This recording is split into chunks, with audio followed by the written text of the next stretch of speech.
Josie's, can you switch the main menu music to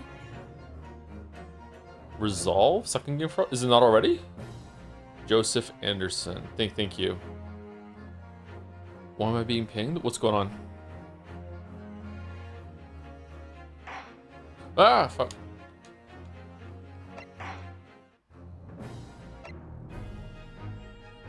Like that? Why does this say new game?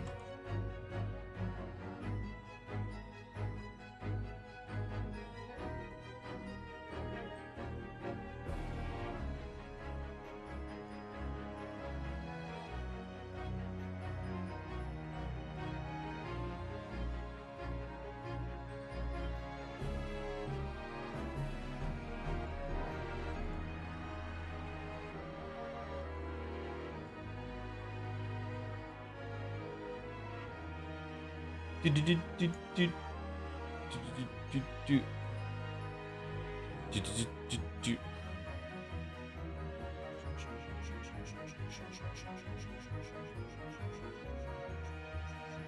continue. Oh, I just hit the wrong button. Okay, fair enough. Sorry. Links out. Windows set up. I already drank my coffee, so I have a Coke. First couple sips are gonna taste bad because I can still taste coffee in my mouth. Ugh. Ugh.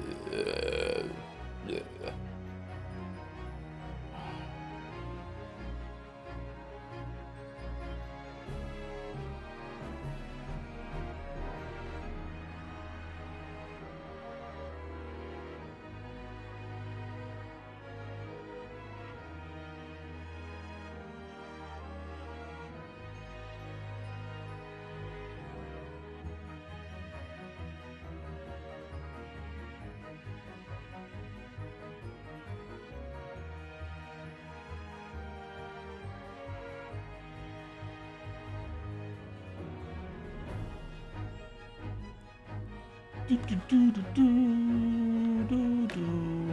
Joe's gonna be so surprised when it's revealed the cloak figure working with Brock is a lot of art. The crime scene photographer extraordinaire, time traveler, lot of heart.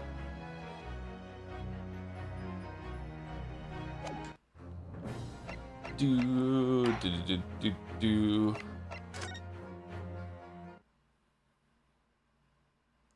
Joe, they have sweet tea flavored Sprite up there. It's kind of the taste of summer for me. If they do, I haven't seen it. I'm off tea. Last 2 or 3 times that I had a cup of tea. Sorry, I should clarify. I'm talking about orange pico tea, like a Tetley.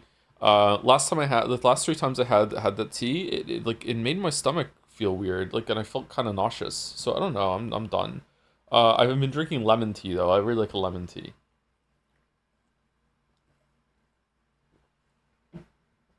Maybe it was a bad patch of tea. Let me hit the button so we get some music. 24th of October, 11:53 a.m. The Old Bailey, Defendant Sandy Chamber. And we're waiting because we're calling 2 spells. Are we calling Scythe as well? Hell yeah. Sherlock's on the screen. They arrest you in Britain for that. Isn't it true that London was the first place in Europe that was big on coffee? The British are known for their tea, but apparently they were pioneers in coffee too. London was big on that. And then it turned into some weird kind of patriotic thing about tea instead of coffee.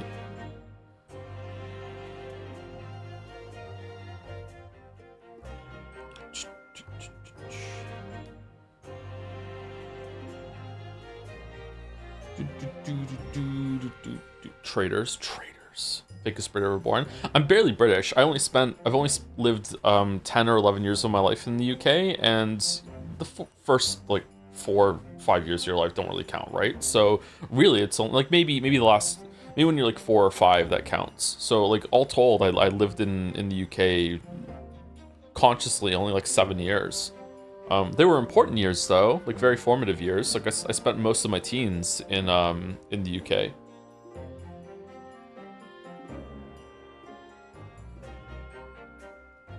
Couldn't sleep well these past few days because it's so hot. I don't know how you do how you do this often. I'll probably die like 20 years early or something like that from the sleep issue. Yeah, like no joke. I had so many dreams last night. So many dreams. I had so many dreams last night that honestly, I know this is gonna sound like sci-fi fantasy bullshit. I honestly feel like it's been a week since I streamed. That's how many, like, it really feels like, I don't know how to explain this, like, to some people who have never experienced it, but like I very often, like 9 times out of 10 when I go to bed, I don't get a break in consciousness. I'm conscious the whole time, because it's when I go to sleep, I'm immediately in a REM sleep, I'm immediately in a dream, and then I'm in like hallucination land, right? And then the hallucinations stop, and then I wake up, and it's like I felt the passage of time pretty much the whole entire time, right? So it's like, and sometimes the dreams, like, just like, I don't know how the brain works. How does the brain do time dilation? Like, how can I be asleep for 8 hours, but it feels like I was asleep for fucking like 70 hours? Like, how do I have 70 hours of dream experience in only 8 hours of time? I don't get it. I'm completely opposite. Sleep is a black hole to me. Don't remember dreams. Yeah, like, and I miss that. What's weird is that REM sleep is meant to be what your brain needs, like, to get the function of sleep, but I don't feel rested unless I have like oblivion, like black hole sleep, which happens, like, I don't know, maybe like once every 2 months for me. Like, I don't get it.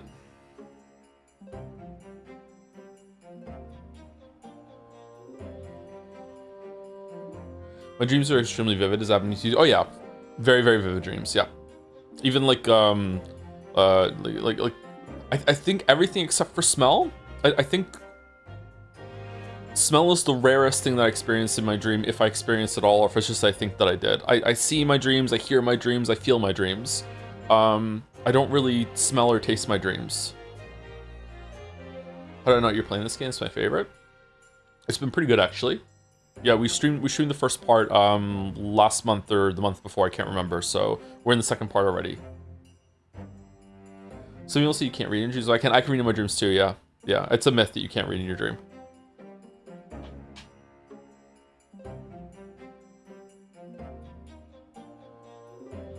I think just REM is supposed to fuck you up, isn't it?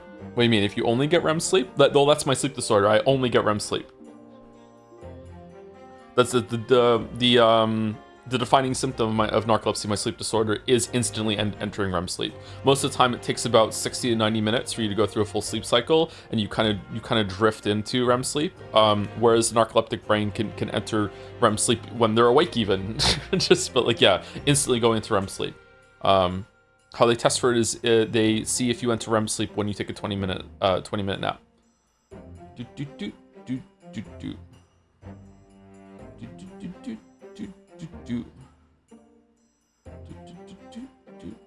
But yeah, it feels like a week has passed since yesterday. It's crazy.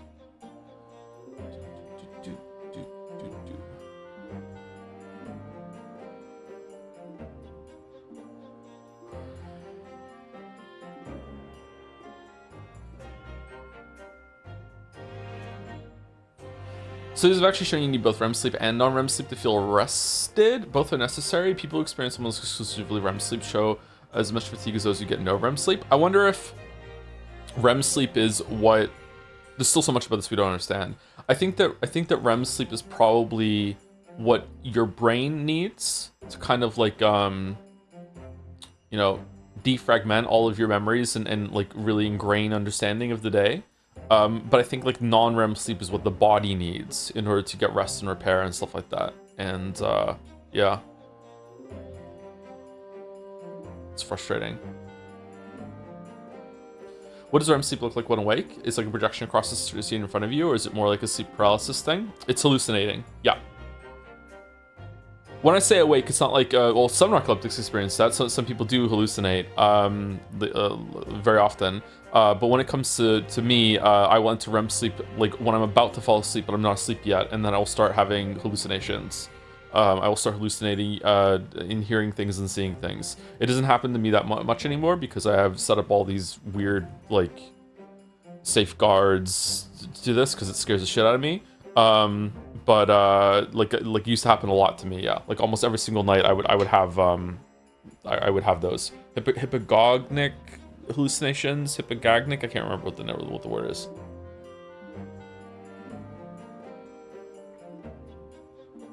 Does that mean that when you just lay down, you still get some rest, like sleep like rest? You just replenish your non-REM sleep? It could be, yeah. I think there is some benefit to just laying down in bed. Like you can get some rest without actually falling asleep. I think, yeah. Do you sleepwalk? Yes. And I sleep talk too. Sleep talk, sleepwalk.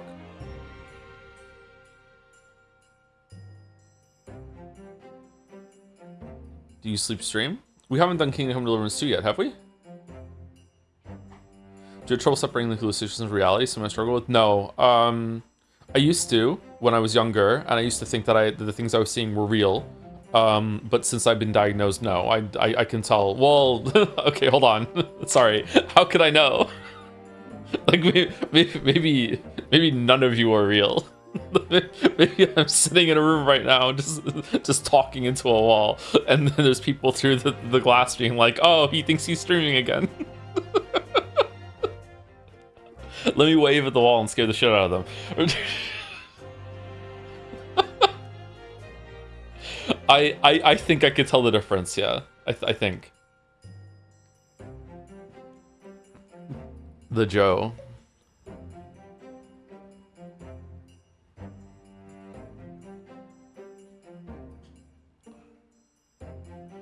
Do you have those pre-sleep half dreams when you used to have extremely long and coherent trains of thought that you immediately forget about? So you start having? Yes. Yep. That happens to me often. Yeah. Yeah. Big time. Yeah. Almost every single night, actually. Yeah. Very, very strange experience. It's like I'm having a conversation with myself, and then I realize that I'm talking nonsense. But at the time, it feels really, really important and really like profound. Really like. This is worthy of attention in the time, and then I kind of snap out of it, and I'm like, what are we doing? Like, I have no idea what we're doing right now. Yeah. I think I've gone into that mode maybe once or twice on stream, and that's when I've cut the stream. I've been like, I have to go. Like, the time in Baldur's Gate 3, it's like, yeah, I just fell asleep, and the thoughts are becoming weird. We have to go, right? That combined with the intrusive thought of like, hey, that word that you shouldn't say on stream, don't say that word, don't say that word, don't say that word, with falling asleep with the incoherent train of thought, it's just like no. we're done. We need to go. The one story about the guy who saw a fucked up lamp one day and then woke up for an alternate life in a 20-year coma freaks me out. That's almost certainly a writing exercise. That's not true. Going on and telling lies on message boards is one of the favorite things, pastimes of writers. Because if you can get anyone to believe you, it means that you're onto something. That said, after saying that this person's a liar, I have experienced something similar to that, but it was nowhere near as long. It was a period of weeks that I was in a dream. It was before I had kids, and I had a dream that I had a daughter, like I had a kid, and I experienced like weeks of being a father in a dream that I was locked in for a while, and I did experience like in a strange way some amount of mourning when I woke up. I was like, I was upset for like more than a few days, like being like what the fuck like is going on right now. And I've spoken about this before. The most fucked up anything has ever happened to me is being stuck in multiple layers of dream loops. Which is that I wake up from a dream into another dream, and I'm sure that I'm awake, and then it turns out that I'm not awake, I'm still in a dream, and then to the point that I would go out and talk to someone about the dream, that I was stuck in a dream loop, and then I would say, like, wouldn't it be funny if I was still stuck in the dream loop, and then I would try to wake up, and I would wake up again, and then I would go and talk to them, and I would say, and then they would say, wouldn't it be funny if you were still stuck in the dream, and they'd wake up again. I can't remember how many I was on. I think 4 or 5. There have been a couple times in my life where I've said to myself, I wonder if I'm sleeping right now. I'll try to wake myself up, and I have. Not very often. It doesn't happen that much anymore. Again, I've developed all these safeguards. But yeah, that's really, really profoundly fucked up. Like, yeah, really messed me up for a while.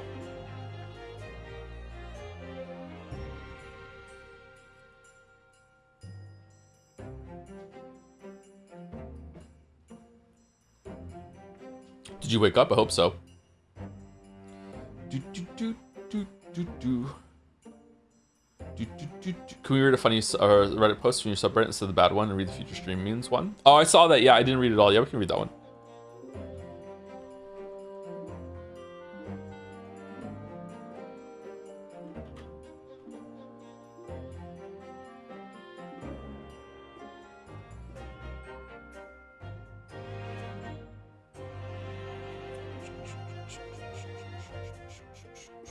Is there anyone on the subreddit that is a mod there, or the subreddit owner that is still active in the community? Because I feel like that is I feel like whoever set it up is gone. But if they're still watching the streams, I would like to hear from you.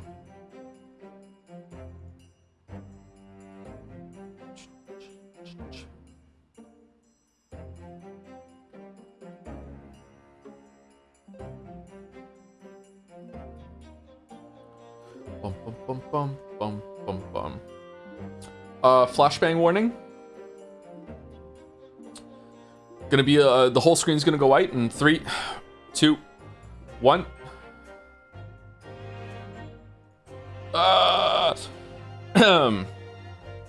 I am from the future. Here are the future stream memes. Hello everyone, I am from the future. Also a huge Joseph Anderson fan. Posting here because I figured you guys would want to know the funny stream memes and moments that are gonna come up in the next few years. If you don't want to be spoiled, don't read ahead. On August 25th, 2026, Joe is starting Control Resonant, and the word resonating is said in a voice line by Dylan when he gets near a checkpoint so often that it becomes a stream meme for whenever a bonfire-like checkpoint is found. In November 2026, when Joe is streaming GTA 6, he starts every stream, except the first, from outside of a strip club, and never mentions it. When anyone asks about it in later streams, other people in chat reply to them with the force command. On December 17, 2026, while Joe is playing Telltale's Game of Thrones, he reads an offhand joke from Boulder about George R. R. Martin. Only a few minutes later, it's reported that George R. R. Martin passed away. It becomes canon that Boulder killed George R. R. Martin. On January 15th, 2027, Joe will stream the marble race. Eric wins, and Joe starts another Monocoin fund to do a second race. Immediately, 6 different people try and buy a Steins Gate marble, and Joe negotiates down to 3. Oh shit. On March 15th, 2027, 2 Fit dies. Rip to a real one. On October 27, 2027, Joe streams Mario Odyssey as a joke to protest no new 3D Mario game in 10 years. Joe says a few things that are maliciously clipped out of context, and it becomes such a big deal online that a few Nintendo grifters start posting YouTube thumbnails with Joms in them. Making fake Joms thumbnails is now a Jan Art staple. That sounds awesome, actually. On January 20th, 2027, wait, are we jumping around the timeline? What do we do? Joe is playing Final Fantasy VII Remake and comments on how Cloud is hot in the scene where he gets dressed up. For some reason, this instance of Joe acting a little bi becomes a sticking point in the community, and everyone starts asking him if a character is hotter than Cloud. What he thirsts over someone?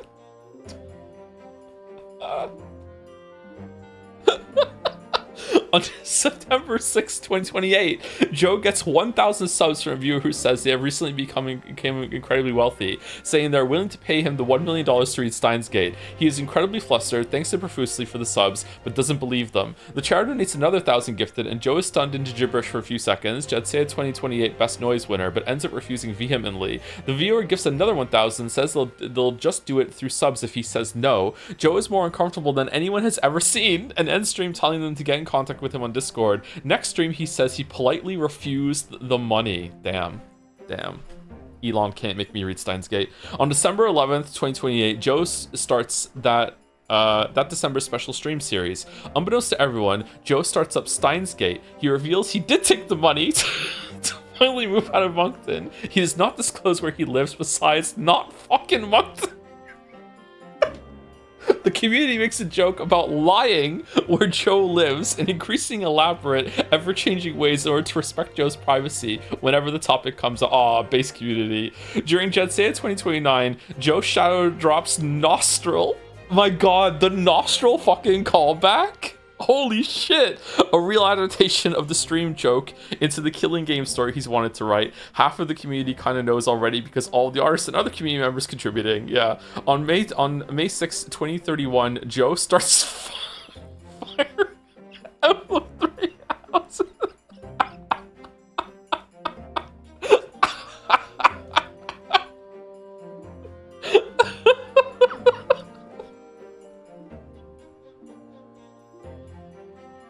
What a punchline.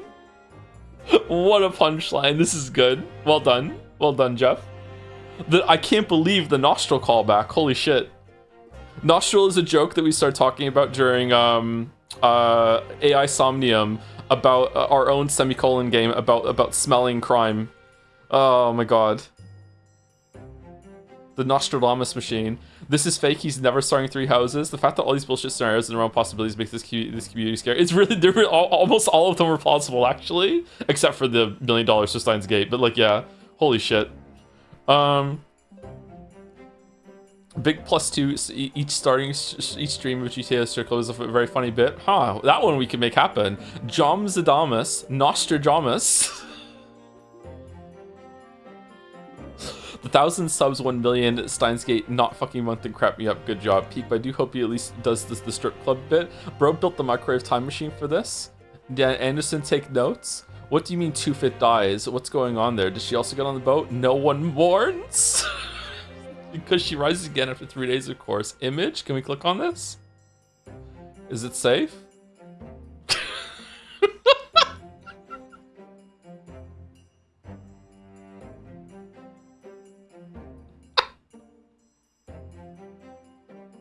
Oh no, we're gonna start a cult.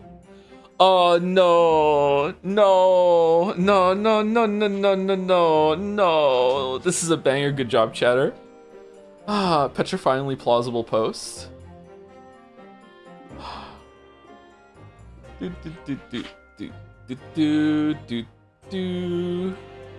No one mourns.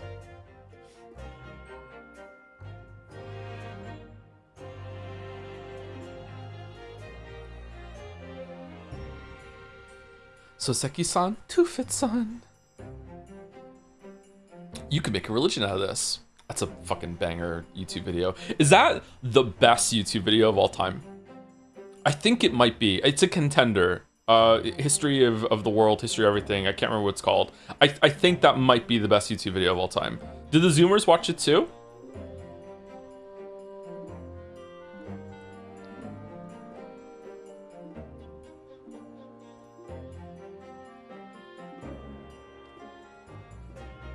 Top 3 without fail. Oh yeah, it's in the top 3. I don't know what would beat it, but I think it might be the best one. Link, you've almost certainly seen it.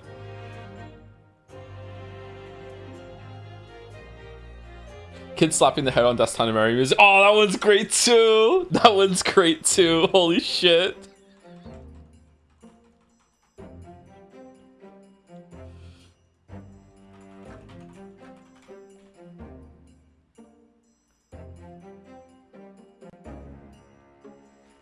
Do do do do do do.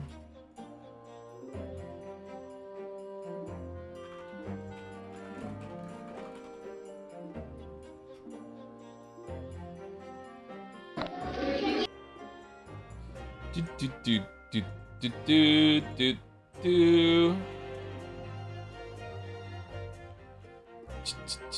This video, we won't watch all obviously, but this video. Hi, you're on a rock, floating in space. Pretty cool, huh? Some of it's water. Fuck it. Actually, most of it's water. I can't even get from here to there without buying a boat. Yeah, this is probably, wow, 183 million views. That seems low to me, actually. This is probably the best YouTube video ever made. I think it is. Like, I can't think of a better YouTube video than this one. Never saw it. You should watch it. It's really, really good. But a contender is is this 6-second video.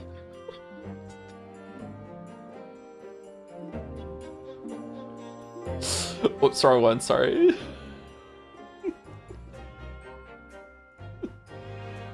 It's between these two, okay?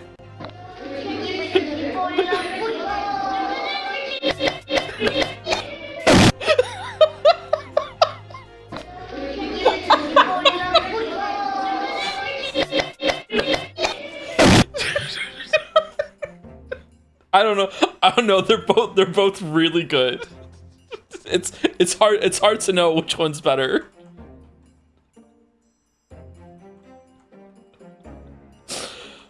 Shit.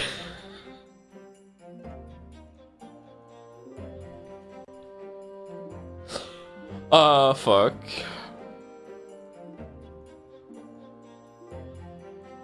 What about the stuttering kid?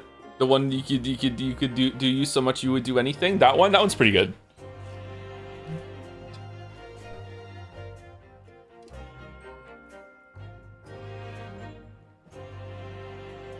Man, old YouTube was just fun. What happened to YouTube? What happened?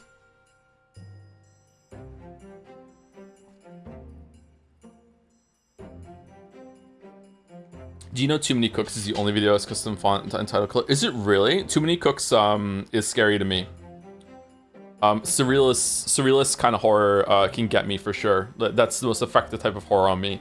Is when it feels like the whole world is going crazy. Absolutely, 100%. Too Many Cooks is scary to me. Catchy song? Oh, it's very catchy, yeah. That's the whole point. Some might even say it's too catchy. Horrifically catchy.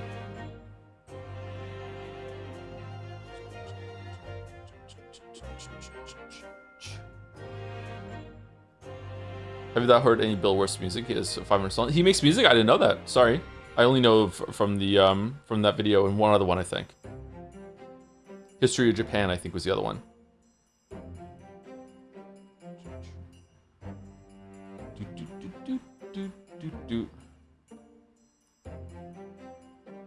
I barely use YouTube anymore. Hey, Mark. Oh, what do you do then? Twitch, or just not on the internet as much?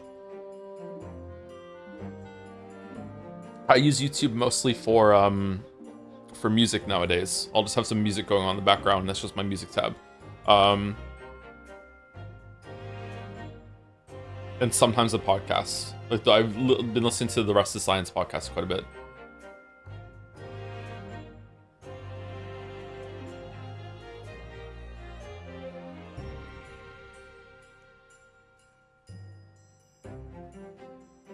Checking in, you're still a piece of garbage. Thank you.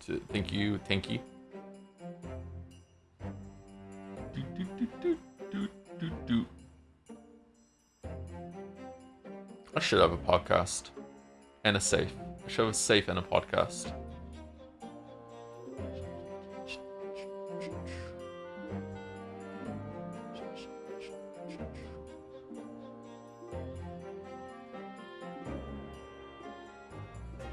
And a skull. I need a skull. Yeah, I need a skull. Yep.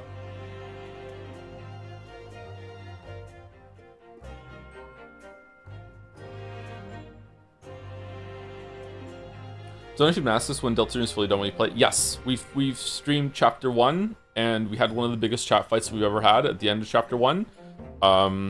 So I think when we stream Deltarune, we're gonna have chat down the whole entire time, and then we'll be done. But if it's super long, I don't know if we can manage to do that.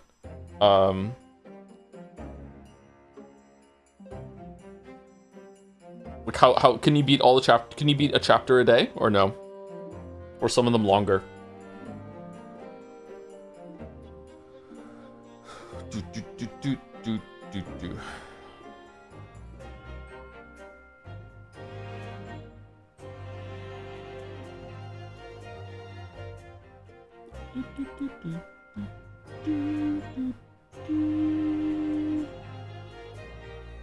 Pretend that chat on while you have it off. I usually do that. You should still talk out loud, right? I think I did a decent job of talking aloud when we were streaming Golden Idol without chat, but I don't think I did a really good job with it with Outer Wilds. I can't remember how Undertale went. People really liked the Undertale stream, so I guess it was fine, but maybe it was just because I was experiencing Undertale blind. I'm not sure. Anyway, let me say thank you to some people, and then we'll start reading this.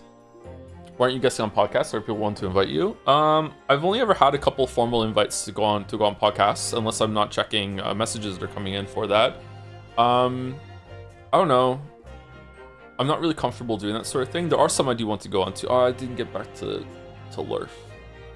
Fuck. Oh, sorry. So yeah, I don't know. I'm not really. I don't think I'm a good guest.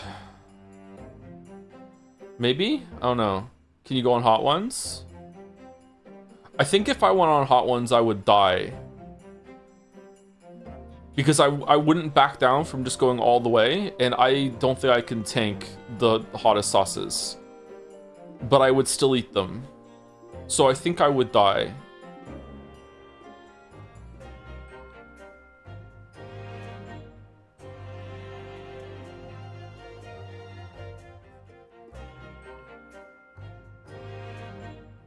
You won't die, but you would never recover. I think I would die.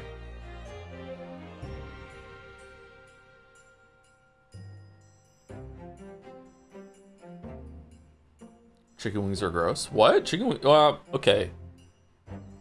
Gross chicken wings are some of the worst food on the planet. I will agree with you there. But a really good chicken wing is amazing. Like, and usually they're pretty good. But like some, like pizza place that is dabbling in selling chicken wings, those can be vile. Like just not cooked properly, mostly batter if they've been battered. Like a bad chicken wing is terrible.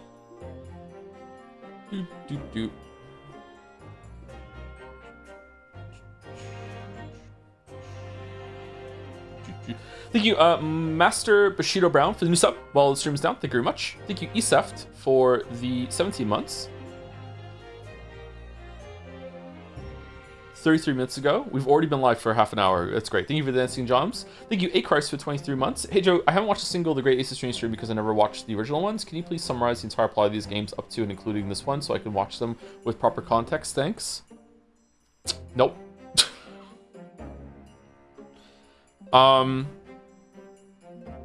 Japanese student in Japan gets framed for murder, decides to represent himself in court because his friend is training to become a lawyer, realizes that he's naturally gifted lawyer, then ends up going to the UK in order to learn how to be a lawyer, and shenanigans ensue. There you go. That's all you need to know. Everything else we do is just it's just a vibe.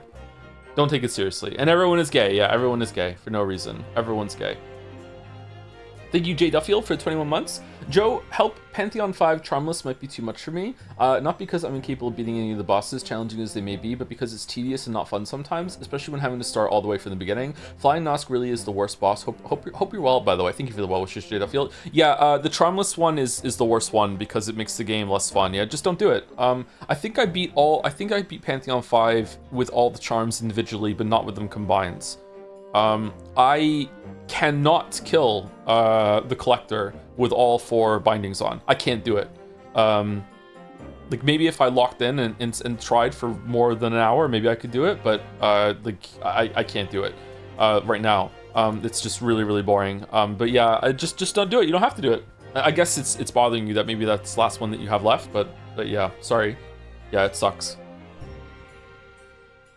It's just not fun, yeah. I wonder what they're gonna do with Silksong, with that sort of thing, with the bindings.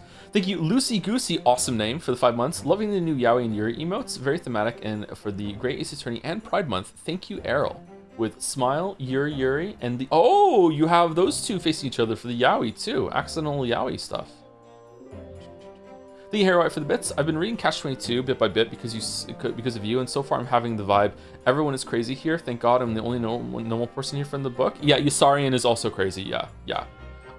The realization that Yusarian is just as crazy as everyone else is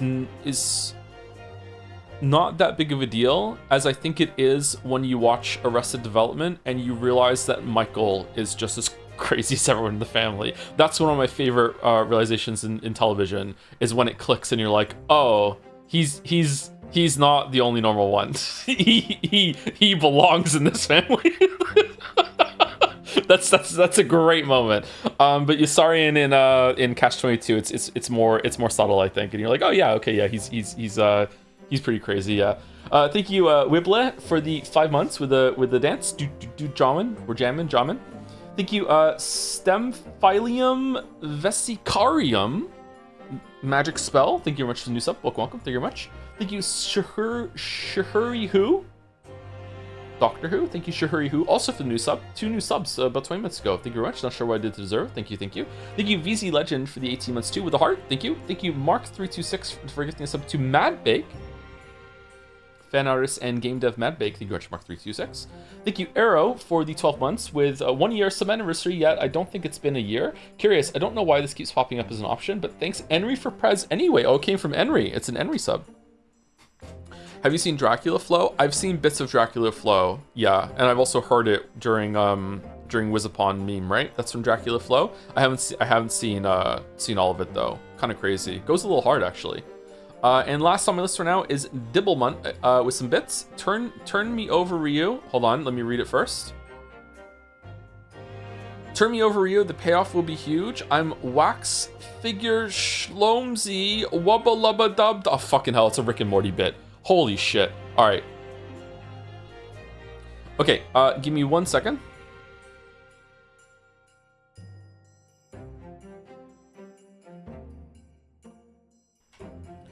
Okay, so when we last left our zeros, we were in the intermission while Lord Van Zieks goes and get 2 spells to the stand. Maybe Scythe, I can't remember. We proposed that Scythe worked with God, what's his name? Drebber, in order to kill or obfuscate the murder that happens with Assman. I don't know if Scythe is coming to the stand or not, but it seems like that's the direction that the story is going. We also found out that the story, this murder trial, has a lot more going on than just like someone like it's not an encapsulated like bottle episode of the trial. It is building into the larger narrative that's going on with it's involving the person who killed Van Ziek's older brother. It's involved with something to do with the Hound of the Baskerville, which is like a dog that was killing people that the professor had, maybe, I don't know, which is linked to the collar that we found earlier. So just lots and lots and lots of things that emerged. It's not just a straightforward trial.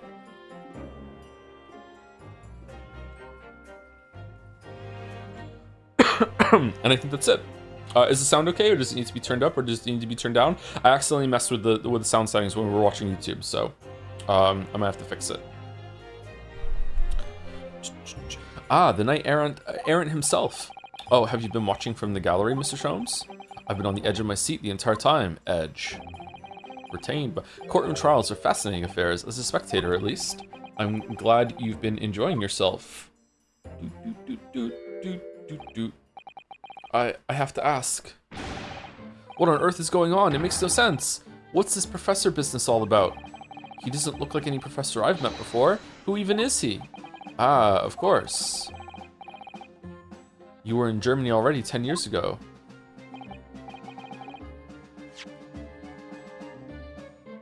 You were in Germany already 10 years ago. That is a weird way to say that you were in Germany while this happened, but okay. Yes, the professor. When I discovered he was the one who had been abducted, a sense of foreboding stirred within me. But who knew the monster would come knocking at your door? My heartfelt sympathies. Ha ha ha ha! As it turns out, Lord Van Zieks is even more intimately tied to this case than any of us realized, isn't he? Yes, how true. His great friend from university in the dock. She just keeps saying it. And now, a waxwork of the killer who took his esteemed brother's life makes an appearance too. I imagine even the shrewd Mr. Reaper failed to foresee that kick in the teeth. An extraordinary move on your part, my dear fellow, to throw that in front of the man. You make it sound deliberate. I can't help feeling that this professor case is really very puzzling. Oh yes? In what particular manner? Well, there's Mr. Drebber, Dr. Scythe, and Lord Van Zieks. It seems that everybody in the trial has a link to the case somehow, except for us. Yes, in fact, I alone am not a member of the set, and yet you're the one who is, you know, the culprit. Though that leaves me as an empty set, all alone, with no intersection to any other. Excuse me. 2 spells? Oh. Dr. Scythe! Ah, Dr. Courtney Scythe. Nay Stevens. Good day to you.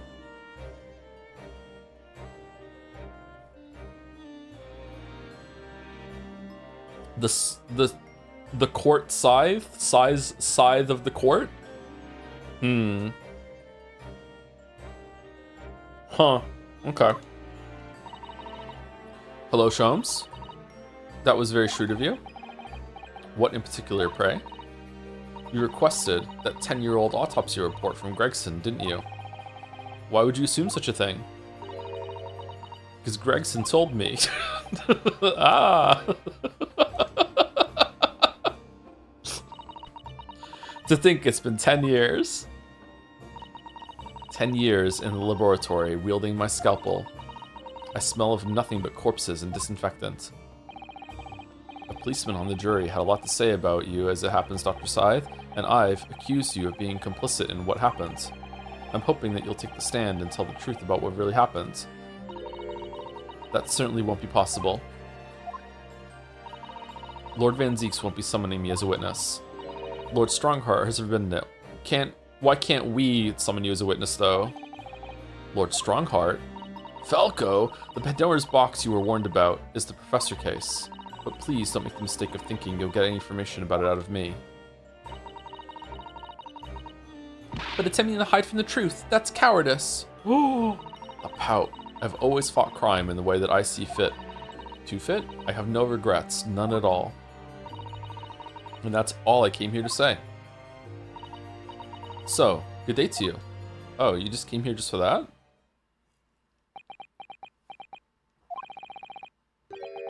She mentioned it too, this Pandora's box. Whatever does it all mean? There's really no cause for concern, I assure you.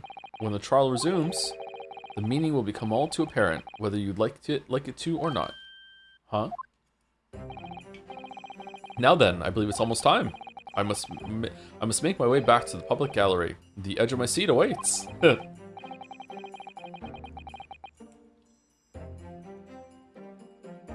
I don't know if I just like him more, or if they got better at writing him as the games went on. I feel like he's a lot more entertaining than he was in the first game. I think maybe you're enjoying yourself a little too much. Oh yes, one word of warning before I go. If, in the course of the trial this afternoon, you perceive even a shadow of doubt about the truth, don't let it out of your sight. Pursue it like a dog with a bone. Huh. To the bitter end, you understand. Do not falter, whatever may come to pass. Alright, I understand. Thank you. I don't. Good. I should make myself scarce then. Like Dum Dum rounds. I purchased a bar of caramel earlier, so I shall be gnawing on that as you gnaw away at the truth. What did that warning from Sir Sholmes really mean, I wonder? Especially the bit about whatever may come to pass.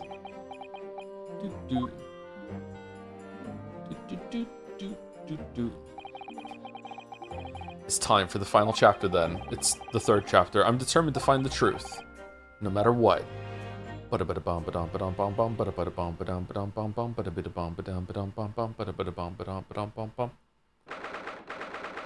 24th October, 12:40 p.m. The old Bailey courtroom. In the name of Her Majesty the Queen, I hereby reconvene the proceedings of this court. Counsels for the defense and prosecution, are you ready to, and able to continue?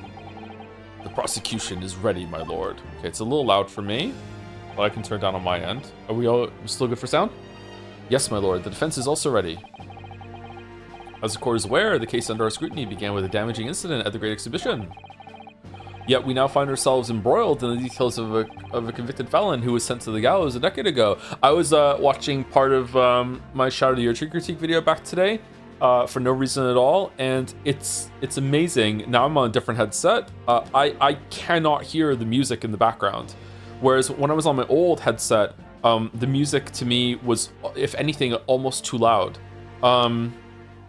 Why does that happen so much? What am I supposed to do? Like, do I calibrate it for one that's more about isolation, or one that I can hear it with like open speakers or whatever? It's fucking annoying. Why is audio so hard? I wonder if there's like a standard headset that I could get and be like, this is representative of what most people have. Yet we now find ourselves embroiled in the details of a convicted felon who was sent to the gallows a decade ago. This trial has certainly defied all expectation. As seems to be the fate of all trials in which this Nipponese is involved, my lord. Uh-oh. So then, let us begin our exploration of the defense's assertion that the waxwork was cardinally involved in this matter. Lord Van Zieks. My lord. Are we still awaiting the arrival of Madame Two Spells? Not at all. She is in the antechamber as we speak and ready to be summoned. Get her in. Very well. Bring in the witness. At once, my lord. Bailiff, show Madame Two Spells to the stand. There's some games I record where one was sitting -30 in OBS, another -12, but some of them -30 was much lower. I want to check the video. Oh yeah, it's here on stream too. Like sometimes, like we're at -30 and it's like not even getting to the yellow part of the audio indicator, and chat is telling me it's way too loud. I'm like, what? And other times like it's hitting yellow almost to red. And the people are telling me it's still too quiet. You could turn up a little bit more. It feels like that metric means fucking nothing. It's so strange. I don't get audio. Things are about to become a lot more intense. If Drebber is responsible, as I'm sure he is, it means he must have had an accomplice in Dr. Scythe. And what connects the pair of them is the waxwork. Yes, the model of the professor. That's the key to the link between these otherwise unrelated individuals. It's a tenuous link, admittedly, but at present, it's all we have to go on. Go on? What? Oh. Is that Sherlock? State your name and occupation for the court, please. I hope she's not in on it. She's hot. No. If guilty, why hot? No. She needs to continue doing her waxwork and becomes a recurring character that we can go visit every case for no reason at all. What come on. My name is Madame Esmeralda Two Spells. I am a waxwork artisan. But how does she know what the professor looks like? That's really sus. And the proprietress of the Madame Two Spells Museum of Waxwork. You will have to pardon me for working as I testify. My new exhibit must open very soon. It was 10 years ago, right? How old is she? She's 26, wasn't she? 26? So it was 10 years ago, so she was 16 when it happened. Probably wasn't doing the business then, so maybe she said it ran in the family, right? So it's probably her mother, maybe? Or her grandmother? Oh, he finally gets a statue, does he? Now are the two of them in the world? No, there are two of them in the world. Oh my, what expression is she carving onto that face? Is she hotter than Cloud? Alright, this is what we're doing, huh? Yes. A number of days ago, a particular waxwork model was stolen from your museum. Can you confirm this? Oui, that is true. At first, we believed it had been kidnapped. A waxwork model? Kidnapped? Wax-napped? Yes, my lord, there was a demand for ransom money left behind by the culprit. However, according to what I have just been told outside the courtroom, that was not the true reason. I understand it was utilized as a substitute for the body of a murder victim. At present, that is no more than conjecture proposed by the defense. Meanwhile, the prosecutor's stance is that teleportation actually occurred.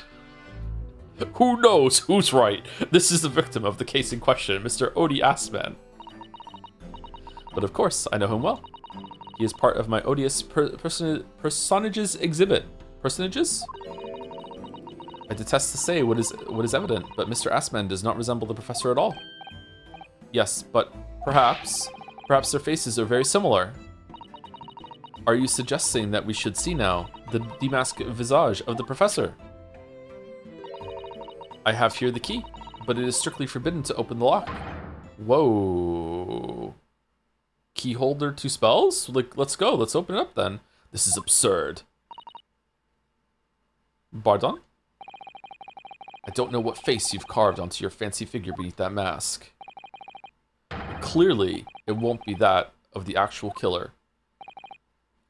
Indeed. The man's identity was never made public after all.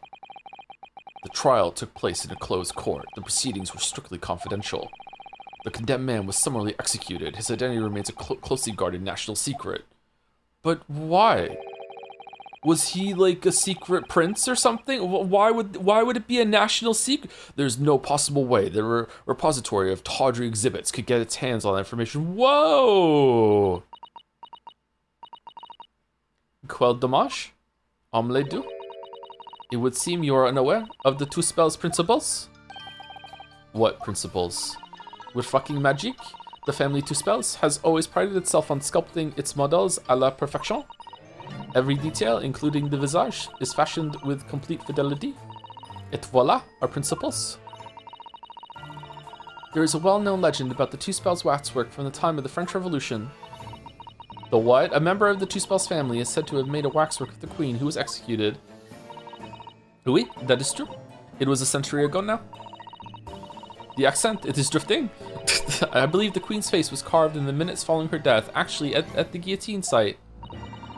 You are correct. The model is on display still today in the House of Horrors. We Two Spells will stop at nothing to obtain a faithful replica of our subjects. I like her so much, I don't care she's French. Dear me, a somewhat disturbing tenacity of purpose. It is the only way to obtain a truly lifelike representation of the subject. And it has been my family's secret for generation. Do you mean to say that beneath that mask? Persona? Did you see the news? They actually changed the Baileys. None of the fucking voice cast is coming back for Persona fucking 4. Fucking bullshit. What's the point then?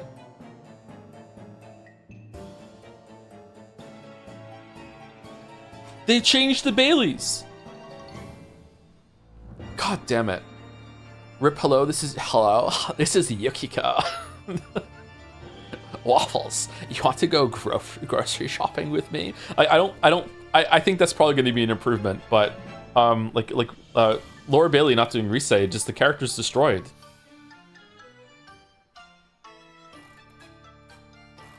Japanese cast is the same. God damn it. Wait, the true visage of the killer is there. This is ludicrous. It's out of the question. The professor spread terror throughout Great Britain. It's becoming worse, more the racist. As a result, the Madame Two Spells special exhibit remains extremely popular even today. The killer emerging from his own grave. It is a sight to behold. You should come. I should. I think, madam, it would be beneficial to hear your formal testimony on this matter. You will explain every detail of this macabre model and your personal involvement in its creation. Creation. Oh no, it's French Dutch. Le order. With pleasure.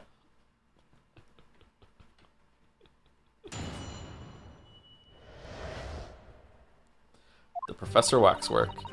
The special exhibit in the House of Horrors is based on a rumor that shocked society in London. An impression of the visage was taken directly from the corpse in accordance with Two Spells' family principles. I enlisted the aid of the gravedigger and created a mold for the head of the cemetery just before the interment. Oh, so would this have been... I just learned about this, I think on a podcast again, something about how bodies didn't have rights, so it actually was in this weird questionable gray area that stealing a body wasn't actually illegal, but stealing the clothes was. Would be disturbing a grave still had to be somewhat illegal at some point, or who fucking knows. I hid myself until he gave me a signal. I was there for a very long time that night. As dawn approached, I was very worried that I could be discovered.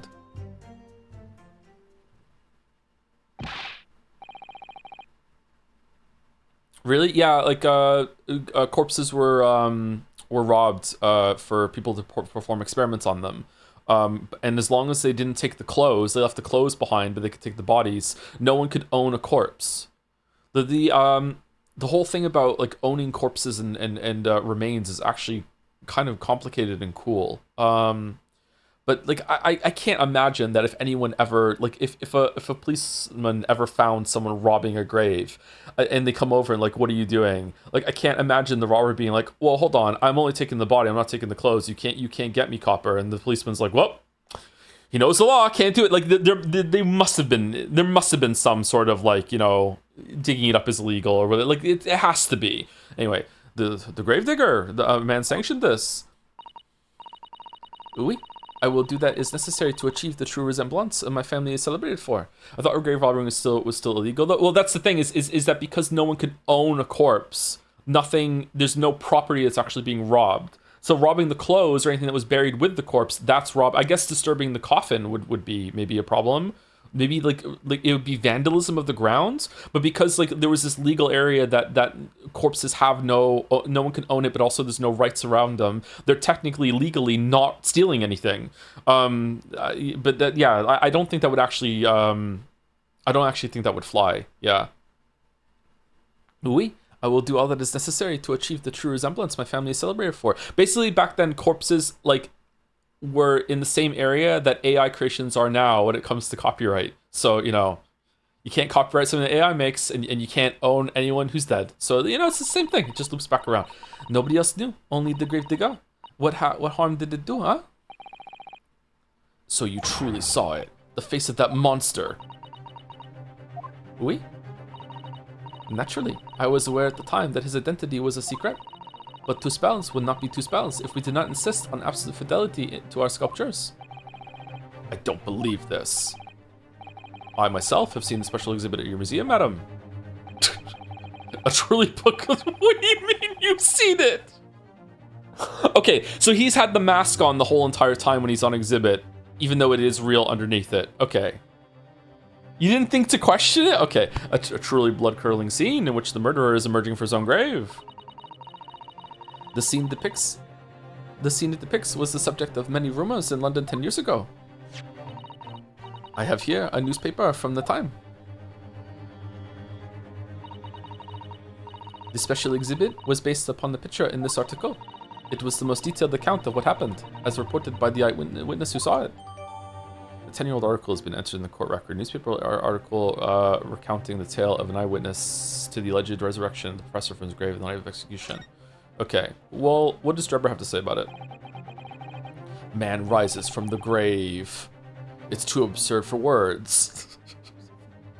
I want to say gravel, and then my mom wants to pronounce it to gavel, and I'm like, man rises from the gavel is actually a pretty fucking hard, goes hard of a title, right? Because he was sentenced to death. Man rises from the gavel. The public enjoyed absurdity, monsieur. That is why I have reproduced the scene as carefully as possible in my museum.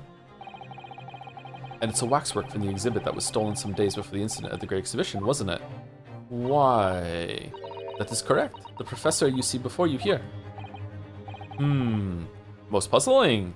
Okay, what's going on? Why would the person that you hired in order to do this, who's in the exhibit, go and steal that one of all of them in order to use in another crime afterwards? I really hope it's not just because then they can make a connection to this and like, so the stories overlap. There must be a reason. Counsel for the defense, proceed with the cross-examination. What do you mean? What? To what? What do you want me to say? This waxwork links Drebber to Dr. Syed, and there has to be some reason for that, which hasn't yet come to light. But I'll find it. I'll get to the bottom of what really happens. I'll prove that Dr. Syed and Drebber were in on this crime together.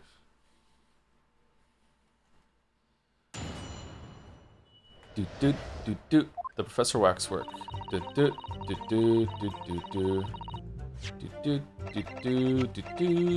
Oh, there's so much evidence this time.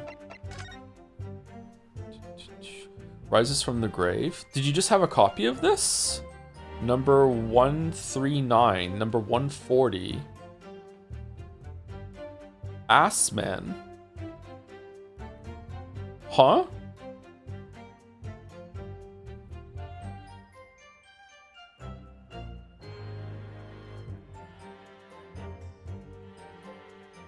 Assman, this is an artist's rendition, right? So Assman drew the picture?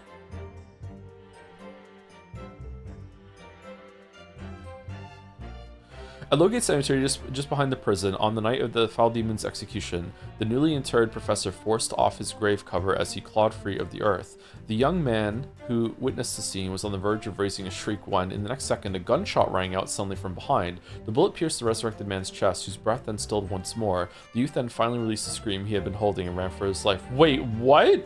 When the fuck did that happen? The university student who experienced this shocking event is Mr. Enoch Drebber, a disciple of science at the University of London and a resident of its student dorms. Mad sheep rampage, unexplained phenomenon grips Oxfordshire region. Locals reported a most remarkable circumstance in which folded sheep were seized with sudden fright and leapt from Fields and Pens, not even Charles Darwin to receive a Copley Medal.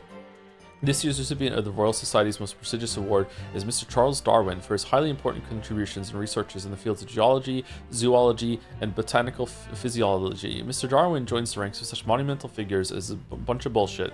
The great stink. Parliament is finally to address the foul issue. After a great many years, Parliament has, at long last, resolved to relieve the citizens of London of the horrifying stench that carries on the slightest breeze and lingers in the nostrils of every man, woman, and child. A great sewer system is to be built underfoot that will divert. Ooh, okay, that's good. I like a sewer system. Was the Bal Masque to blame for the Great Blaze? The fire that engulfed the popular theatre continues to draw attention as reports that Her Majesty Queen Victoria herself visited the Royal Italian Opera to inspect the site and offer words of condolences to the theatre's owner, Mr. Frederick Guy. Wow, the Queen actually doing something? This is actually fiction for sure. The theatre has been under lease to famed magician John Henry Anderson. Oh, I'm an Henry now. I'm Henry Anderson. And there is some speculation that the blame for the fire lies squarely with him for his insistence on holding his Bal Masque there. Could his magical tricks have played a trick on him, costing this city a great center for the arts? The investigation into the true cause is expected to continue into next month, if not beyond, according to our sources. Krakatoa eruption, fucking rip. I like it when you can read the side stories in newspaper articles and stuff like that. Okay. Special exhibit in the House of Horrors is based on a rumor that shocked society in London. And that rumor would be a 10-year-old tale now, but one that no Londoner would ever forget. Alright, I know just what you're talking about, I think. Of course, it couldn't be anything else. Yes, that story will never disappear. The tale of the condemned killer rising from the dead. That is the central attraction of my House of Horrors. That's why you charge extra to see it. The rumor was whispered all over the city, and it was like this. It was in Lowgate Cemetery behind the prison, in the dead of night after the execution of the killer. The interred professor slid back the stone slab covering his tomb and emerged from his grave. A young man who witnessed this felt a scream welling up inside him, but an instant later, he heard an ear-splitting gunshot from over his shoulder. The bullet struck the emerging corpse, and he fell motionless once more. The scream finally found its way from the mouth of the young witness, who turned and ran for his life.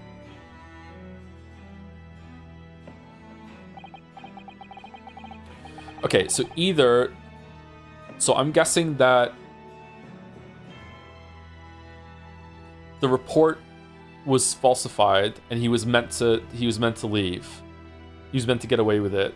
But then either Van Zieks or the Japanese friend that Van Zieks had was there with a gun and shot him, and Van Zieks knows about some of the stuff that went on, or the Japanese friend is left because of this or whatever, was doing his a favor. It's all some misunderstanding.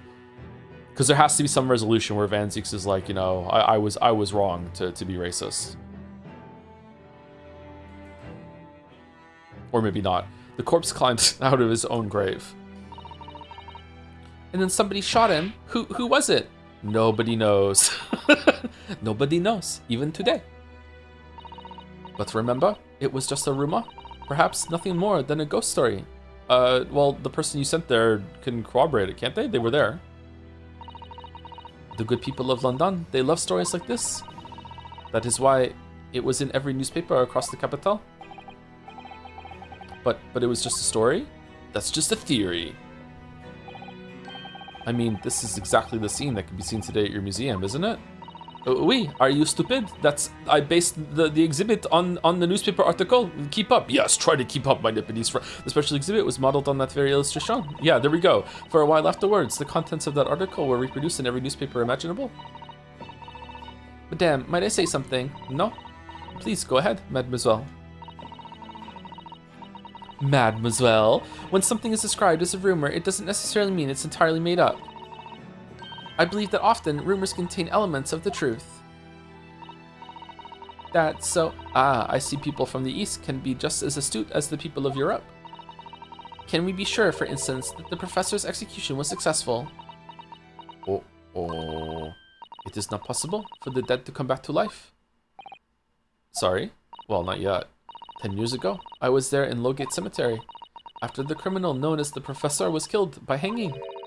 I took a wax impression of his visage from the corpse just before it was interred. Oh. Wait, what? Oh, I'm confused. Sorry. I thought she sent Drebber to do that for her, and that's how she knows it. Okay, so it was she already had it, so the Drebber thing is irrelevant or not connected to that. Okay. Sorry. So I can assure you, the man was dead. I see.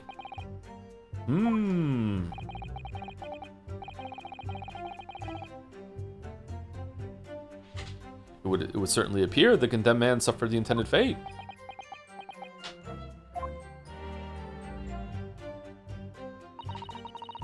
An impression of the visage was taken directly from the corpse in accordance with Tuspel's family principles. So, well, hold on. So it was a state national security secret, but you were still able to get to. This is why I thought like that she sent Drebber afterwards, because how was she able to access the execution then? Was it semi-private? Was it public? Did everyone have to swear secrecy? Did she sneak in? Like what happens? Usually hangings are like public in order to like show like, hey, the criminal was executed. She did it at the graveyard?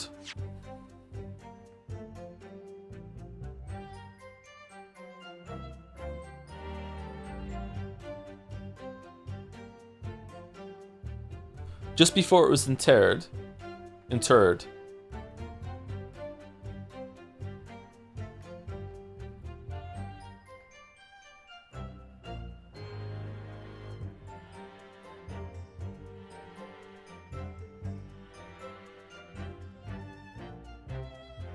Okay, so she didn't witness the yeah, I misunderstood this. Okay, so she didn't witness the hanging.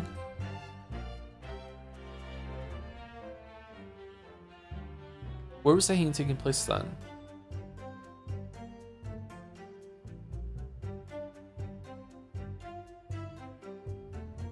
How did she get access to this then?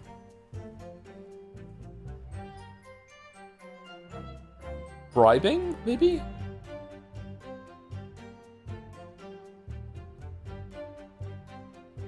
So there's three separate events going on here. More than that, obviously, but the three separate events I want to talk about now is, number one, he was executed. She wasn't there for the execution. We don't know where that happened.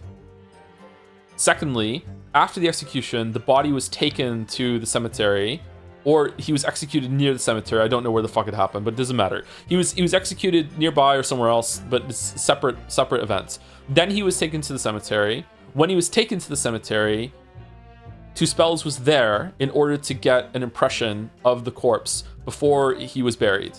And then third event, which is what Tuspels based it on from the newspaper, but is separate, was that Drebber went with there for some reason in order to go to the cemetery to dig up the corpse. But that wasn't for Tuspels to get the impression. That was a separate event. Okay, so there's three. Okay, all right, good. I'm glad we cleared that up. All right, because I was confused. Is that true of every waxwork in the museum, then? It is, assuming the subject is dead, of course. Live subjects have to cooperate in a similar way. I have letters from imprisoned criminals all the time, you know. What sort of letters? Love letters. When my time comes, please make a waxwork of me. Comme ça. No. Comme ci, comme ça. My museum is famous, monsieur.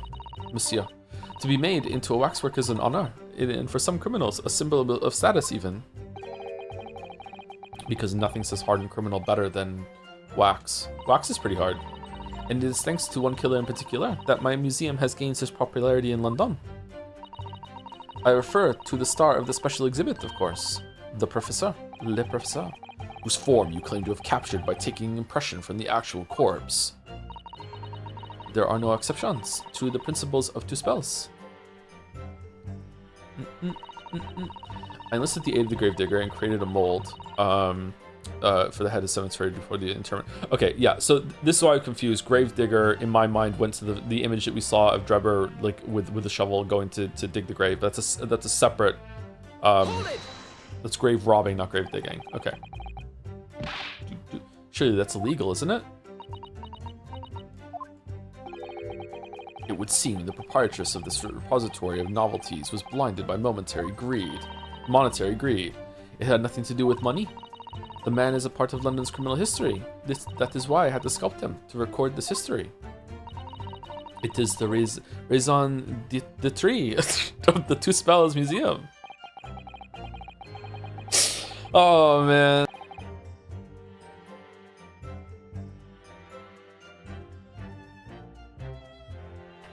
Alright, sorry, I had to burp. Hopefully the microphone was muted. But if the man was convicted in a closed court and sent for immediate execution, then surely nobody but the members of the judiciary present know the killer's true identity. I assure you, behind that mask is hidden the true face of the professor. Do you realize what you're saying? The professor's identity is a national secret. I understand. And now that the truth about the special exhibit has been revealed, it must perhaps close. Of course it will, as will your entire museum if you don't tread very carefully, madame. That could be another interesting chapter in the history of my family, I think, don't you? Oh, okay. So 10 years ago, on the night of the professor's execution, you took a wax impression of his face from the corpse? Oui? Exactamente! I hid myself until he gave me a signal. I was there for a very long time that night. You were there longer than you expected to be? I had some difficulties in capturing the subject's form correctly. As I removed the mask, the mouth of the cadaver fell open, and I had some problems with the chin. Wait, what? Dare I ask? The man had been dead for a short while already, you see. His muscles were relaxing, and consequently his chin would not align itself correctly. Oh dear, what a horrible thought. Under normal circumstances, I would have an assistant with me. However, that night, I was alone, and as a consequence, missed my preferred window of time. What do you mean? When I take the impression of the visage of a cadaver, I always wait until 3 hours after death. Why 3 hours? Is that amount of time significant? It is because of rigor mortis. A wriggly mortis? Encyclopedia Possum, I choose you! It's a name given to a phenomenon that occurs in recently deceased bodies. As a rule, 3 hours post-death, the muscles in the body begin to stiffen. By approximately 10 hours post-death, the entire body is completely rigid and inflexible. And then, from that point on, the muscles slowly start to revert to the relaxed state. The effect is often used to estimate the time of death when a body is discovered. Well, that was an education, if a slightly scary one. As the mademoiselle says, rigor mortis commences 3 hours after death, and it starts within the jaw. Does it really? I didn't know that. It starts in the jaw? Why would it start in the jaw of all places? Huh. I see. So that's why you wait. Before that time, the mouth falls open. It is very difficult to do my work. It's getting hard for me to do my work with all this talk of corpses. I wonder about that information. The court's just heard from Madame Two Spells. It's always significant. Why even give me the information about rigor mortis that you shared with us? Would you mind including it in your formal testimony? I believe it could be significant, you see. Of course, I do not mind at all. I can't help feeling that after this latest topic, the atmosphere in the courtroom has become extremely grave. Ventix picks up the bottle. A toast to my learned friend's Nipponese assistant for the great pun. Picks up the bottle, throws it behind. The tense air has surely been shattered. This is no time for jokes, Miss Susato. Madame, kindly amend your testimony as discussed. Bien, sir. Whatever. Thank you, Scone Gamerson, for the bits. I showed my friend your Death Stranding Princess Beach clip, and we had a good laugh over it. And then after we played a space game, and in the game there was a hull breach, and he immediately said, "Wow, this is just like Mario and Princess Breach."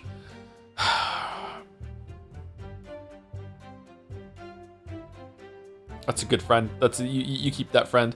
It took me a very long time because it was before the onset of rigor mortis.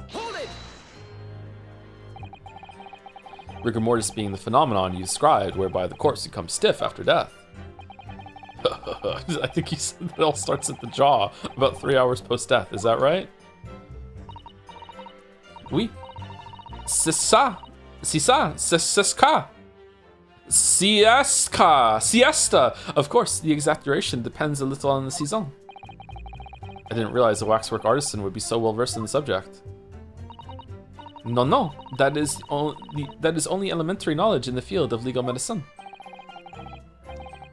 Well, I had no idea about it, but maybe I won't admit to my ignorance about forensic science.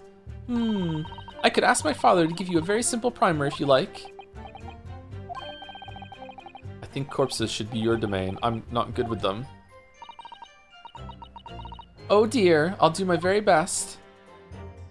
Oh dear, I'll do my very best. As dawn approached, I was very worried that I could be discovered. You say that dawn was approaching? What was the time of day then, approximately? Well, I could not say. But when I left the cemetery with my utensils and wax, the morning light was becoming visible. Visible? Visibly? The execution took place on 17th June, which had the earliest sunrise of that year. Oh. How specific? Indeed it did. First light would have been around 4:40 in the morning. I remember it well. That really is early. The fact is, I had very little time, so I finished my work in a half hour. It was necessary to complete the impression and bury the body before daybreak, of course. If somebody had discovered me there, it would have been a catastrophe, so I had to hurry. Le catastrophe? Is it me, or does Mr. Sholmes seem to be taking shape more quickly now too? You certainly appear to go to extraordinary lengths for your work, madame.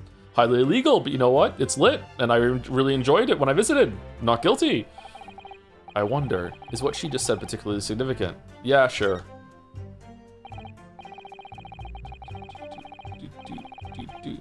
Madame, those details about how long it took you to complete the sculpture in the early sunrise, could you include them in your testimony? I believe they may be significant.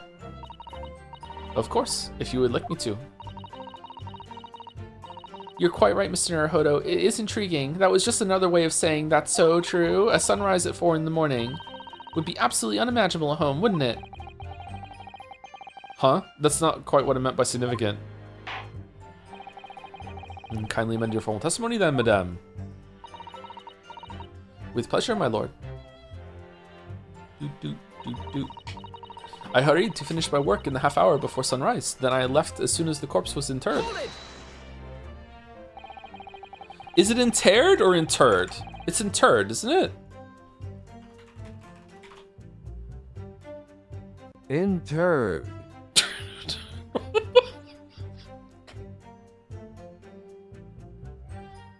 What? Interred.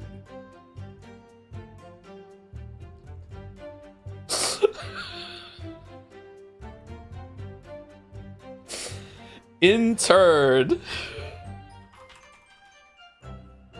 Quaras. Aww. Did you have a reason to believe you might be discovered once the sun came up or something? I had paid the gravedigger money to keep my little secret, of course. But with the morning light, I knew that the warden from the prison would commence his patrol of the area. Couldn't you just have paid off the warden too then? What, do you think I am made of the money? Look at the money bags over here with his visiting fucking student stipend. I had already paid the grave digger, as I said. You cannot buy the silence of everyone, or the secret is no longer a secret, huh? The sunrise was at 4:40 a.m. that day. How is this important? Which means that it would have been around 4 when you began your sculpting work. Oui, that must be correct. For that would be when the gravedigger gave me the signal to come out of hiding. So, that's all I have to go on. What's your feeling, Mr. Naruhodo? For some reason, Dr. Scythe went along with Drebber's plan. Now, if that's really true, then the professor is the only other thing we know of that links the pair of them. So I feel sure that waxwork must be a clue to this mystery somehow. In that case, you must use this cross-examination to uncover exactly what it means. Otherwise, the jurors are sure to revert their leanings and the trial will be over. I agree, but interestingly, I have no idea what the fuck to do. Uncovering what the professor has to do with all this, it means more to Lord Van Zieks than anyone. That's the impression I'm getting, by the way. Or anyway. Yes, as do I. After all, he has a profound connection to the professor as well.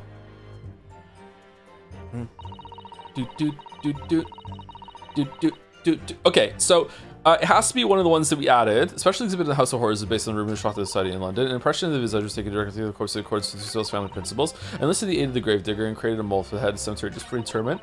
It took me a very long time because it was before the onset of rigor mortis. Okay, so if it's, how is it you say it took you a very, very long time, but you were you still did it in 30 minutes? Is there, see, I don't have context. Maybe she said that and I didn't process it because I'm reading out loud and I can't process anything that I read out loud. Is how long does it take to get an impression? Like 10 minutes? Is 30 minutes actually a long time? Like, I have no idea. I hurried to finish my work in the half hour before sunrise, and then I left as soon as the corpse was interred. I guess half an hour is a long time. Like, it's for what she did. Okay, is there something to do with the autopsy that says when he was killed? Death by hanging confirmed at midnight, 17th of June. Okay, so there was something about 3 hours, right?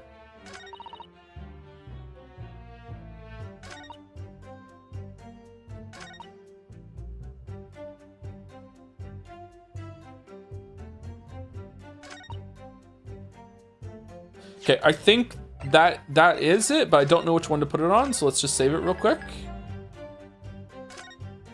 Like, that was 4 hours, and she said rigor mortis 3 hours, so something about the jaw?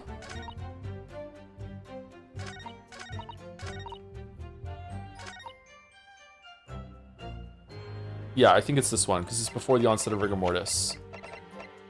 Objection. Madame Two Spells. I have here an autopsy report that was filed 10 years ago now. It confirms the death of the professor following his execution at the gallows. And is that a problem? I believe it is, because your testimony and a particular detail in the report completely contradict one another. Okay, so was it that Courtney is lying about when the execution happens? Or is she lying that the execution happened at all and this was a different body that was put there? One that was killed less time ago. Or is Two Spells lying about this? QOE?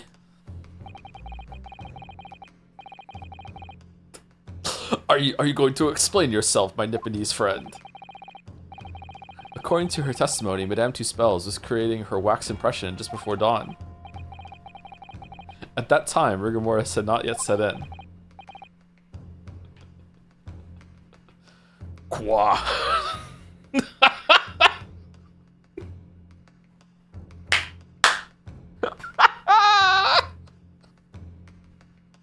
Am I correct so far, Madame? You are, yes. Oui. As I said, the stiffening of the jaw is the first sign of rigor mortis, 2 to 3 hours after death. But the man's chin was limp, so he cannot have been dead for a long time. But on the other hand, if you look at Dr. Sai's report, it quite clearly states the following. Death by hanging confirmed at midnight, 17th June. No! If the professor indeed died at midnight that day, then by the time you were sculpting his face, rigor mortis would have already set in. Oui, yes, you are right. The chin, it would have been completely stiff. In other words, Lissamari, this report is wrong. Or she's wrong. Objection! No coroner makes mistakes when recording the time of death. The very idea is absurd. In that case, there's only one possible conclusion. The execution didn't actually take place at the stated time. Impossible! Order! Counsel, this is beyond folly. Not only do you indict the author of the report, Dr. Scythe, but you also implicate members of the staff at Barclay Prison where the execution took place. By heck, extraordinary. Not in my day. My learned friend appears to have overlooked one very crucial fact. What fact? That I don't like this. The professor died that night. Without question. Yeah, he did. Of course he did. I moved the man's limp jaw with my own hands. There was no... Yes, the professor died that night. But what if he didn't die at the gallows? Didn't die at... Are you insane? What? What exactly are you suggesting did happen in that case? I don't know. I just know there's a contradiction. Why are we... It's almost impossible to leave it, but it would explain the link between Dr. Scythe, the professor, and the one other person of interest. I have evidence that will explain exactly what I'm suggesting happened that night. Do you? Because I don't. Can you present it for us, Ryu? Counsel, present the evidence at once. Also, this is me, the voice of the streamer. This is my real voice. Yes, please present it without me having to do it. The evidence that allegedly explains what really happened on the night of the press execution. I don't fucking know. The newspaper? Death by hanging confirmed at midnight, 17th of June. Redacted. I don't know.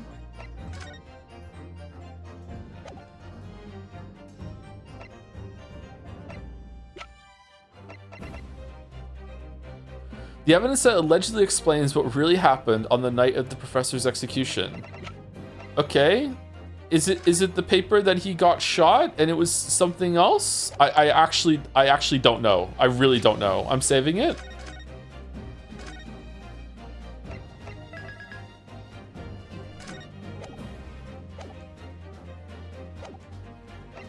Okay, let's metagame. Can't be that, can't be that, can't be that, can't be that, can't be that, can't be that, can't be that, can't be... Wait, hold on, can it be this? Yeah, can't be that. Can't be that, can't be that. Gucci gang, Gucci gang, Gucci gang, Gucci gang. Camera? Oh, there's blood on the thing. Ooh.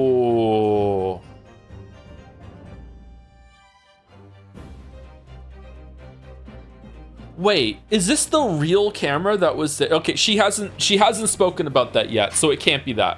That is a step ahead. She hasn't mentioned that Drebber, that it actually is the real camera from the scene that Drebber used that night or whatever the fight. It can't be that. In fact, that might be a completely unrelated thing with the blood from this murder. The camera was taken when he took the other thing then. Okay. The heads. The autopsy, death by hanging. I think it has to be this that we're saying he was shot. Take that! What happened that night is written very plainly in this newspaper article. Executed criminal returns in the dead of night at local cemetery. You're suggesting it was a corpse coming back from the dead now? Well, if this article is to be believed, yes. The professor, assumed dead following his execution, emerged from his grave and was killed again. Objection. Okay, I feel like this hasn't answered what they said. Don't be a fool. That's simply a rumor published by the gutter press. Can you be certain of that? Are you serious? The point is, as the article says, there was a witness to what happened. My word, yes indeed. Mais oui, the young man who stole into the cemetery by chance that night. Objection. Of course there was a witness. The story didn't write itself, but obviously the man made it all up. And in any case, this was 10 years ago now. There would surely be no hope of finding him. Objection. Oh, Judge. On the contrary, my lord, we all know this witness well. Oh, do we? What? What? Are you suggesting, counsel, that you've identified the person in question? That you know who claims to have seen these utterly incredible events take place? Yes, my lord. In fact, you could say he's right here before my very eyes. You will substantiate your latest claim now then, counsel.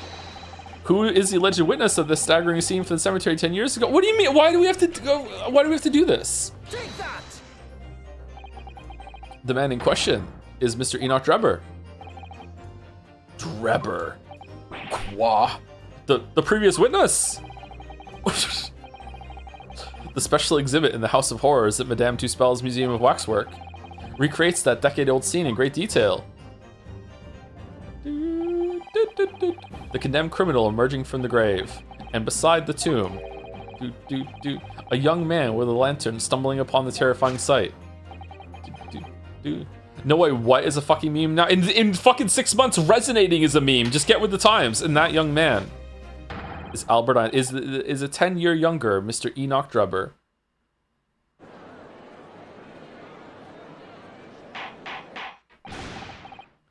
Order, order, order. Surely not, counsel. Drebber was there in Lowgate Cemetery. What is all this talk about Mr. Drebber? Is the name significant? Of course, Madame Tuspels doesn't know, does she? Madame Tuspels doesn't know. Yes, it's extremely significant, madam, to your situation as well, in fact. What situation? Wait, so you recreated Drebber in your wax museum from the artist rendition of the scene to that level of accuracy? Wow. The theft of the Professor Waxwork from museum some days ago was perpetuated by the very same man. No, but that would mean Madame Tuspels. It would appear you know the name, Enoch Drebber. Oui? Yes, I know it. But from long ago, in the past. What? Quoi? Oh my. Good gracious, quoi? Explain yourself. Tell us everything you know. Yes, yes, of course. The story of the young man and the terrible sight he witnessed in the cemetery 10 years ago was published in every single newspaper in London and throughout Great Britain. Yeah, we know, you said. However, in all of the articles, the witness was simply described as a certain young man. No details were published about his identity. His name was never revealed. That is, apart from in one newspaper. The Daily Circus. It is the paper from which comes the article I have already shown the court. You're saying that his full name was only publicized in that article. And goodness me, yes, here it is. The university student who experienced this shocking event is Mr. Enoch Drebber, a disciple of science at the University of London and a resident of a student dorms. Unbelievable.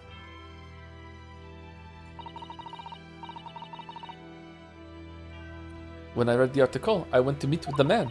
His discovery of the condemned criminal coming back to life in the cemetery in the dead of night would make a perfect exhibit from my House of Horrors, whether it was the truth or not. Oh shit, I see, so you went to meet Mr. Drebber in order to sculpt waxwork of the man, did you? Exactament. He was studying science at the University of London in those days. He was just a poor student. I paid him £5 to model for the wax. £5? That's half a hot air balloon ride. What the fuck? And since that time, it has been in my museum to recreate the scene of terror from the cemetery.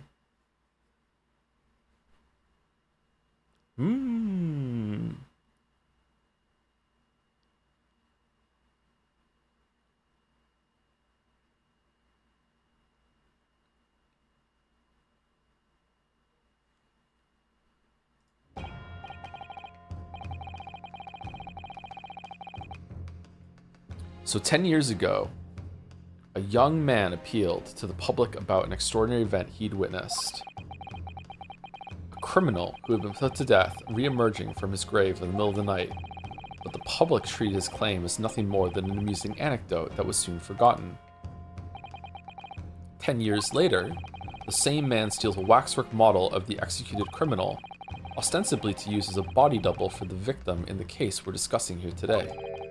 Even though the waxwork's build is a poor match for the victim, and his face is obscured by a mask. Okay, see, I'm annoyed. Okay, so here's the problem with Ace Attorney, is that it's meant to be kind of like a laissez-faire with all the shit, and it's meant to be like just roll with it. It's meant to be wacky, whatever. But when they start to like think of like reality and it doesn't match, like who? There's no way anyone from the ground looking up at the fucking the framework falling from the hot air balloon is even gonna have time to process that. Oh wait, hold on, that wasn't really an ass man. That was a wax model with a fucking mask on. Like they're just gonna see a figure in it and it's gonna fall. Like this is stupid. Ostensibly is another bang word. It is. Yeah, I really like that word. Yeah, interred. So the question is, why would the man do such a thing? And then, like, Van Ziek said that yesterday, too. Which brings us to 3 days ago, when the birdcage crashed into the Crystal Tower.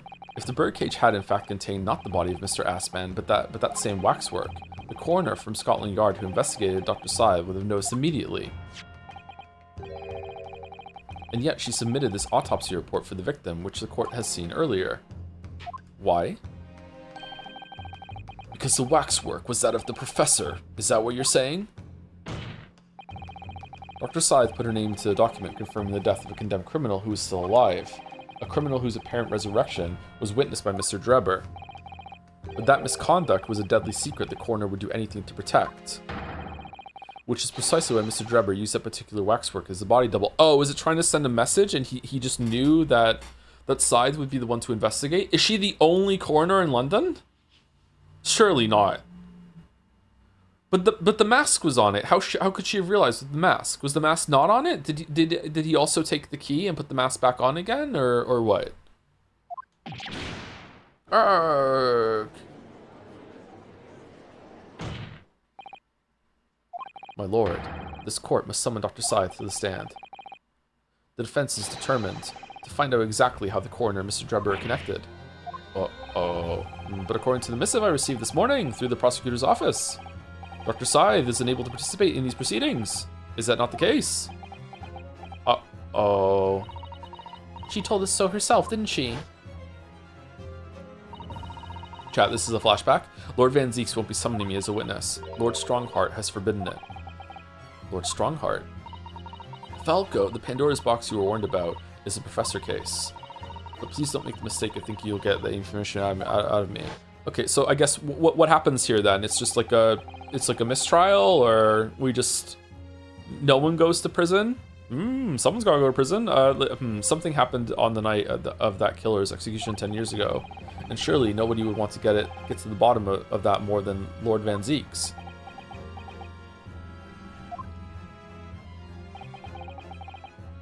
Prosecution calls for the instructions in that missive to be scrapped.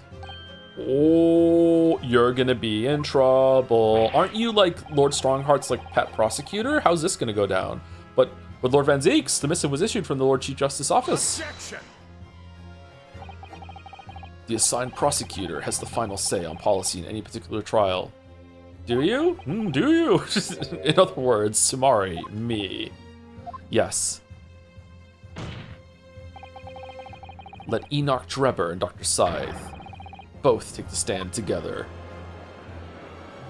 And I don't have to do the French voice anymore. Thank dog. Order, order, order. Very well, I will uphold your request. Bailiff, send a subpoena with immediate effect addressed to Dr. Scythe of the Forensic Investigation Team. The woman is compelled to attend her on Her Majesty's orders. Wait, the Queen's here? Alright then, Enoch Drebber and Dr. Scythe. If they weren't colluding with one another, this crime could never have been committed.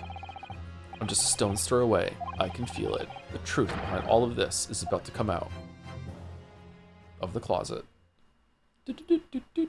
Oh, they're just here. Shit. Oh no, she's still fucking there.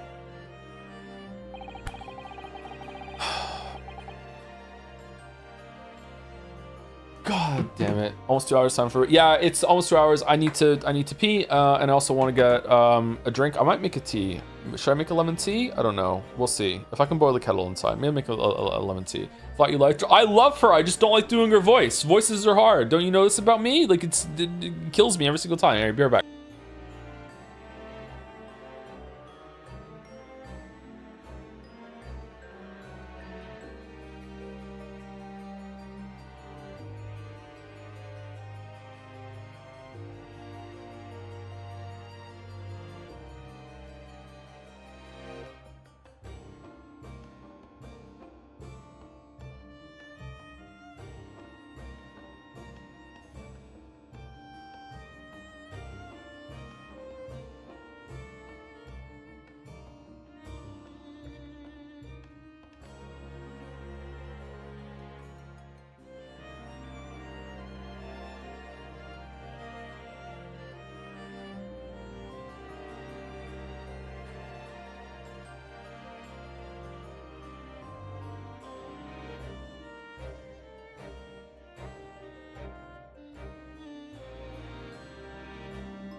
All right, I'm back, and I have a tea steeping, so in about 5 minutes or so, I'll go and get it. It's okay if it goes on a bit longer, though. It's going to be too hot for me to drink for a while, and the lemon tea can't really get too strong. Excuse me.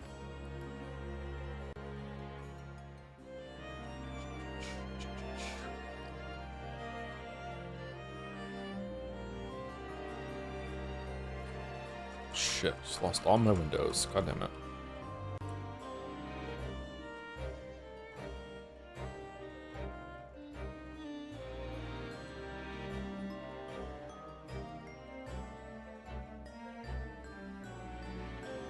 Bonjour, Joe. Bonjour to you too. Thank you for your attendance at such short notice, Dr. Scythe. Oh god, there are 2 Yusuke's on the stand. Fuck. This is the worst thing that could happen.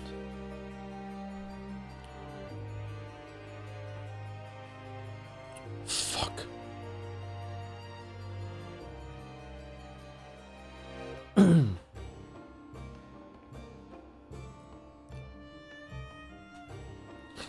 I'm disappointed in you, Lord Van Zeeks.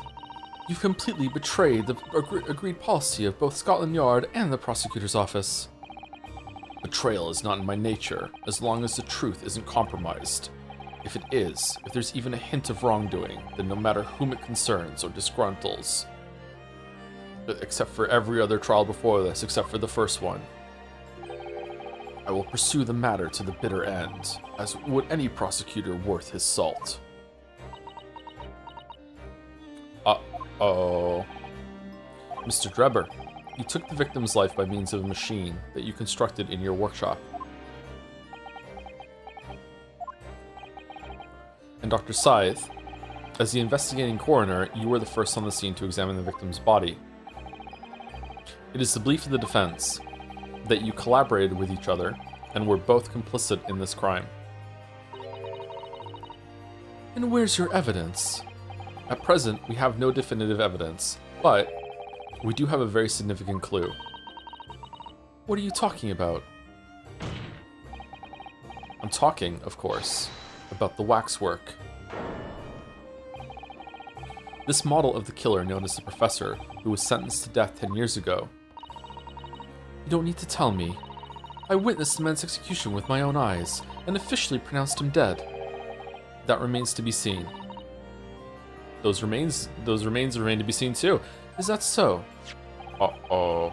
According to newspaper reports from the time, on the night following his execution, the killer came back to life. Tsk, don't waste my time. And the sole witness to that mysterious event was you, Mr. Drebber, wasn't it? Drebber, you plonker. If what you saw in the graveyard that night 10 years ago wasn't some chilling fiction, but reality, it would make you privy to a very great secret of Dr. Scythe's. A secret so profound it could compel the coroner to agree to collaborate in your evil scheme, in fact. Mr. Drebber, tell the court. Tell everyone the truth of what you saw that night in Lowgate Cemetery. Yes, testimony, let's go, chop chop.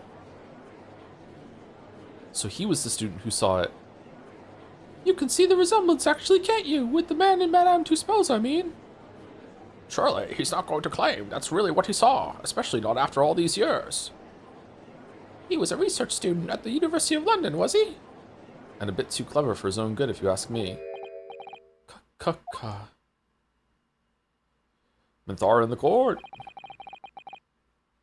What an interesting twist. Wait, who's talking? You or...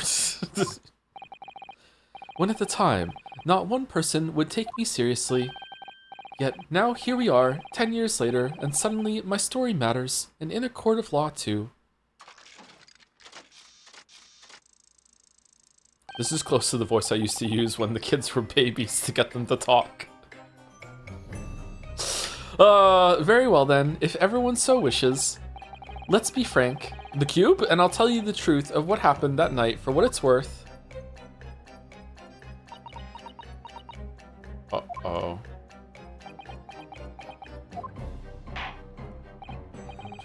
So, Mr. Drebber, your testimony please, about the events of that night 10 years ago. You will tell the court exactly what you stumbled across in Lowgate Cemetery. Yes, of course, as you wish. In the cemetery 10 years earlier.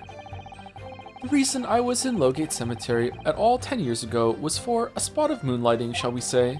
Yes, the illustration in that newspaper article was based on what I witnessed that night. But thinking back now, I realized that I never actually saw the professor. Soon afterwards, I was visited by a young woman who sculpted a model of me from wax. Oh, okay, right, yeah, of course. Then I gave up on my dream of becoming a scientist, and it was all because of that newspaper article. Wait, what? Wait a minute. You're claiming you didn't actually see the professor now? Of course, you'd have to have a screw loose if you believed a corpse could come back from the dead. But, so, you're saying this article is... Alright, when are you gonna say that it was the real camera for the exhibit? Not worth the paper it's printed on? No, I think that would describe it perfectly, yes. Me when I lie? If the details are in the article aren't true, then I'm gonna be very upset, because I like it when things are true. It nullifies your argument for why Mr. Drebber and Dr. Saib have been working together. So he's discrediting himself to cripple my argument. Tell me, witness, are you lying? You claim to have been in the cemetery on some auxiliary business. Can you elaborate? No. That's right, grave robbing to be precise. As you know, Lowgate Cemetery is at the rear of Barclay Prison. So among students at the university, it had a reputation for being haunted by the ghosts of condemned convicts. Grave robbing, you say? Yes, exhuming fresh corpses to sell is reasonably lucrative. Of course, I never laid a finger on any valuables buried with the dead. So you were one of the so-called resurrectionists, a particularly unpleasant scourge on society. Yeah, there we go. So for there's a gray area that taking the corpses is fine, but not the things that they have, which it can't actually be true. Actually, my fellows and I went by another name, the repurposers. The what? That is quite beyond the pale. You would invite divine retribution, sir? Yes, well, I think I suffered retribution enough. The Daily Circus eventually unearthed my name and put it in print. How the fuck did they find out? It caused me a great many headaches. In the end, I had to leave my university. That was the only paper with the bad grace to identify me unambiguously, I might add. I see. Out of interest, who drew the illustration for this article? Ah yes, that was the reporter who exposed me. He sketched that right in front of me as I described the scene.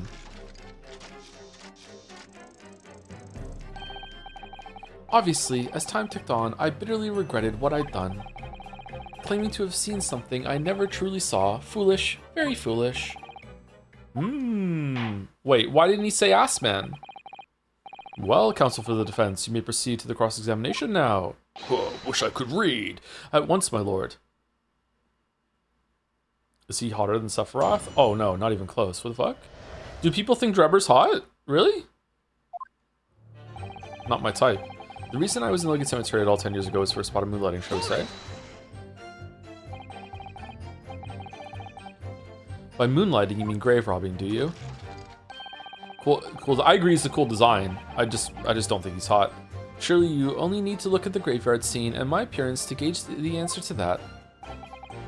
The lantern and spade. Actually, Menzies, it's a shovel, but who on earth would want to buy a dead body? Any major hospital. A hospital? In order to better understand the human body, the study of anatomy is crucial to medical science.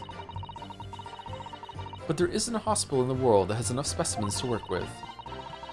Though obviously they can't openly express an interest in obtaining more by dubious means. As aspiring scientists, we young research students had no money to work with, as I'm sure you can imagine. So we made surreptitious arrangements with a hospital via some of our medical student acquaintances. We would never take anything of value from the graves. This was all for the furtherance of science, you see. That's what we told ourselves every time we stole into the graveyard at night, spade in hand. You mean shovel? You realize body snatching is a serious crime. If you were caught, you could expect the gravest of consequences. We students were caught between the hammer and the anvil. We needed funds for research. Professor Hairbrain said exactly the same. Okay, let me go get my tea. Be right back, 1 second. I'm quite speechless at the apparent levity with which you revealed their poor behavior.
Did he do the keeps talking as he leaves the room bit? The keeps talking as he leaves the room bit is my favorite. I'm quite speechless at the apparent levity with which you revealed this abhorrent behavior. Well, if you wanted to know why I was there at Lowgate Cemetery, that's the reason. But I never expected it to end the way it did. That I regret to this day. Yes, the illustration in that newspaper article was based on what I witnessed that night. Strange happening at Lowgate Cemetery, which you now deny. Not entirely. I ran to fetch the police at the time, you know, I was shaking like a leaf. But they didn't believe a word of it. In fact, I was very nearly arrested myself. Okay, so what do you claim you're seeing now then? So you went to the papers instead. I started big with the London News, but unsurprisingly, they didn't want to know either. In the end though, it was reporters from the gossip rags, the gutter press, that came to get my story. And it spread like the plague through the capital as gossip-hungry Londoners lapped up the tale. The story was in every single paper at the time, with the exception of some broadsheets. And yet, only 2 or 3 of them actually interviewed me personally. What? Most of the accounts turned out to be very true. Started out to be very interpretive ghost stories. What about the article in the Daily Circus? That particular journalist found me at my dormitory. I don't know how, but he discovered my name. So I recounted to him exactly what had happened that night. And from your description, he drew this illustration? Precisely, that's how I learned that the condemned man was the infamous professor. Because the reporter told me so, I had no idea myself, you see. Newspaper reporters are wont to stoop around in matters that don't concern them. So the scene portrayed in the illustration is accurate then. Well. Thinking back now, I realized I never actually saw the professor at all though. How could you know? What are you talking about? I think I explained already, didn't I? Lowgate Cemetery is at the rear of Barclay Prison, so it was renowned among the students at the university for being haunted by the ghost of condemned convicts. So what I'm claiming now is that I saw is a ghost. Okay, prove it wasn't a ghost defendant. For some absurd reason, I was scared of the graveyard at night. Absurd, and as a result, only too willing to believe that nonsense about the dead coming back to life. But you said you actually saw it. Frank saw it. I said what I'd seen in my mind's eye. After all, resurrection is impossible, isn't it? You'd have to be unhinged to think otherwise. Kazuma coughing or across the other side? Unless, of course, you have some evidence that proves I encountered the professor that night. I don't know. Is there any material evidence that could show he really did see the professor? If we have anything at all, Mr. Naruhodo. I know. I need to present it against that irritatingly backtracking statement of his.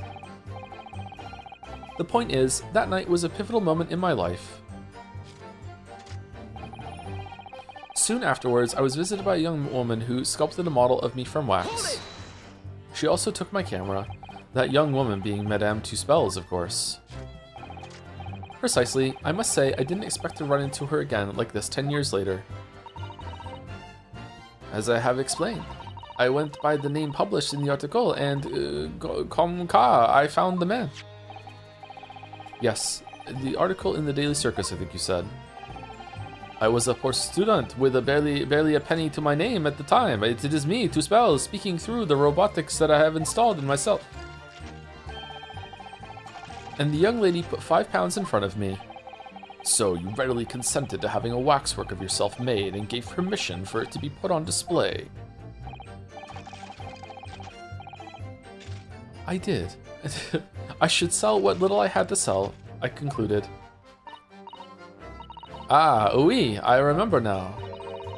I purchased something else from you that day, n'est-ce pas? Here we go. Here we go. Did you? I can't say I remember. What was it, madame? His camera. Ah. Oh yes, I made a point of taking it with me whenever I made an excursion into any cemetery. You took a camera with you, sir. To what end? To record the details of the bodies I disinterred. But I had no intention of ever visiting a graveyard again after that night, so I sold it. I see. Yeah, makes sense. But I still have it, monsieur. It is a part of the special exhibit in my House of Horrors. I am very meticulous about such details. It is the Two Spells way. Just like it's the Joe way to get the accents right. It would seem, then, that this is the very camera Mr. Drebber took with him into the Tollgate Cemetery on the night in question. Yes, interesting. Details of the camera have been updated in the court record.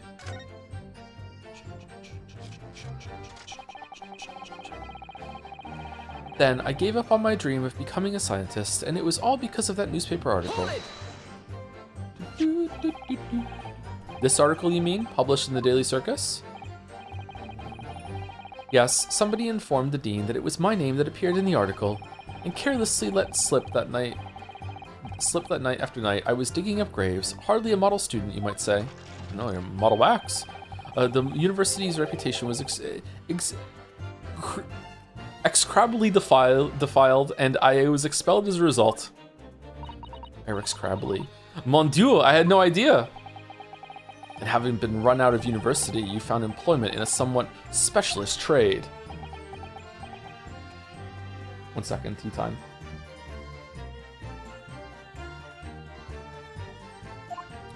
Ooh, it's good. That's good. It came out well. You combine your knowledge of science with knowledge of stage magic to create various experimental machines intended to demonstrate never-before-seen technology, and you use those deceptive machines to trick the government and private investors into giving you money.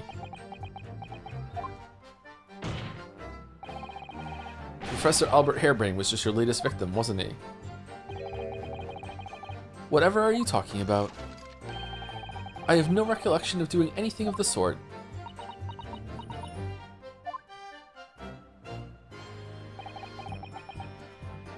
What's Drebber up to? Why would he suddenly change his tune and recant his claim? I wonder if perhaps it's because his circumstances have changed now. What circumstances?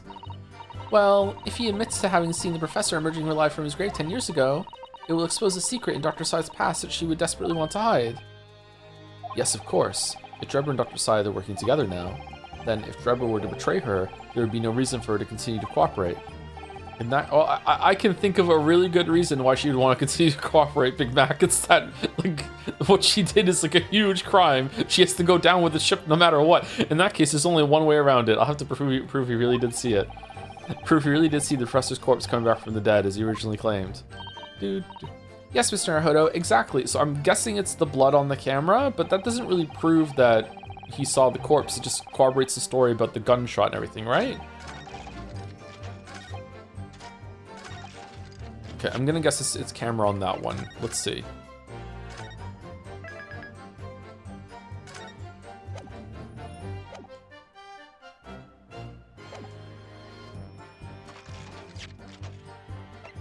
From whom would the blood come if not the corpse? It could have been blood from another source, you know? Like he carried the camera a while, right? He had the camera a while, right? Maybe he cut himself when he was using it one day. Like, who knows? Objection. Nope, it's not this one. Sure, something about that last 7 minutes used to be odd, doesn't it? Okay. Should read them more carefully. Let's just reload, actually.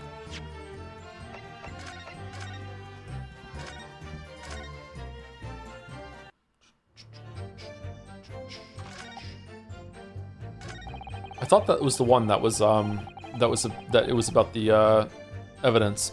Reason I was looking at some of spot of moonlight, should we say? Yes, the illustration was based on what was that night. Thinking back now, I realized I never actually saw the professor at all, though. So afterwards, it was visited by a young man who was following a model for wax. Then gave him a dream of a scientist, and it was all because of that newspaper article.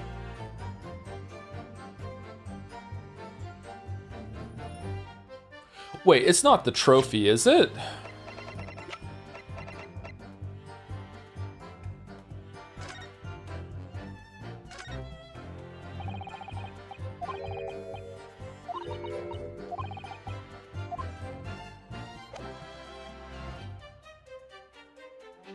Objection. No? Okay.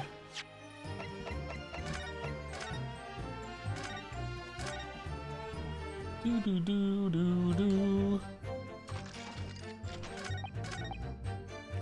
Reason I was in Logan Cemetery at all 10 years ago is probably really choice. Okay, it doesn't seem like that one is a problem. Yes, the illustration in that newspaper was based on what I witnessed that night. Okay. Thinking back now, I realized I never actually saw the professor at all, though.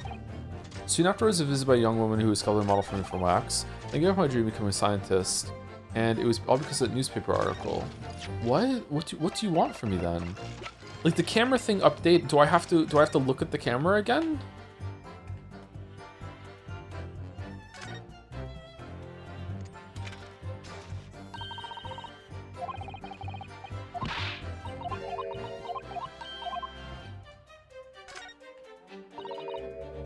Concern her, what is it? On the bell is just here. There seem to be very dark red stains. Yes, you're right. Looks like blood actually. Oh my, I'm sure it's not thinking. Ha ha ha. No, it's not that. Okay, so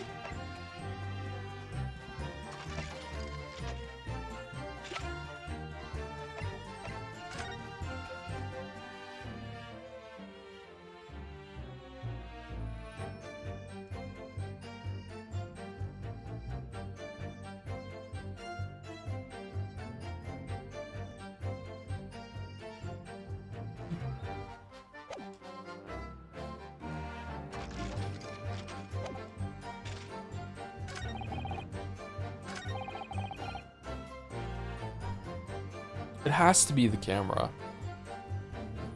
It has to be the camera, because the camera just got updated. It has to be the camera. Okay. The reason I was in Logan Cemetery at all 10 years ago is just what I'm willing to say.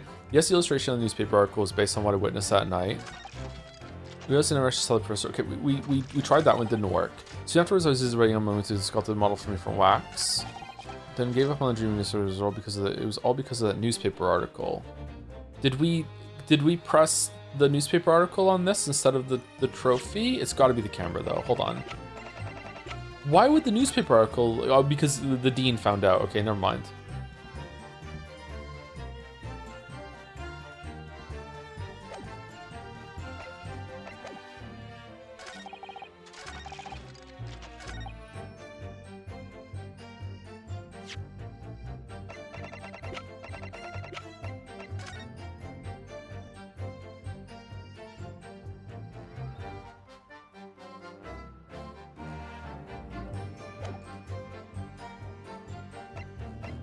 Okay, let's try the camera on this one.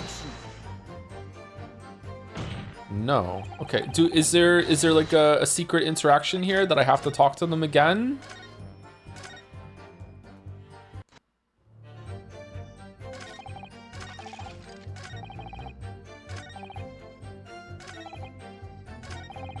Okay, I really do think it's. I'm just gonna present the camera to every single thing and let's see how it goes. Objection. Nope.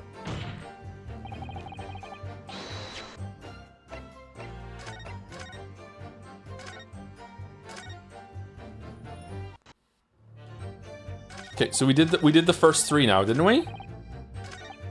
We did this one. We did this one. All right, so let's do this one. Objection. Nope. It's not the camera. The camera updated. Okay, so we're ahead of it then. So we're not talking about how you did witness the blood or whatever like that. Okay, I have no idea what to do here then.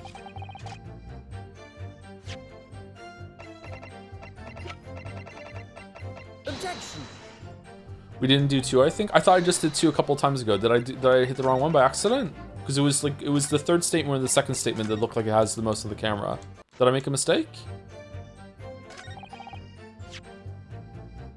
I think I've done them all at this point. Objection. Yeah, I did them all. All right, it's not the camera then. That really surprises me. Okay, so what is it then? Something in the newspaper article is wrong. It's not the contents of the newspaper article that you need to talk about, right? It's this little blurb here. Newspaper regarding can tell the eyewitness the alleged resurrection, the presence of his grave on the night of execution. I feel like this is going to be important, but maybe not now. Mr. Drebber's dreadful encounter. Wow, I really thought it was Cameron 3. I also thought it was Cameron 3, but apparently we're both ahead of the story, what it needs to do. Okay, so the reason I was in Lowgate Cemetery 10 years ago is to spot a moonlight, shall we say. It's definitely not that one. Yes, the illustration in is it? Yes, the illustration newspaper was based on what I witnessed that night. Thinking back now, I realize that I never actually saw the professor at all, though. Okay, so why is he in the picture then? Soon afterwards, it was about a young one who got the Model 3 from wax. Then he gave up on a dream to become a scientist. It was all because of that newspaper article. Okay, so it's got to be 2 or 3, I think.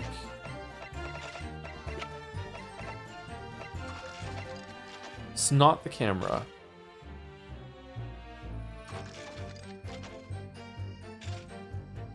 And it wasn't the trophy on 5.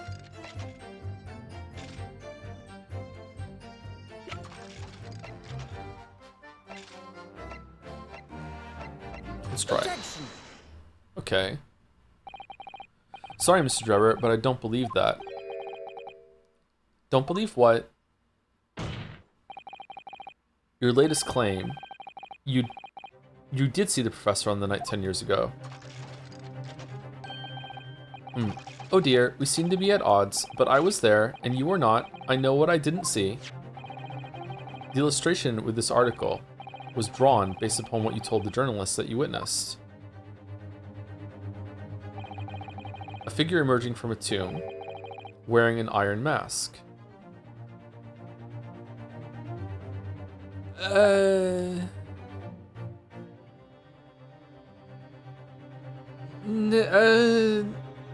No, Yes, when the killer was tried 10 years ago, it was decided in the closed court ruling that the man would wear the mask to hide his identity. It wasn't to be removed, even during his execution and subsequent burial.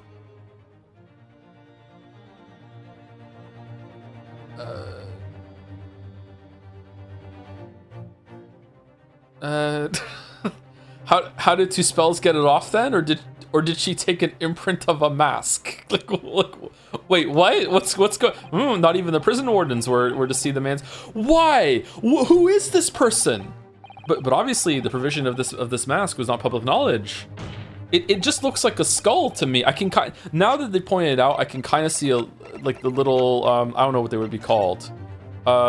These like bolts up here, but it looked like a ghoulish kind of skull rendition of like a zombie coming back from the dead, right? Like, yeah. Okay, what is this? What is the 2 spells gonna say about this then? So, Mr. Drebber, as you just heard, ugh, a lowly student of the University of London certainly wouldn't have known about the condemned man's mask. So, unless you'd actually seen the professor that night, he wouldn't be rotting yet. It's an artist rendition though. It's meant to be eye-catching. It's not a photograph.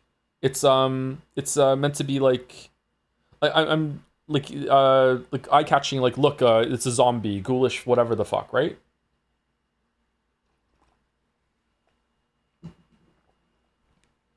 It's inconceivable the artist would have included the mask in the illustration.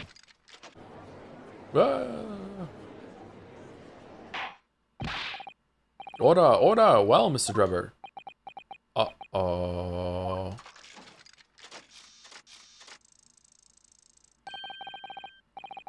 It's a vile scene, isn't it? If you look closely. And as I've already been at pains to point out, I was utterly petrified, which is why I had it in my head that I had seen such a blood-curdling sight. But afterwards, I came to my senses, and I realized that I'd been mistaken. You're still saying you didn't see it? If you're stubbornly sticking to that story, witness, then amend your testimony to explain exactly how you think your eyes deceived you. Of course, only too happy to oblige. I can't believe he's still not going to concede the point.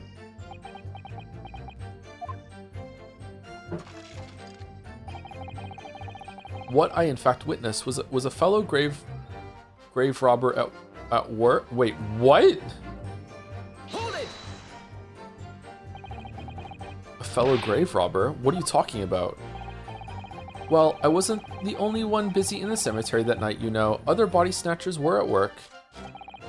Of course, when I saw one emerging from the hole he dug, my heart very nearly stopped. So that's the terrifying sight I actually saw, you see. You're claiming it was just another student on equally insalubrious business as yourself. Many of the medical students would wear metal masks to protect them from bacteria during dissections. Clearly, the fellow was using such a mask to protect his anonymity. Wouldn't you say, where the fuck was yours then? But there's more to the story, isn't there? The article goes on to say, in the next second, a gunshot rang out suddenly from behind. The bullet pierced the resurrected man's chest, whose breath then stilled once more. We might assume that this sexton discovered the miscreants at work, perhaps, and fired upon one of them.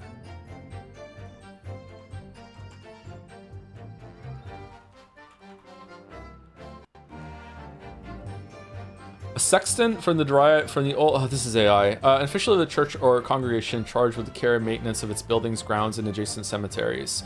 Duties often include ringing bells, digging graves, and preparing for church services, and also shooting people when they come back from the dead. Okay. That's right here.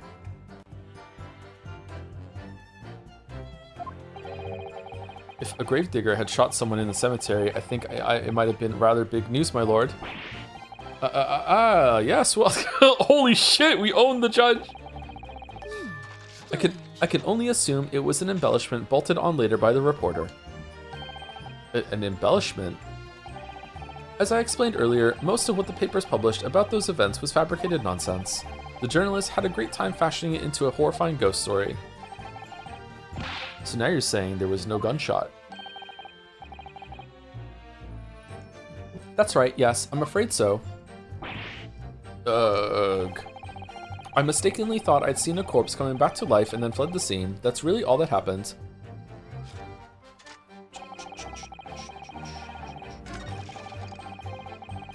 Hold it!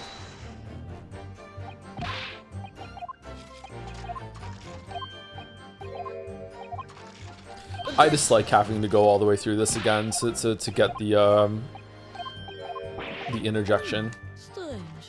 Wish we could just jump to it. Excuse me. Doesn't take too long though. Madame Tuspels. Don't take it on to Mr. Sholmes. Ooh la la, pardon. I was lost in my thoughts. Would it be fair to say that Mr. Drebber's last remark was significant to you in some way?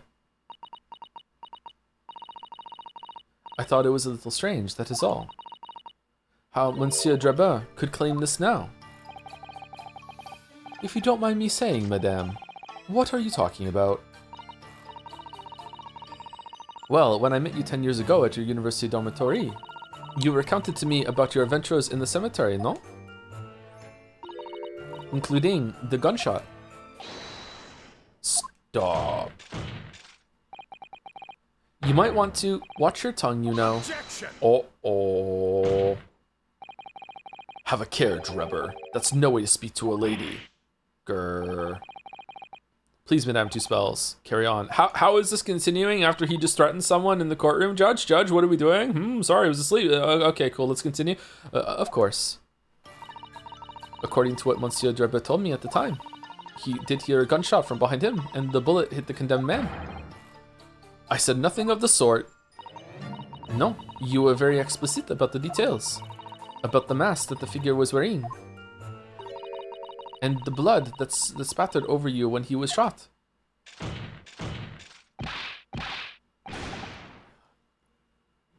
Enough. Shut up, woman. You're making all this up. I can't do angry robot voice. That will do. Mr. Drebber, what the fuck? Yes. You refute the account just given by Madame Two Spells. I have no recollection of ever saying those things. Come on, do you really expect us to believe you? Control yourself, counsel. I will not permit baseless accusations in my courtroom, but I will permit witnesses threatening other witnesses with violence without saying a fucking word. I'm a judge. Here's my gavel. Right. Under the circumstances, I think it best that you supplement your testimony with a statement to clarify your position on this witness. Very well.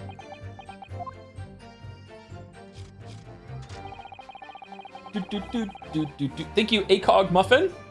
Ooh, a cog muffin for the 5 months. Hey Joe, catching on the VODs from the start of this case. I've completed these games already, just enjoyed the playthrough, and got to the part about the intent to harm. My 2 cents are just that the point about the convo is that Albert was so caught up in his hypothesis, he forgot someone died, not any intent versus law thing. Do you think so? To me, it felt like he was saying that maybe he was just having a pity party, and he was kind of saying that it doesn't matter what happens if your actions, indirect or purposeful or not, result in harming someone, you should feel some responsibility about it, which is not the worst thing in the world. Like, if I accidentally hurt someone I didn't really to do it, I would still feel bad, right? I would still want to make that right, even though I technically didn't do anything wrong, legally, ethically, morally, or otherwise, right? I would still feel bad. But like, it wasn't really a harebrained that we're talking about at that point. It's that, you know, it launched into a chat conversation. Thank you, Zordox, for the bits. Playing Wikipedia gotcha and just got a local road I've driven on hundreds of times. Let's go. That's very unlikely. Wow. Have you played the game of chance idle game? Don't actually. It's not worth it. Thank you, Acer Sasha, for the 56 months also 2 minutes ago. Thank you very much, Acer Sasha.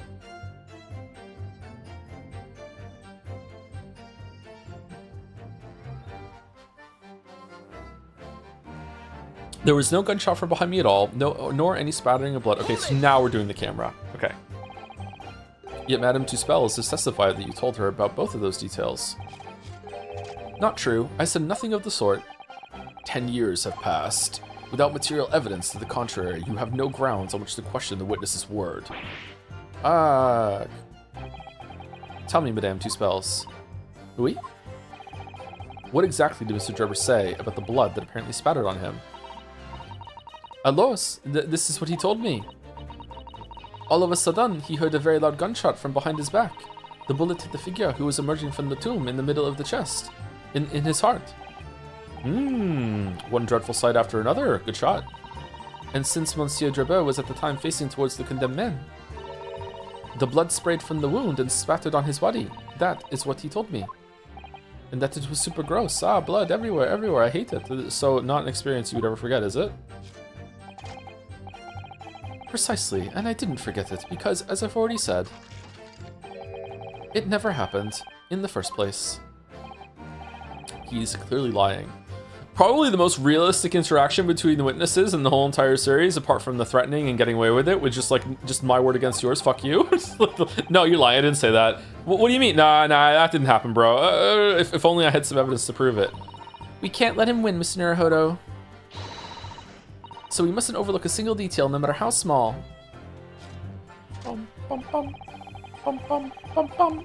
Hairbrain should 1000 be punished for experimenting on a human. I don't care. I don't know about that. What if like a waiver was signed or anything like that? Like, I feel like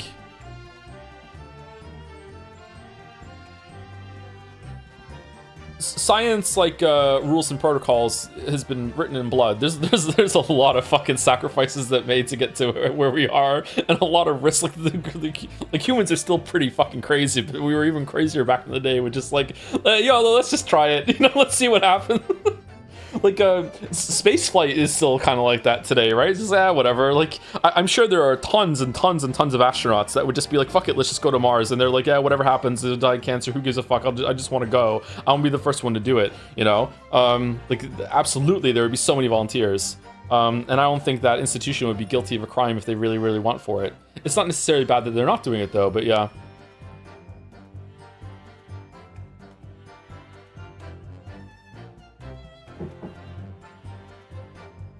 Okay, finish my tea, let's go. They should be though? I disagree, chatter, sorry. Objection. Mr. Drebber, do you remember this camera? But that is the camera from that fateful night. Yes, we borrowed it from the House of Horrors. We just steal shit all the time. It's the camera you took with you to the cemetery that night, Mr. Drebber.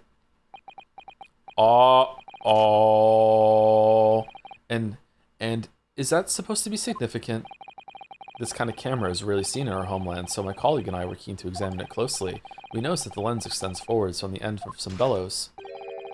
Like this. What's that? There, just on the bellows. It looks like a dark red stain. Ah. That's right, ketchup. It's a rather conspicuous mark here on the bellows, in fact. Good lord, are you suggesting?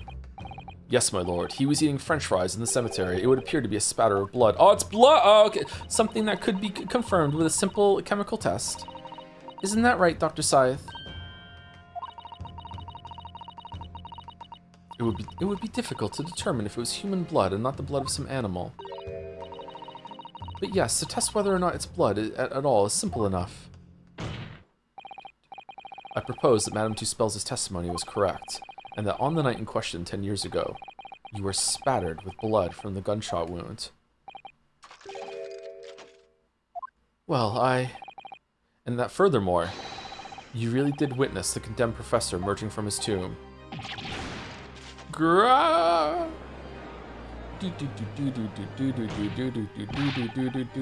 simply no way you could have forgotten such a traumatic experience. In other words, Sumari, the only explanation is that you're trying to hide the fact that you saw the professor that night. But why? Why would he want to do that? Tell me why? Why? Well, not for his own gain, it would seem. For whose then? Who could benefit?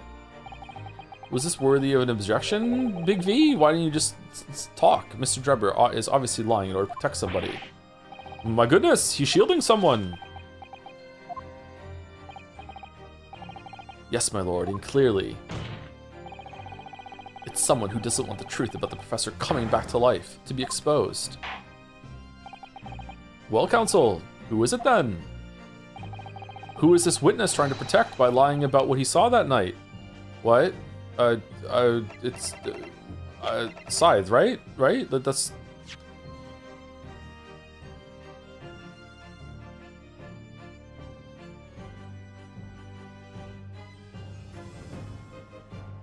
Yeah, it's Scythe, because they're in on it together. Take that! The obvious answer is Dr. Scythe. Scythe. So sometimes the games ask you to make really, really like difficult leaps, and other times it asks you to make something that's so blindingly obvious that you just kind of like, wait, hold on, why are you even asking me? Is there something I missed here? Well, whatever do you mean? Imagine if the convict who had been sentenced to death was not in fact killed. Imagine if that was to come to light. What are you insinuating? I don't know that word, but, you know, imagine if the convict in question was the country's most hated mass murderer. If it was the professor, that would be an unprecedented scandal. Objection.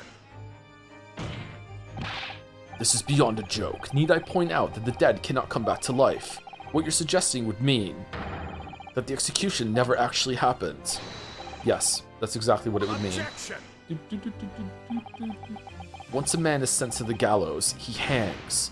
No one could escape, not in Great Britain. Wait, hold on. If...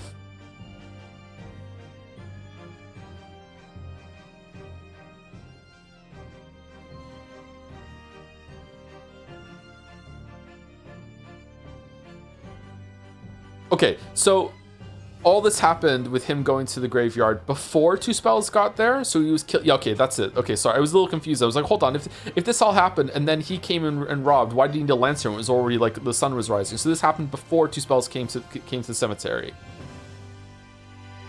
So she came after all this happened, after the gun. She didn't notice the gunshot wounds? I guess it was dark and she's only after the face. What about the mask though? How did she take the mask off? Was the mask not on there? Was it a different body? What's going on?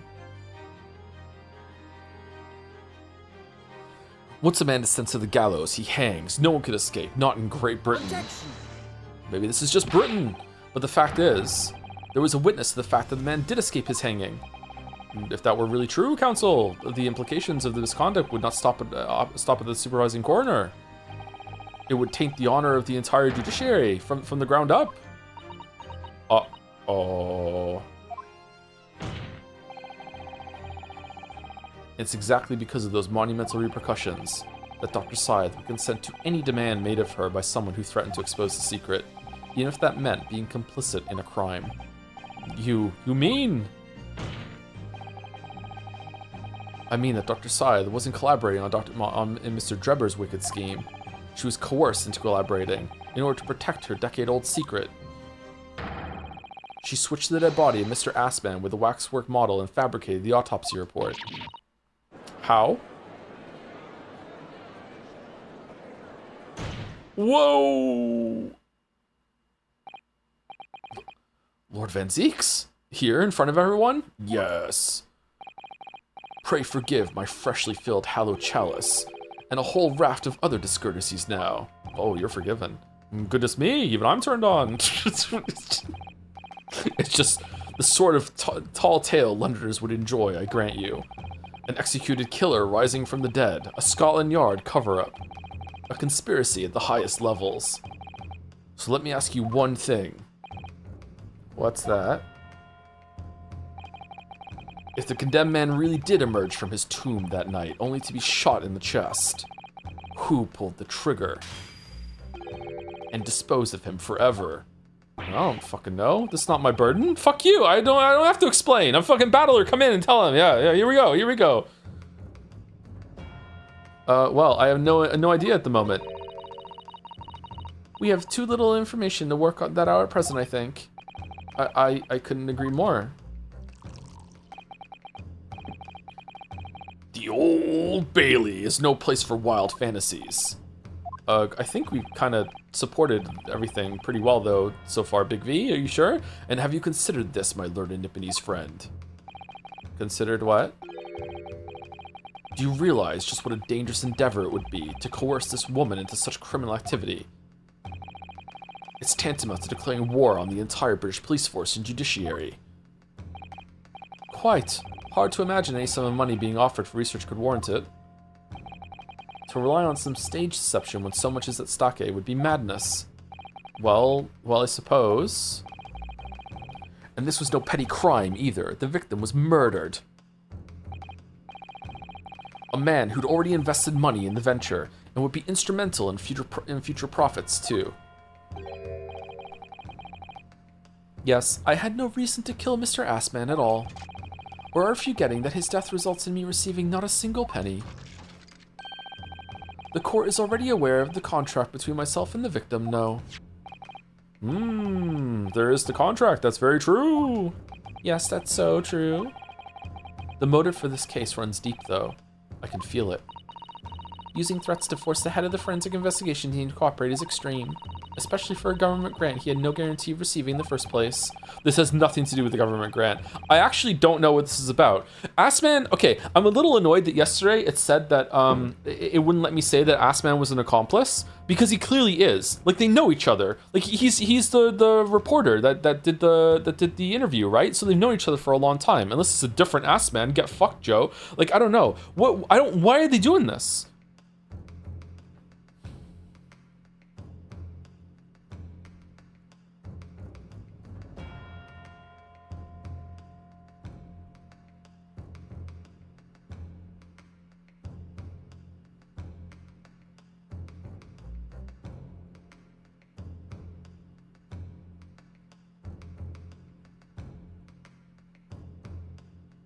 Well, this is a murder trial. You can't actually be an accessory to your own murder. Sure you can. If the research grant was the aim, taking Mr. Assman's life would have made no sense anyway. I actually don't know. I don't know why they did this. Which means Mr. Drebber's motive wasn't money at all. He was just trying to kill Mr. Assman. But why? What was his motive then? Time is up, my learned friend.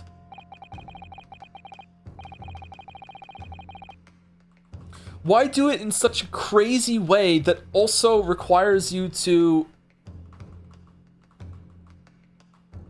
blackmail the coroner via a specific wax model?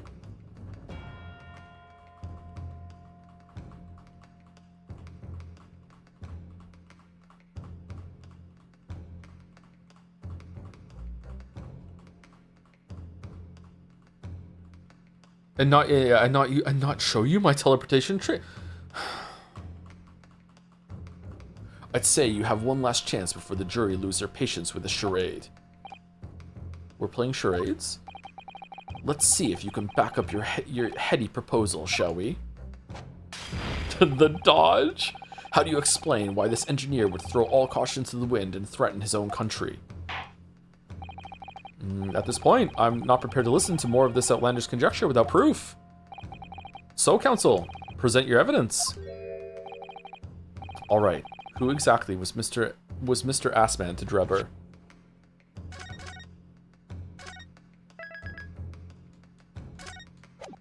Interviewer, interviewee. Oh my God, the connection. What does it mean? I don't know, but it's enough to continue the trial. There's a connection there that no one's seen yet. And I'm going to have to present 2 pieces of evidence to show what it is. Are we? 2. Yes, my lord. The evidence to establish the motive and explains why the witness wanted the victim dead is right here.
Is it just because he's the one that published this that he couldn't be a scientist anymore and he had to do this bullshit? Is it just that? That's so boring if that's the case. Is it just that and the science award that he really did want to be a scientist?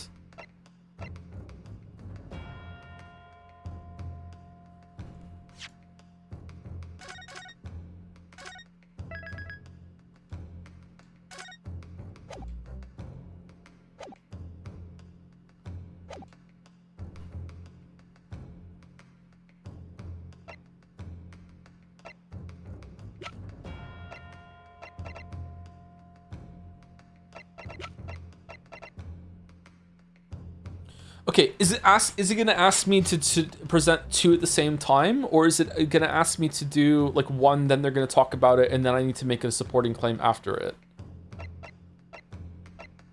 I'm a lawyer, therefore everything that I do is important in here. Good point. Okay, exhibition in Crystal Tower. It's not that, I don't think.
I don't know. Let's try the science one and see. Take that!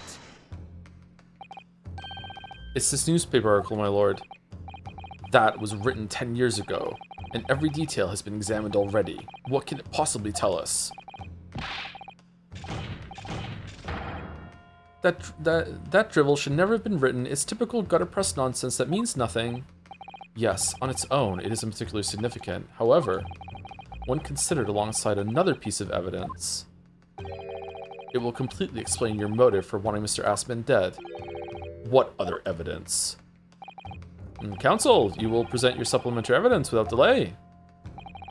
The evidence, which cross-reference with the newspaper article, established a motive for the is it really just the that he lost his science thing? You turned him into a science bitch?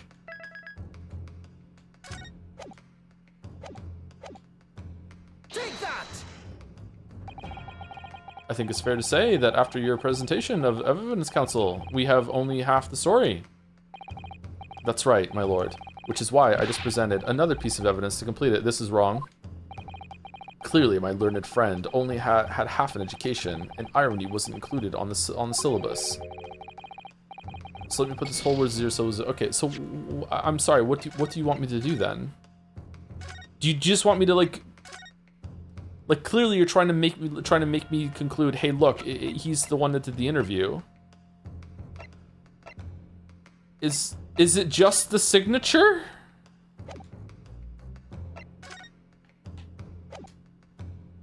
Take that! Oh, okay. It's this contract, my lord. Mr. Drebber, this is the contract you signed with Mr. Asman. Yes, that's right. The very document, in fact, that proves I had no reason to kill the man. No, I'm afraid not. What? There's something very significant that this newspaper article and the contract have in common. Really? And it's that common link that shows very clearly why you were determined to kill Mr. Odi Asman. It seems the defense has uncovered something the rest of us have missed. Okay, this is kind of stupid. So my learned friend, point out what these two pieces of evidence have in common. Fucking, like, it's just so much work in presenting. Just be like, yo, look at the signature on the fucking newspaper. Like, what? Where exactly the link between the bureau of the contract? Take that! What these two pieces of evidence have in common is a signature. A signature? The signature on the illustration that accompanies the 10-year-old article and the signature on the contract belong to the same person. What? As the court has heard, quick, eat it. Giselle Brett bursts through the room, grabs the paper, starts chomping down. I was the only copy of that. What signature? As the court has heard, this illustration is drawn 10 years ago. Nothing we can do, all right. But the newspaper reporter who found Mr. Drebber and interviewed him about his ordeal. If you look closely, the reporter's signature can be seen in the bottom right corner of the drawing. And if you look at the contract here, which was signed between the witness and the victim last year, you can clearly see Mr. Asman's signature at the bottom. Let me see now. Good lord, yes, they're identical. Okay, so he was the interviewer. Who gives a shit? What does that mean? In short, the journalist who drew the illustration and wrote the article published about Mr. Drebber 10 years ago was the victim of this case, Mr. Odi Asman.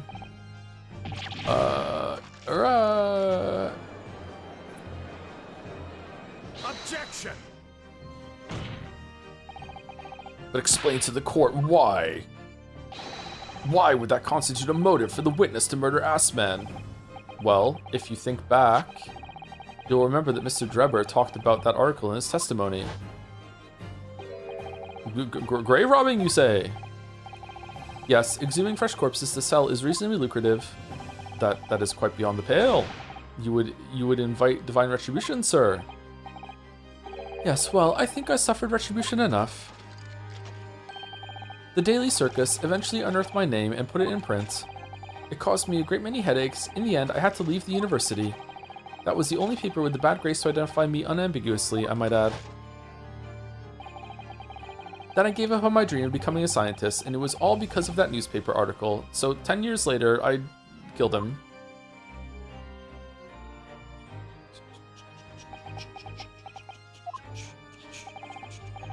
At the time, you were a student at the University of London who dreamt of becoming a scientist.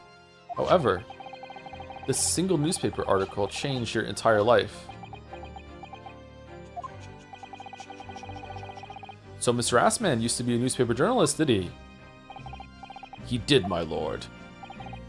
In fact, it's a widely held belief that Assman managed to position himself at the heart of his criminal network, thanks to the many dubious connections he made during his time as a reporter. So you had to give up on your dream and leave university. You lost everything. Eventually, you found yourself working in the field of science, but only in the shadows. And all because of that article, written by Mr. Assman. Enough.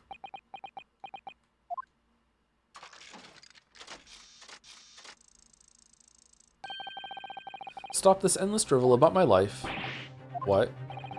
Explain yourself, Mr. Drebber. Yes, it's true. I had to leave university as a result of that article. Man, Scythe and she spells must be super bored right now, but it was just the straw that broke the camel's back. What do you mean? Almost every student of science in the faculty was too poor to actually conduct any research. But they struggled on with their hypotheses anyway. We all did, only to have them taken by vultures. Sooner or later, you knew your ideas would be stolen and patented by some wretch or other after all. Good gracious. Making a name for yourself as a scientist in a climate like that was a miracle only a select few geniuses could ever hope to achieve. Personally, I wasn't one of those geniuses, so it was hardly a wrench. Being forced out of the university because of Lowgate was the best thing that could have happened to me. Mr. Drebber, then why did you kill him? Just for fun. Ah, so you did kill him? Oh, god damn it. Do you genuinely believe that? Of course I do. Who's better placed to know whether or not I possess a talent for science than me? I'm sorry to say that your words don't ring true at all. How dare you? And I have evidence to prove it. How are you in a position to say anything about me? I don't know you from Adam. Adam's here? Fine, if you think you have evidence, go ahead, show it.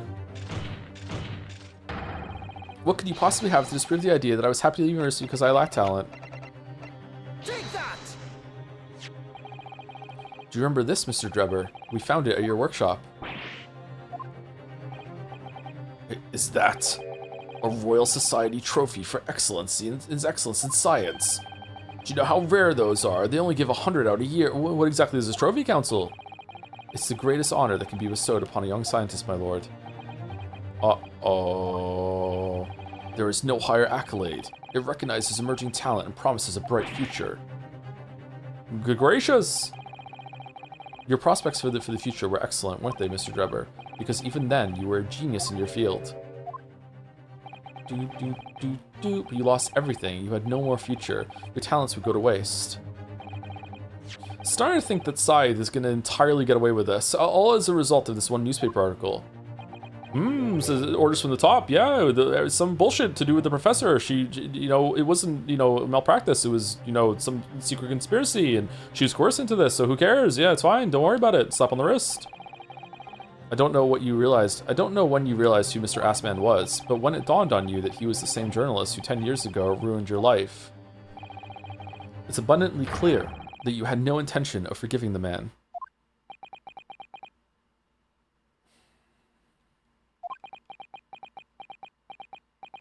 So you stole a wax model and then hid it in a balloon in order to make it so that it looked like a teleporter malfunction, but the teleporter still worked. Instead of just rigging that it exploded up top and blaming Hairbrain, but you also needed to make sure the wax model was a message to the coroner that you just hoped would be on duty and reported to it, which they were. And also, she was the first and only one to see the corpse and realize what she had to do, and then switch it and got the message, and then you switched it back, and just what?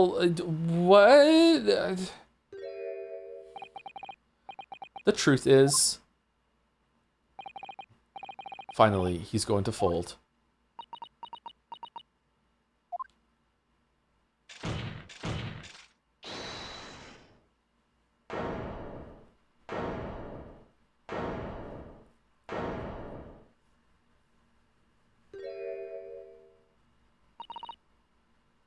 That's my line. Fine. Clearly this has run its course now. What? I admit it. All of it. What? What are you doing? It's exactly as the Japanese man said. Which one? I was coerced into going along with this man's plot to murder the victim on the condition that he kept my dirty secret from 10 years ago. No. Good lord! Dr. Scythe, do you realize what you're saying, woman? It's all true. All of it. That day. When I arrived at the Crystal Tower and saw the birdcage, my heart nearly stopped beating.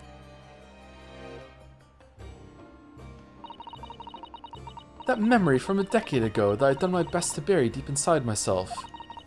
It was the professor again, staring at me in the face. Hold on, if it is what happened, then how did everyone on the ground think that it was Assman in it? In the 0.2 seconds that they had to look up at the explosion and see the birdcage falling, they all would have clearly seen that the clothes and the mask was wrong and covering a face. There's no way that they would have fucking like mixed that up. And then before I had a chance to react, I noticed something else. A letter addressed to me. There was a note tucked inside the model's jacket. Hello, Courtney Scythe. I want to play a game. Under this mask is the professor.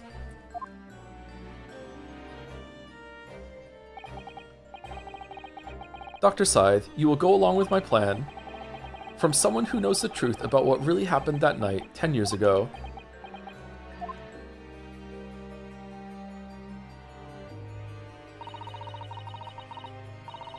All the instructions were there in the note. Every detail was meticulously written out.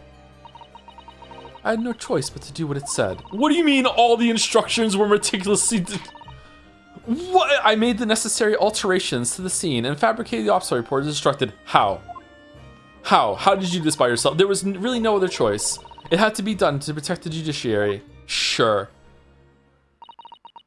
I can only apologize now. All the instructions were at that. Fucking Alex Horn is there coordinating it all. All the instructions are on the task scythe. I fucking hate you, you know that? Why on earth would you buckle now? Well, there's no point trying to hide it anymore, is there? I would have done anything to stop it coming out, even collaborate in a murder. But the great lie about that execution 10 years ago has been exposed. Whatever happens, I'm finished. So then, Mr. Drebber, what do you say to that?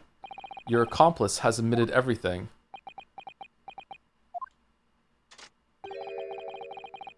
Surely it goes without saying.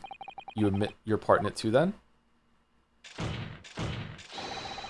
I admit nothing at all. What? Have you forgotten that the kinesis machine was ripped to shreds by an explosion? Short of me admitting to a crime, there's really no possible way for you to prove I did anything wrong. Maybe he just teleported. Lamb my fucking O. No, what do you mean no? What? He planted bombs. What the... Order. Whatever this man says, I admit everything. He threatened to expose my secret. So I went along with his plan. Very well. After I read it, very well. I will go along with this and Lord Van Zieks. Yes. I hope you'll accept my apologies. What happens next is in your hands, of course. My very large hands. I've heard more than enough now. I hereby present the final findings of this court. This trial is not the proper forum in which to pursue the alleged wrongdoings of Mr. Drebber. The defendant is Professor Albert Harebrain. Very true. It had slipped my mind. Isn't he one of your closest friends? As the court has heard, Dr. Scythe has admitted to the allegations brought by the defense, thereby absolving the defendant of any possible guilt. You mean... Took you a while, Judge. At the present time, it is the conclusion of this court. The defendant was not involved in any wrongdoing. Don't even need the jury. Does the prosecution have any objection?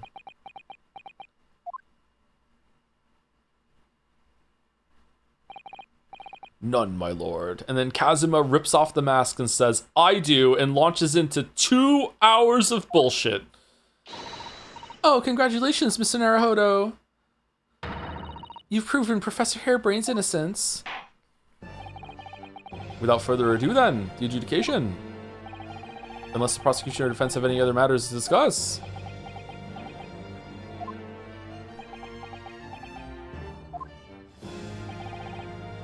I don't know. This doesn't feel quite right. What do you mean? Take the W? Take the W? Why did Dr. Sai suddenly admit to it like that? Is everything alright, Mr. Naruhodo? Like you said before, the way the trial is set to end now, the judge will certainly deliver a verdict of not guilty. But is that really what we want? Yes. What the defense should be pushing for now is immediate adjudication, obviously. If the judge gives his verdict now, Professor Hairbrain will be found not guilty without any doubt. Yeah. Is something troubling you, perhaps? Yes, but it's probably nothing. Did he actually do it? Did he actually stab him with the fucking screwdriver? It's fucking, like, after all this, it's just like he was already fucking dead? Like, what? Yes, but it's probably nothing. In the oh, holy shit, did he really? Did he actually? Because then he gets to keep the research grant money all to himself after it works? That would be fucking hilarious. In the antechamber during the recess earlier, I did give Mr. Sholmes my word though, didn't I? I told him I'd pursue any doubts I had about the truth to the absolute last. If you gave Mr. Sholmes your word, then it most certainly isn't nothing. How are you hearing that, Susie? And it means there's only one right answer here. Yes, you're right. I don't know why I was ever wavering. Objection.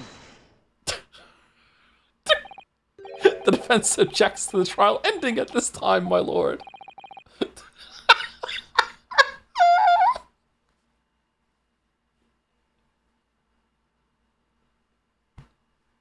Oh, I beg your pardon.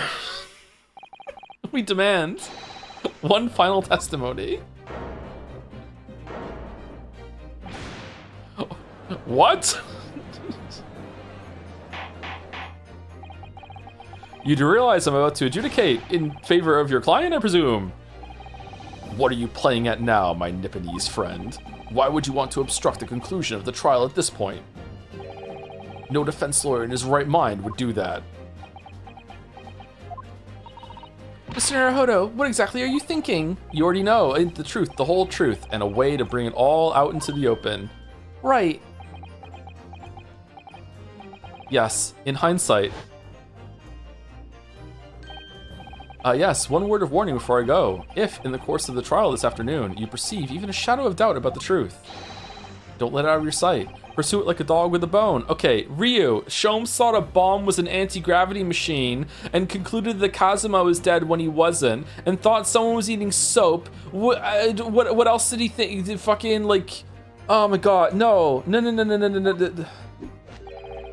To the bitter end, you understand. To shreds, you say, do not falter, whatever may come to pass. Always be pawning. I'm sure Mr. Sholmes knew. You must have deduced that this would happen. Yes, I'm here in court to advocate for my client and to secure an acquittal. Obviously. But that's not all. I believe that I have a duty to the court to pursue the whole truth of the case until every last detail is laid bare. And that is why the defense calls for further testimony from Dr. Scythe. You have never been more attractive to me. Testimony from me? About what? About the nature of your collaboration with Mr. Enoch Drubber. Ha! In case this escaped your attention, I've already admitted to everything I did. The whole truth has already been revealed. So stop wasting everyone's time. Ugh. As his lordship made very plain, your client will get the acquittal you wanted for him. There's simply no point protracting this business further without another tedious cross-examination. Objection.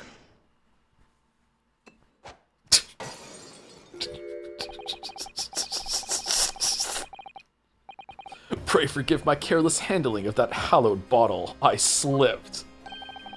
That's what you call it? What is your objection, Lord Van Zeeks? The prosecution also calls for supplementary testimony from the witness.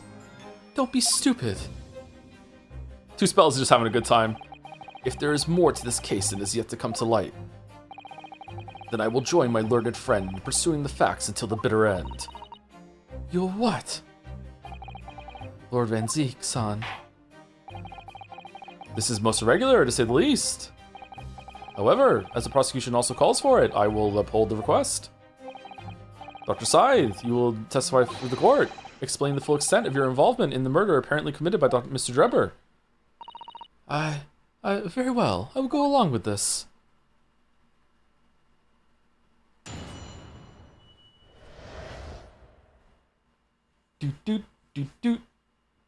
Everyone was calling her mommy, but she just does what she's told. Thank you, the Boulder, for 79 months. I'm doing an accent that is meant to be French, but is impossible to truly place. I'm Le French Henry. Fucking hell. How do you feel about killing George R. R. Martin in a couple months, Balder? Are you looking forward to that or no? Thank you, George Washing Machine, for the 56 months as well. Tonight on Quirrable News, what? The rumor come out? Does Barack Van Zeeks is gay? Thank you, George Washing Machine. The waxwork plot. It all began at the scene when I saw the waxwork and the note tucked inside its jacket. The actual body of the victim, and as indicated in the note's instructions, was beneath the experimentation stage. The body had to be arranged in certain ways to implicate the defendant, which was my job. I enlisted the help of the entire forensic investigation team to dress the scene appropriately. What?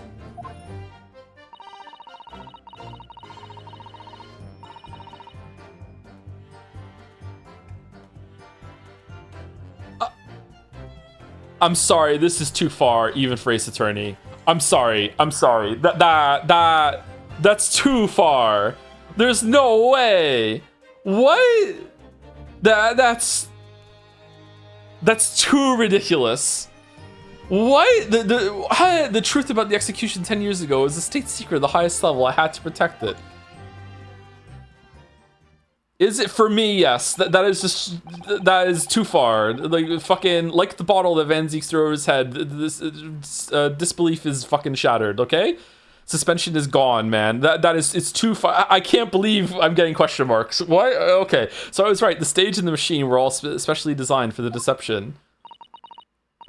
So it seems, and all meticulously prepared. You did well to see through it. You're a very shrewd boy. Oh yeah? So kind of you to say. And what about this autopsy report then? All I did was record the location of the body as being in the Crystal Tower instead of under the stage. That's all? Well, that's a terrible corruption. Only my team were aware of the deceit, and then only under my explicit instructions. Nobody else at Scotland Yard knew anything about it, I assure you. Well, except for the policeman that we had to bribe when the forensic team went there. And also Gregson, because he was there too. And also Gregson's assistant, Lestrade, she had to know too. Also, Toby, the puppy, was also there at that point, but Lestrade hadn't found there. Oh, and also all the guards that were investigating in security after someone was killed at the exhibition, they also knew. Also, Strongheart also knew about this too, and Strongheart reports to everyone and made sure everyone was keeping their mouth shut. The judge has known this whole time as well. Also, the Queen also received the report. The Queen knew too. But just those.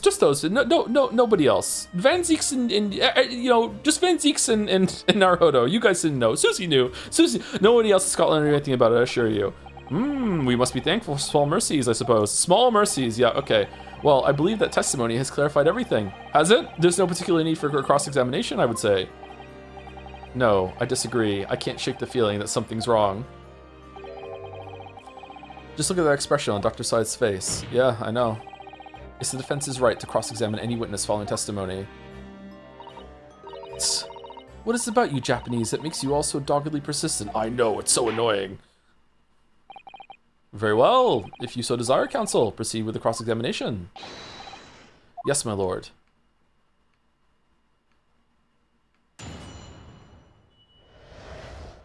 The waxwork plot. It all began at the scene when I saw the waxwork and the note tucked inside his jacket.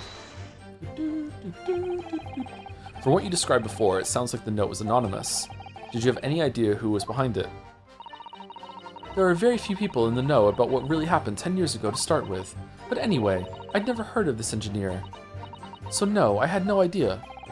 Yet despite not knowing who was behind the plan, you went along with it.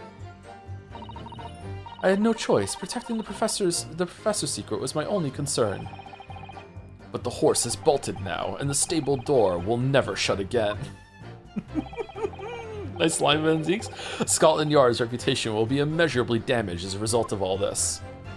Actually, no one in here is going to say anything, just like the forensic team never said anything. We all agree, right? Yes, yes, yes. Okay, there you go. Done. Yes, thank you, Lord Van Zeeks. I'm well aware of that. So as I understand it, what you found in the birdcage was the waxwork model, where then was the victim's body. So the teleportation didn't work. The actual body of the victim, as indicated in the note's instructions, was beneath the experimentation stage.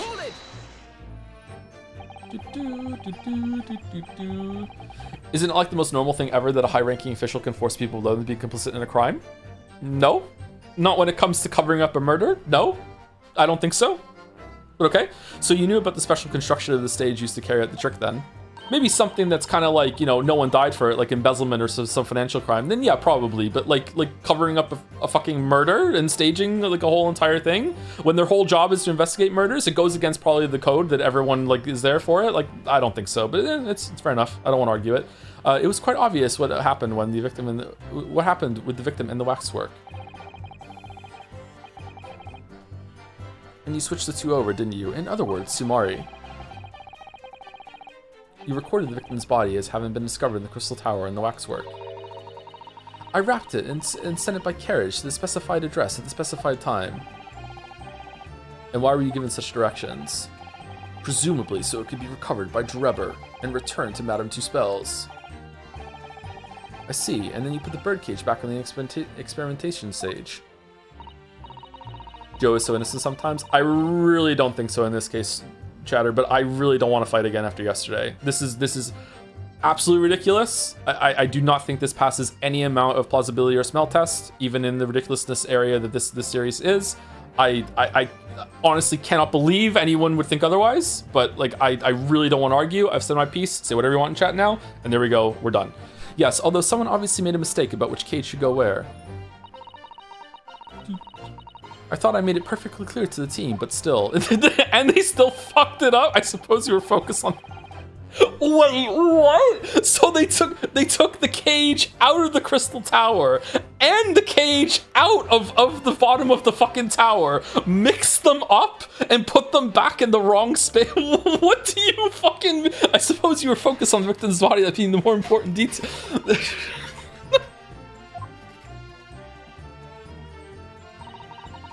The body had to be arranged in certain ways to implicate the defendant, which was my job.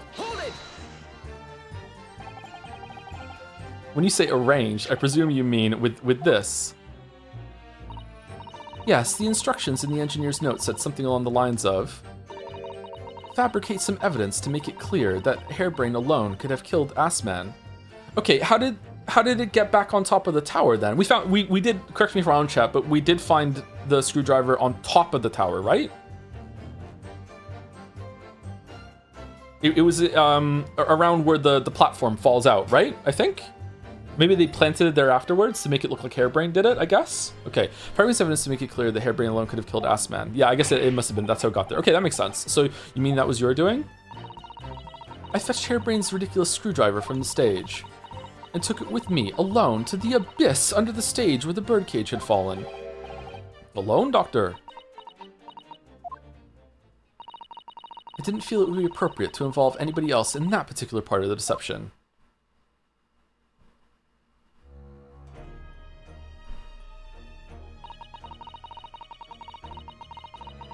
There was a void under the stage where I found the birdcage lying in the dirt.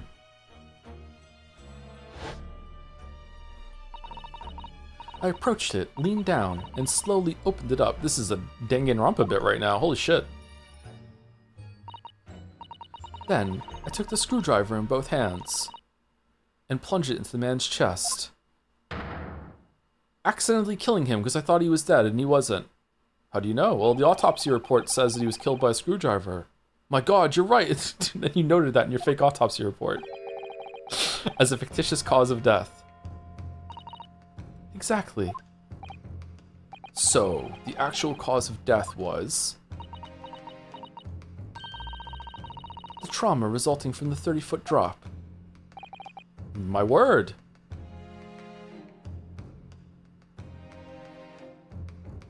Do we think that it falling feet first could make him snap forward and break his neck? I think yes. Like people break their necks when they're in car crashes, don't they? Like they're in a seatbelt and they snap forward and they can break their neck, right? I think that's plausible that the fall, even though he fell feet first, that he could have broken his neck. My word. What is it, Miss Susato? Something about Dr. Sai's last statement is playing on my mind, that's all. Oh, was he actually not dead? Did she make a mistake? Yes, mine too. Dr. Scythe. There's really no need to shout. I can hear you perfectly well. The defense calls for you to add what you just said to your formal testimony. Oh, which part? What I want her to supplement her what I want her supplemental testimony with is the real cause of death. Oh, I don't know. Let's go to the top one first. I think this is one of those ones where you have to swatch it over to press on. The real cause of death being the fall from 30 feet. That part. Fine, if that's what you want. Just stop yelling, please. The prosecution concurs. Very well, you will supplement your testimony now, witness. If you wish, my lord. The actual cause of death was neck trauma. Assman suffered from the 30-foot fall. You're quite sure of that? It was as a result of a broken neck? Yes, as a professional, that was more than apparent. You'd never know just by looking at the photograph of the victim, though, would you? No, that's very true. Obviously not. Which is precisely why coroners are needed to determine the actual facts. Okay, that's rich coming from you. Yeah, assuming they can be, yeah, exactly, assuming they can be trusted, yeah. There's no point calling her assessment into question without evidence. Oh, really? Really, bro? Really, though? Really? This is what we're saying. Are you fucking stupid? Let's get back to this. Really? Oh, I'm mad. I'm actually mad. Very well, I will go along with the...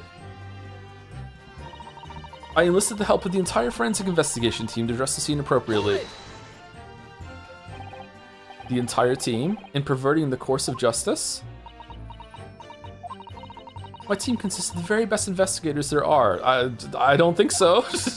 I demand loyalty from all members. We operate on a code of chivalry of sorts. Sure. You made an abet murderer commit perjury and dare talk chivalry? We also go through 500 scalpels a month. Just, you know, for no reason. We throw them at the walls. It was a matter of priorities. What? Nothing was more important than protecting the secret of the professor. And they all know the secret. My team did what was necessary without losing sight of the primary goal. I consider their conduct exemplary. Really? Ugh. Don't concede the point, Mr. Naruhodo. You mustn't let her win. I need a lawyer. I'll take that silence as tacit acceptance. Now, can we move on? The truth about the execution 10 years ago is a state secret at the highest level. I had to protect it.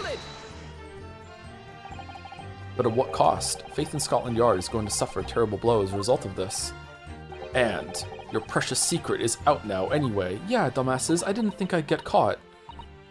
Yes, as you say. And I take full responsibility. Blow me down. Dr. Scythe! Oh shit, you're here. Surely there was some other way you could have protected the secret. No, there really wasn't. I've done my utmost, believe me. In many ways, I respect your determination. Phew, I nearly froze under that cold... Oh, sorry, we are nearly frozen under that cold stare. She said that. I do believe she's being genuine though, Mr. Naruhodo.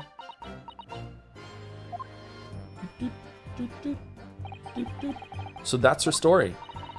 She's admitted everything and revealed her full involvement in the crime. I do wonder if there could really be much more to it. Well, I don't know, but I just have a feeling. Do you, Mr. Naruhodo? The truth is, I find it strange too. Look at her! Look at her! Why this expression? What the fuck are you doing? How those two are reacting to this in completely opposite ways. I mean, yes, exactly. For some reason, I feel sure they're still trying to hide something. Okay, so I definitely have to I have to present evidence to this one or the other version of it. So is there anything I could present against the actual cause of death was neck trauma, Assman suffered from a 30-foot fall? I don't know how I can.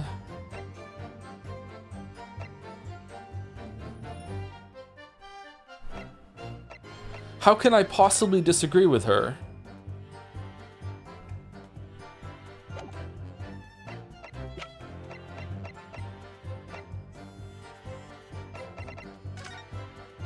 Something like you couldn't have put your hand in? There's no blood on here? Would it have bled through?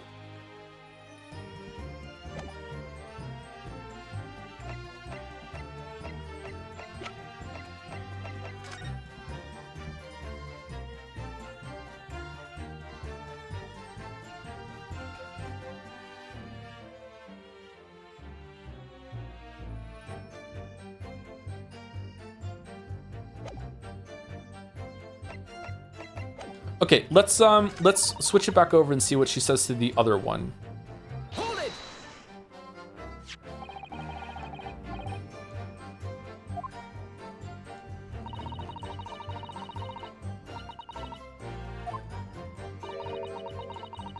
Fair gives evidence to make it clear that Harebrained alone could have killed Assman. Okay, why can't I skip?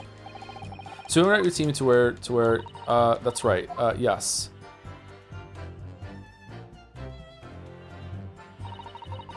I leaned down over the birdcage and opened it up.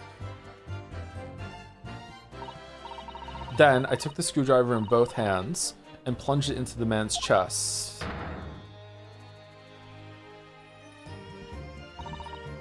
After that, it was simply a matter of recording the stab wound as the cause of death on an autopsy report. Is the cage broken and can't be opened up? The real cause of death being the fall, of course. I'm sure there's something here in this testimony. You know, if you think it would be appropriate, I'm sure you could ask Dr. Scythe to change the supplementary testimony she gave before. What should I ask her to do with the statement she added? Have her change it. Okay, let's have her change it. Yeah, okay. Dr. Scythe, what you said before about what you did to the victim's body, I believe that may be significant, so could you change your supplementary statement to explain that instead? Very well. I stood over the victim's corpse where it lay in the toppled cage and plunged the screwdriver into the chest. So it was you who stabbed Assman with this? Yes, far easier than dissection, I assure you. No precision required. What a welcome change. The victim died instantly from a snapped neck. All I did was carry out the instructions I've been given. As unflinching as ever, no doubt. I imagine you didn't bat an eyelid when you drove the weapon into his body. There was no need to bat my eyelids. And what else did you do to twist the facts? Remind the court, why don't you? If you wish. Let's stop the terms is just inappropriate. So the victim's body would lay in the top of the cage of the chest. Okay, so I don't know what to do. Fuck. I have no idea.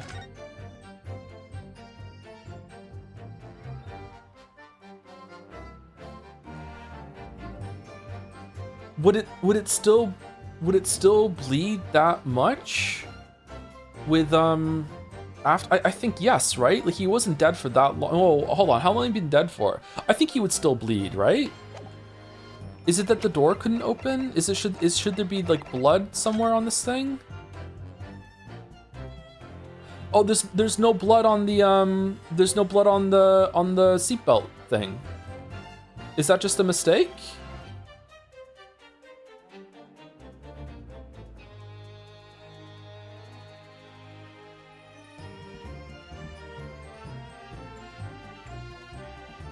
Can this door open?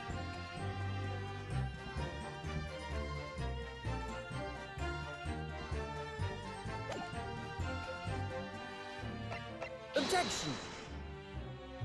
No? It's not? That last statement would seem to be odds with the evidence. Really? But this, but...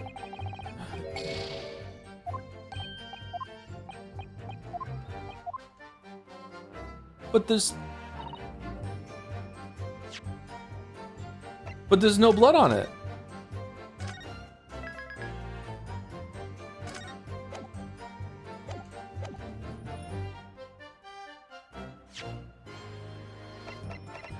Objection.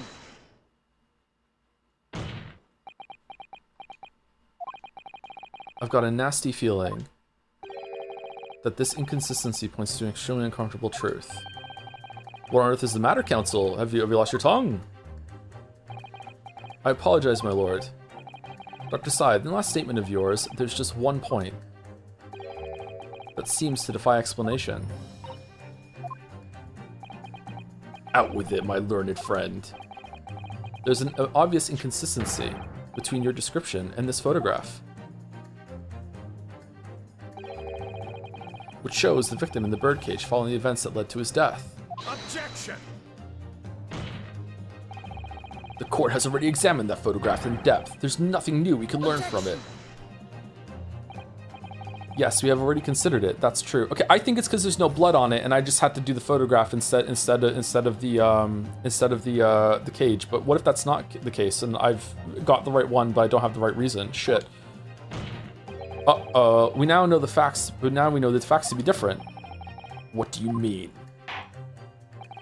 I believe we should let the defense explain. Where in this photograph would we see the alleged inconsistency with the witness statement?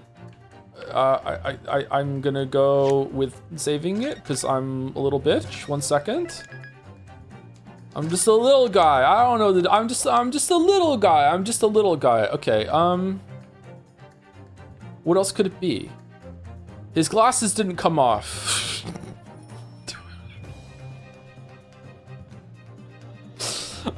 I think it's the blood on the buckle. I'm going with that because that's why I picked the photograph. Let's see. Take that. Look closely at the bloodstain on the victim's chest. It clearly extends in a downwards direction towards the man's feet. Yeah, that's what I meant. That's what I meant. And why is that significant, Counsel? Yeah, the blood dripped. Yeah, that's why. Yeah. The victim was stabbed moments before if the victim was stabbed moments before the kinesis machine was set in motion, that's entirely expected. Of course. No, that's not what happened. Exactly, my lord. Dr. Syed made it very clear in her testimony just now that the point at which she stole Professor Harebrain's screwdriver and stabbed the victim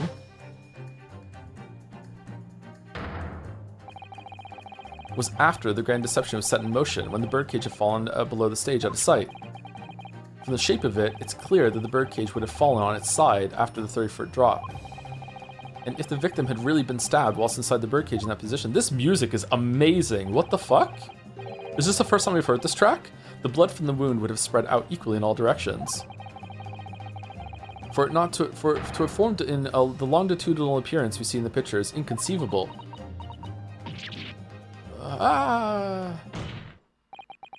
Given that the victim's blood seeped vertically downwards from the wound, it must be the case that when you stabbed Mr. Assman, he was standing up. In short, Dr. Scythe, your latest testimony was a total fabrication. Okay, are you guys just protecting Harebrain because the machine actually works? Well, you see, I did have this whole elaborate plan in order to kill Assman for ruining my life, but then the unthinkable happened. The machine actually fucking worked, but now I have set in motion a murder, and now he's gonna go down for it, so I don't know what to fucking do. I knew it, I was right. Yes, you see, I was also called in. It's fucking miraculous. The technology we could have at our disposal now in Great Britain. Instant teleportation, it had to be protected. Now I've identified that contradiction. There's only one way to explain the facts. We've all been under a great misapprehension here. What? What sort of misapprehension? Dr. Scythe. You claim you were coerced into helping Mr. Drebber as a result of the note he left in the waxwork. You claim that you made changes to the scene of the crime to implicate the defendant, and you claim that you authored a fake autopsy report to cover your tracks. In fact, it was the other way around. You coerced him to help you! But one of those claims is an out-and-out lie. Oh yeah, which one? Because the question of what the bloodstain really tells us has only one possible answer. What? If that is the case, what is it, man? Counsel, you've clearly struck upon a revelation. Now tell the court what it is. Which part of Dr. Syde's story is shown to be a lie by the contradiction of testimony?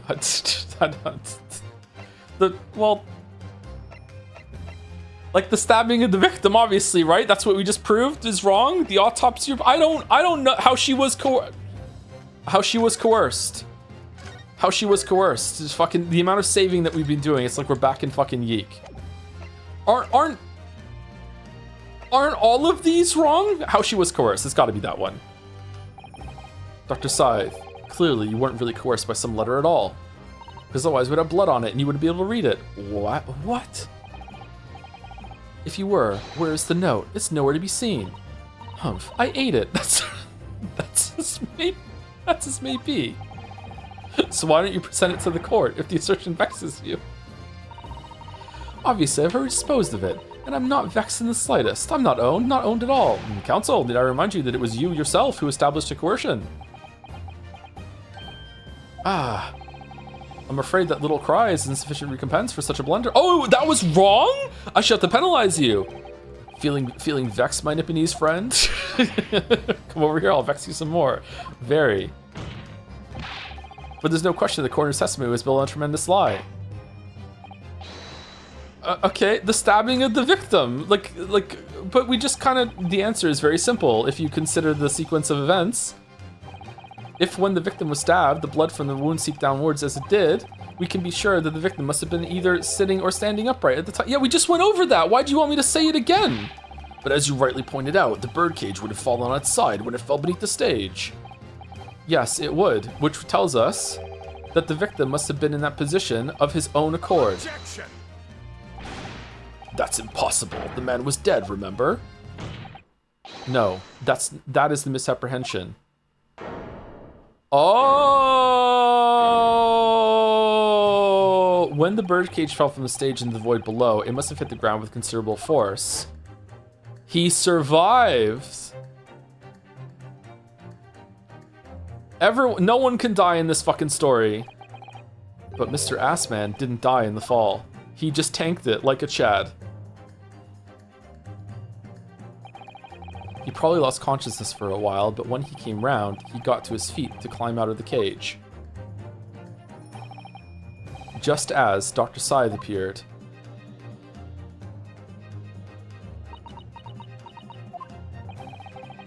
If the victim was in fact alive at that point in time, it changes everything.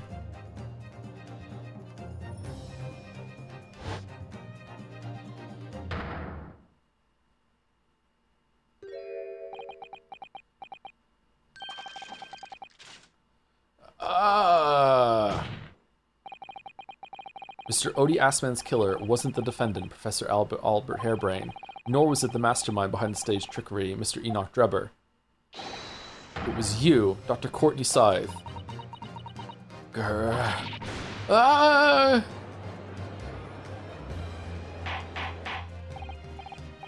Order! Can this possibly be true? Have you been taking me for a fool?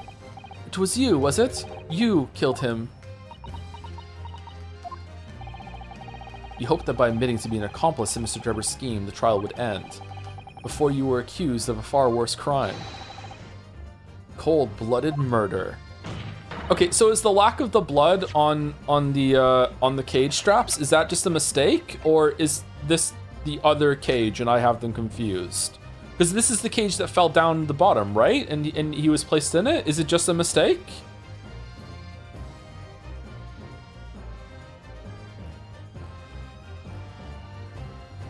It's a mistake? Okay. I thought that every detail mattered, though. Is this going to come back up later? I don't think there was that much blood. It was probably a mistake. the blood is visible in this photograph. This is the same cage, isn't it? Or is this the other cage? This is what I mean. Like, look how much blood is on it there.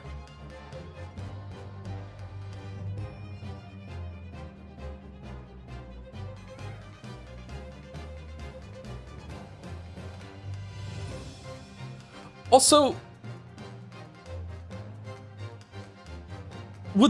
this wouldn't have killed him, right? Oh no, hold on. Yeah, it would have, right in the heart. Yeah, it would have killed him. Sorry. Oh, do shut up. You're so desperate now. You're making all this up, as if I would do something like that. Objection. I assure you, the defense is not desperate, Doctor. Mr. Naruhodo established the facts using evidence and logic alone. Sure. Ha, logic. Don't make me laugh. Sadly, your logic has a gaping hole in it. Just like the victim. Wow, what do you mean? I'd have thought it was obvious. A motive, boy. You're lacking a motive. What possible reason would I have to kill Mr. Assman? Because you just got blackmailed. You have to go through with it, right? Yeah. Assman was involved in any number of criminal activities, from coercion to theft to murder, but there is no known connection to Dr. Side there. I'm rather relieved to say it does seem somewhat far-fetched. Okay, but the blood dripped. If the blood dripped, you must acquit. What the fuck are you talking about? True, there's no obvious motive, but there's still something in the back of my mind. What and like make all of her underlings work at fucking like fabricating the scene go to waste? Of course she had to do. I feel like I've seen something somewhere that hints why the coroner might have done this. Yes, I might have tampered with the crime scene and concocted a fake report, but murdering someone for no reason, no reason, is a very different story.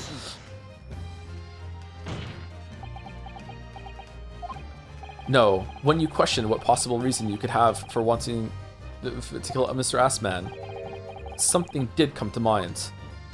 Did it? What?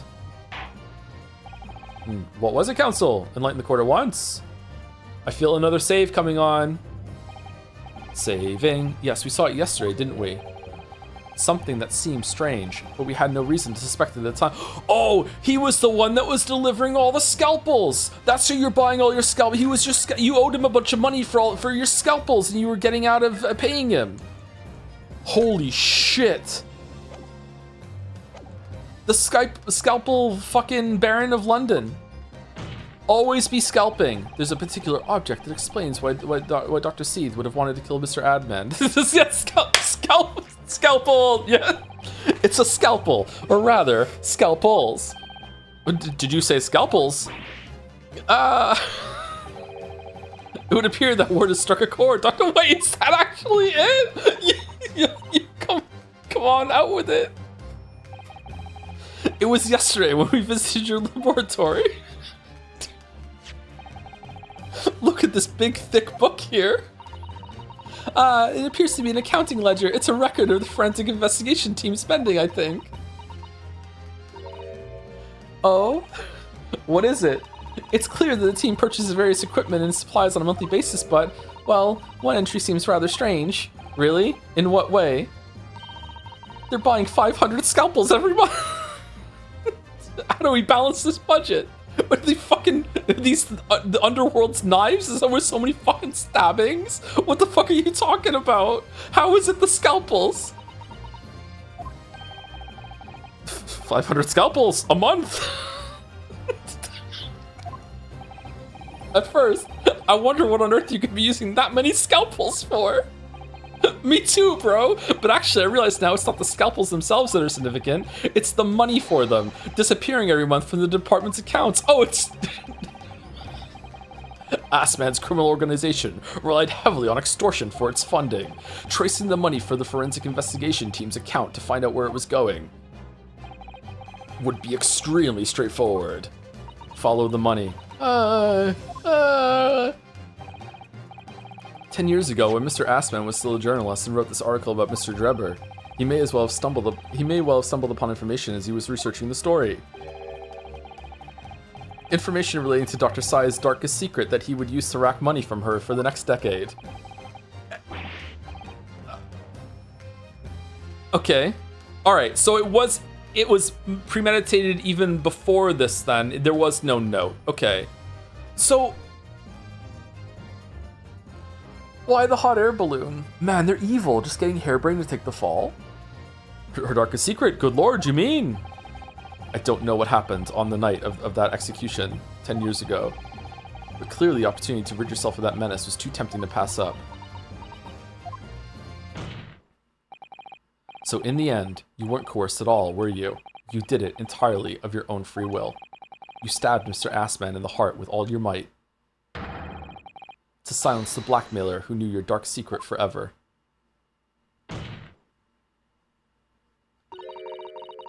You'll never understand. None of you. Stabbed through the heart. What we've had to keep covered up all these long years.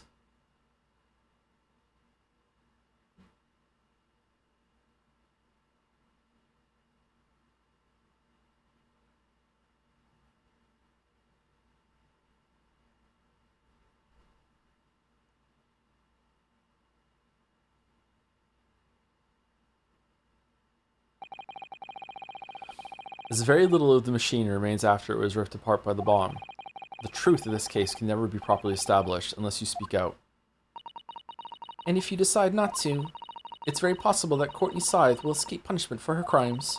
Please, sir, own up to what you've done, and tell the court the truth about what happened. 10 years ago, you told the truth, and you were robbed of a bright and successful future as a result.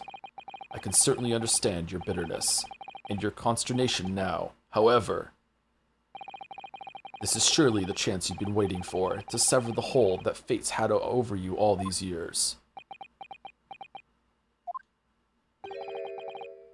Super high voltage instantaneous kinesis. I mean, really.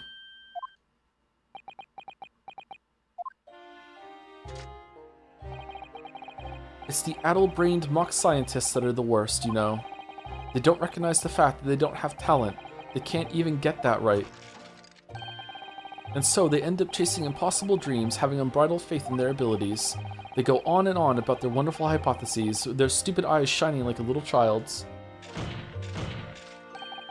They make me sick. I can't abide their foolishness. Careful, Mr. Drebber. Okay, so that gets a response, but threatening the hot French blonde. Sorry, it's just threatening 2 spells, does it? Okay, I was particularly pleased with the kinesis machine. It made for quite a show, didn't it? So you admit it. Not even blonde. What do you mean she's not? She's blonde. Is she not blonde?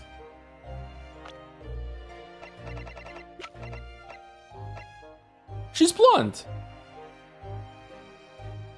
She has pink hair? No?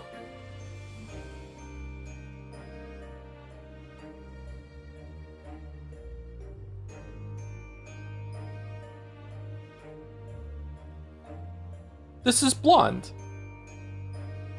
What are you talking about?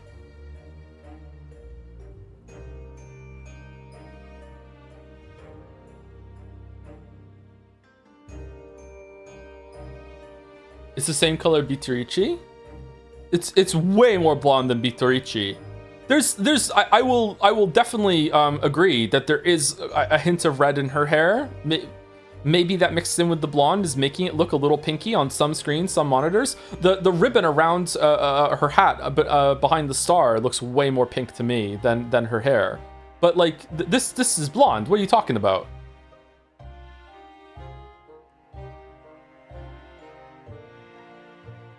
I mean, just look at Gina. Yeah, blonde. Also blonde. Blonde. I don't. It's just is white hair count? I guess platinum blonde. I don't know. Like maybe. Yeah, blonde, blonde, blonde, blonde. Blonde. Blonde. She's blonde.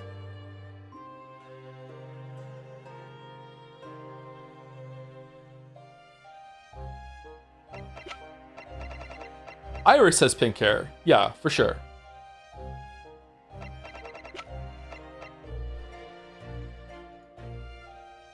57% of people in chat say blonde in the poll. That is a lot lower than I expected, but still the majority. Okay. She's definitely a dirty blonde. We're talking about her hair color, though. You meant that was nothing more than a sham made for the purpose of killing the victim. Yes, I admit it. I did it all in the name of revenge. Revenge for the future that Mr. Assman's article had deprived of you of 10 years earlier. But the revenge you sought didn't stop at Assman, did it? Which is where that very particular waxwork comes in. Yes, I see. The condemned convict that you saw rising from the grave in Lowgate Cemetery 10 years ago. If your account of those events was true, it was all true, then obviously Scotland Yard couldn't afford to acknowledge what had happened. Even if it meant discrediting a bright young man and crushing a future career he might have had. Okay, I'm a little confused about something. If Scythe was in on it from the beginning, or wasn't coerced after the fact, why did the wax model have to be of the professor? Just for the poetry of it, or?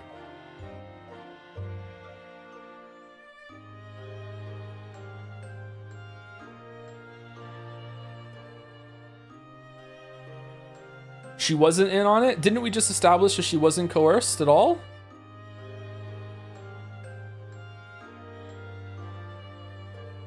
Maybe we need to find more information about exactly when it was that she was brought in on it. Okay, let's find out. Even if that meant discrediting a bright young man and crushing any future career he might have had. So your plan required that you abduct that particular waxwork model in order to exact your revenge on Scotland Yard as well. Or on Dr. Scythe, to be precise.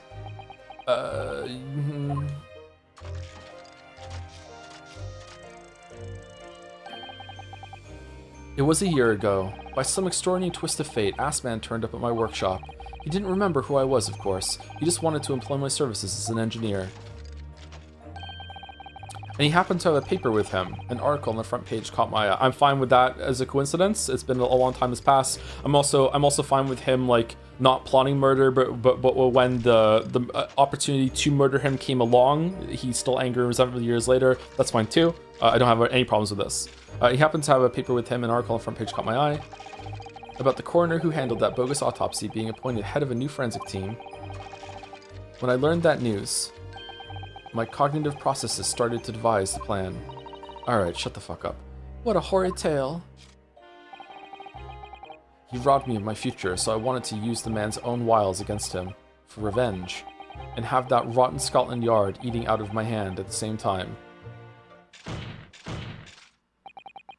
I wanted them all to suffer the same humiliation I'd had to suffer.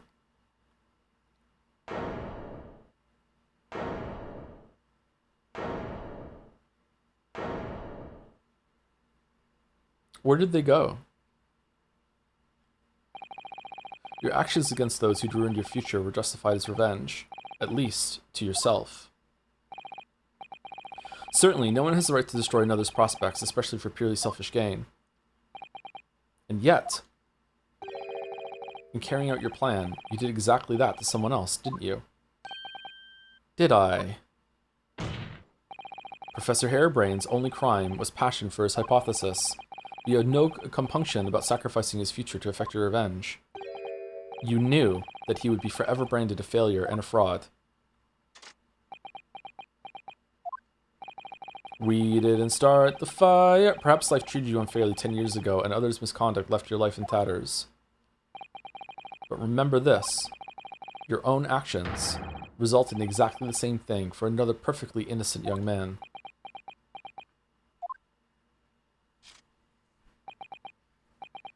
I...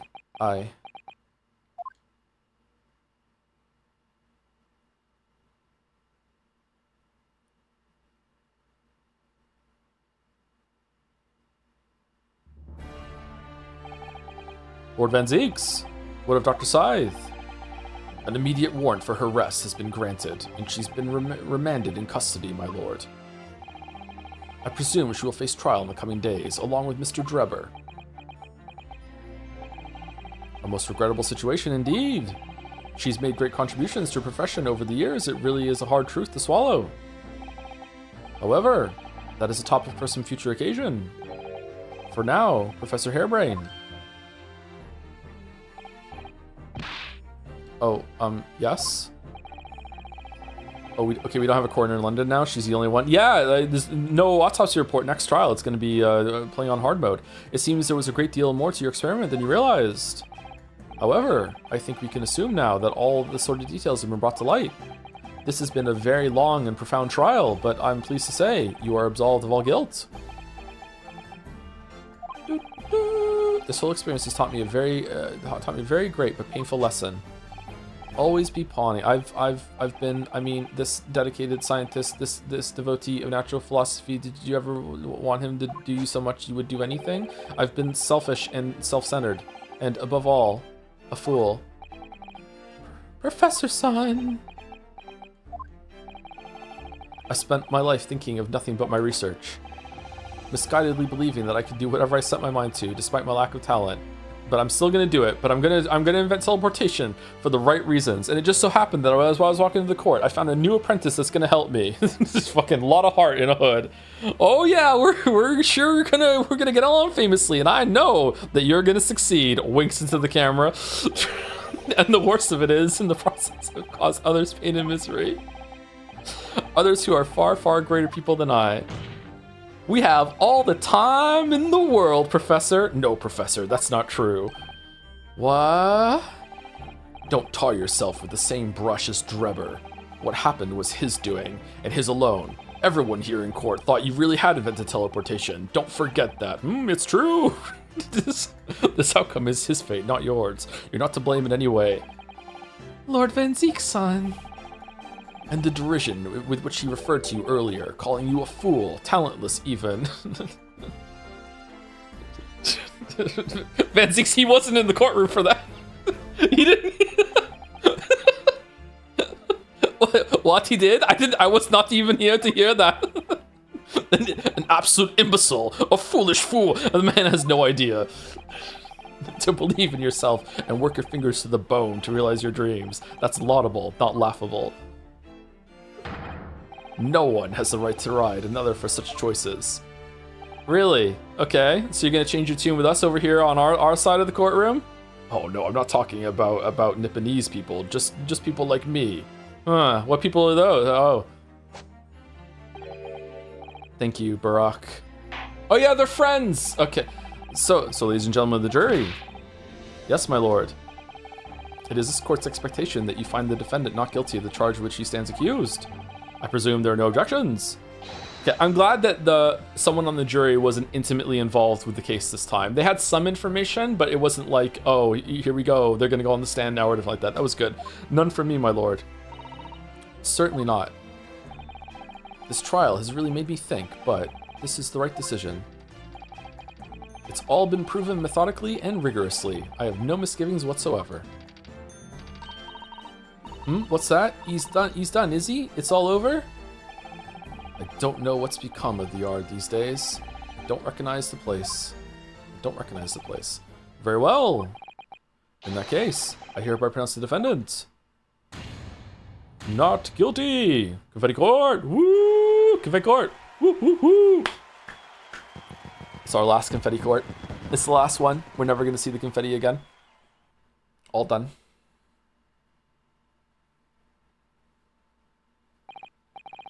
Court is adjourned.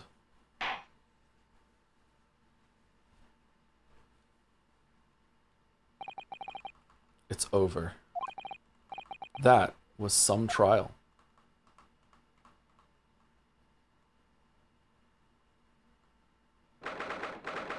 24th October, 4:33 p.m.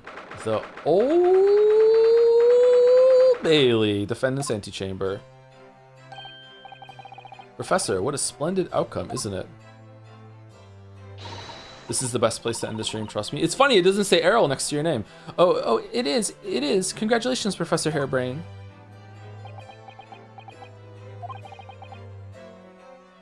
Mr. Naruhodo. Mr. Sato, I am truly beside myself with gratitude. How can I ever thank you enough? I'm just glad it's all been cleared up, that you realize you were just caught up in a bad situation. Ah, right now, you know, if I had that research grant money, is Harebrained gonna get killed by the Reaper? Ah, I'd give the whole lot to you. Every penny. Well, that's very kind, but I'm just a student, so... We don't need any financial reward. Your acquittal is more than enough. Oh dear, what can I do? Aha! How about this, as a memento? The paper about my hypothesis is inside. Well, just as a memento then, thank you. I've been wondering, Professor, what are you going to do now? Oh my. Yes, what am I going to do? My hypothesis in my great machine lies in ruins. But still, it's been too long since I was last in London, so perhaps I'll enjoy some sightseeing. Oh, he's dead for sure. I must explore the Great Exhibition whilst I'm here too, and see if my new inspiration hits me. Oh yes, that's a wonderful idea. I can't allow that. Oh.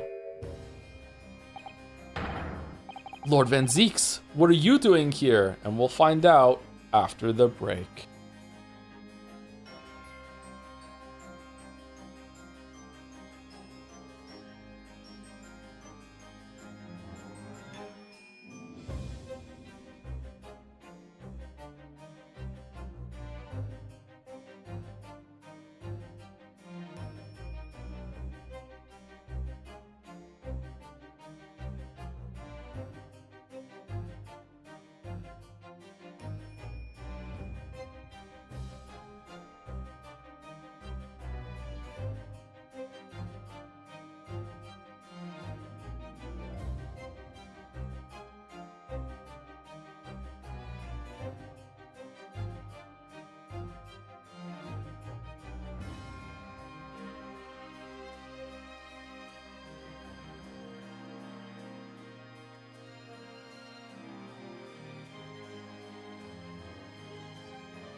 bump, bump, bump, bump, bump, bump. Is the music slowing down for anyone else who's just my stream? Sometimes the stream will do that and will distort the music a little bit, depending on how things are buffering and the like.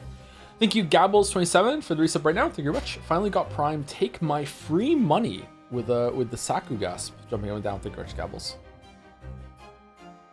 Bum bum bum bum bum bum bum bum bum bum. Okay, we'll go for another hour at. Okay, I will go a little bit over an hour if it means it's a better stopping point, but I will also end at any minute if there's a good stopping point that shows up, you know, in 10 minutes or so. Because these streams, again, I usually like to stream for about 5 hours, but reading streams are very difficult. So I'm already pretty tired. So we'll see when there's a good stopping point. The good stopping point doesn't necessarily mean when we find a loading screen. If we want to like dip our toes into the next scene, that's fine too. We'll see. Lord Van Zeeks, what are you doing here? Is he here to protect Hairbrain from the Reaper? Barak. Well, the Reaper's scythe is in jail now, so there's no way that the Reaper can kill anyone again. I'm sorry you had to go through that, Albert. Well, if I'm honest, it was terrifying. You were like a great demon behind your bench there, snarling down on your prey. I know, it was so hot. You're one of the few true friends I have. Really? I couldn't leave it to anybody else to handle the prosecution or the defense. Sorry? Or the defense. Did I just hear that right? I always knew that you have my best interests at heart. Don't worry. How about you show me around while I'm here in town? It's been a long time since we left university. We have a lot to catch up on.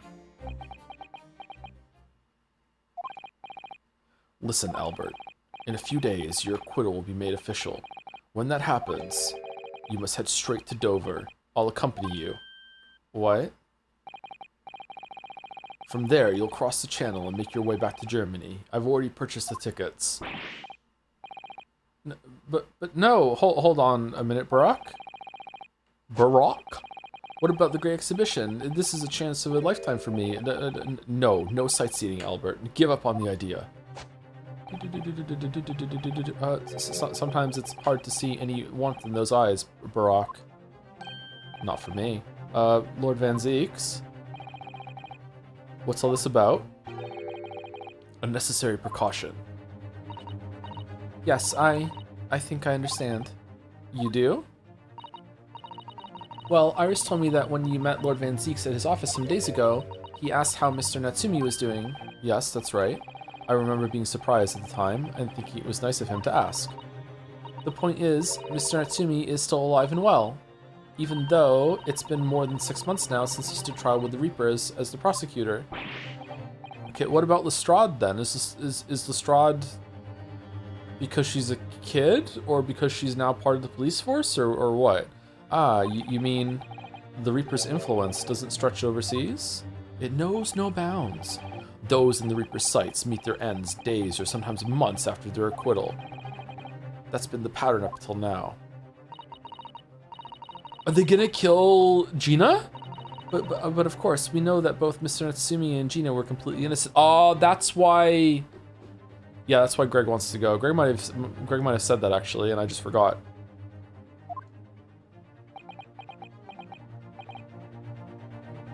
True.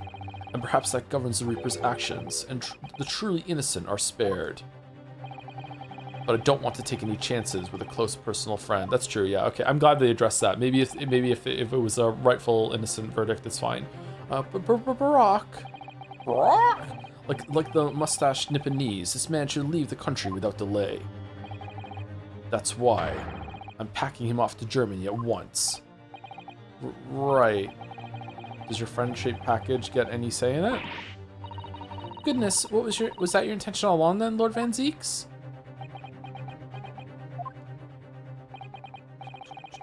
In court, where people think of him as the Reaper, this man seems absolutely merciless. And yet, sometimes, I feel as though I don't understand him at all.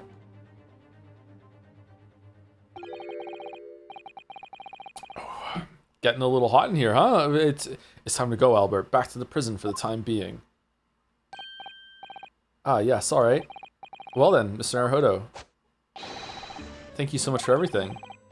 Not at all, Professor. It was a pleasure getting to know you. Best wishes, Professor Harebrain. Well, once the dust has settled, you must come and visit me in Germany. Anyway, goodbye for now.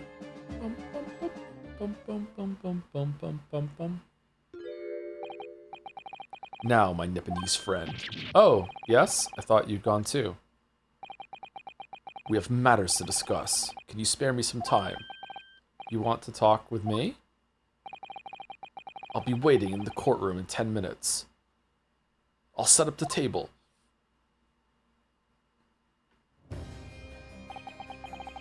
Well, that was strange. For some reason, I didn't get that sense of it. Is Van Zieks gonna die? For some reason, I didn't get that sense of impending doom as he walked away this time. The Enigma, Barak von Zieks. What does he want to discuss, I wonder? The answer awaits in the courtroom, I suppose. Here goes then.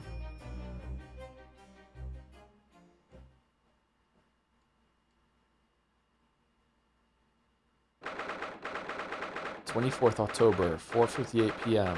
The Old Bailey courtroom." Oh, okay. Alright, fuck, okay. I was worried there. That was a weird interaction. So, are you satisfied? You saved a guileless scientist from a great injustice. Yes, I think so. At least, I'm relieved at least that the man's innocence could be proven. Anyway, I imagine you've been wondering where my animosity towards you Nipponese comes from. Oh, we're just addressing it. Okay.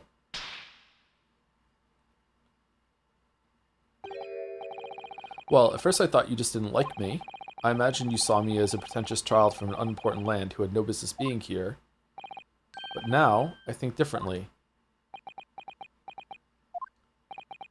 You clearly know our ways, so I would guess that some specific incident led to your thorough dislike of my race.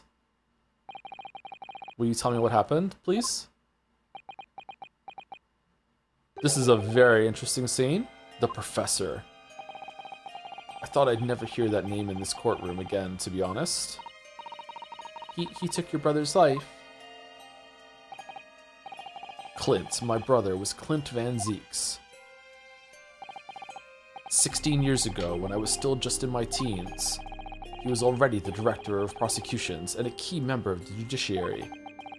I looked up to him. He was everything I aspired to be. He was involved in the establishment of justice systems in foreign countries as well. Justices in foreign countries as well. There were exchange programs between Britain and other nations then too, to share knowledge and ideas. As part of one of those programs, 3 judicial students came to Britain from your homeland, the Empire of Japan. Oh. If it was 16 years ago, then one of them could have been my father. Of course. I remember Dr. Mikotoba well. I had no idea. I was a minor at the time, training at the prosecutor's office. One day, Clint introduced me to the 3 visiting Nipponese. 3. So, Mikotoba, the judge, and someone else. So you've actually met my father. He and his colleagues were polite and amicable. They were adept at their work and exacting in their standards. It was my first encounter with the Nipponese spirit, and it made a very great impression upon me. But 6 years later, that's when it happened. The investigation was going nowhere. There were no suspects even, just an ever-growing list of victims. And in the end, my brother became one of them. The last, in fact, before the case was finally resolved. I'm so sorry, Lord Van Zieks. Truly. Clint was always ready to put his life on the line for justice anyway, so he wouldn't have wanted it any other way. He lost his life to the killer, but it was his victory in the end. For me personally, though, it was a great loss. I found myself in a very dark place indeed.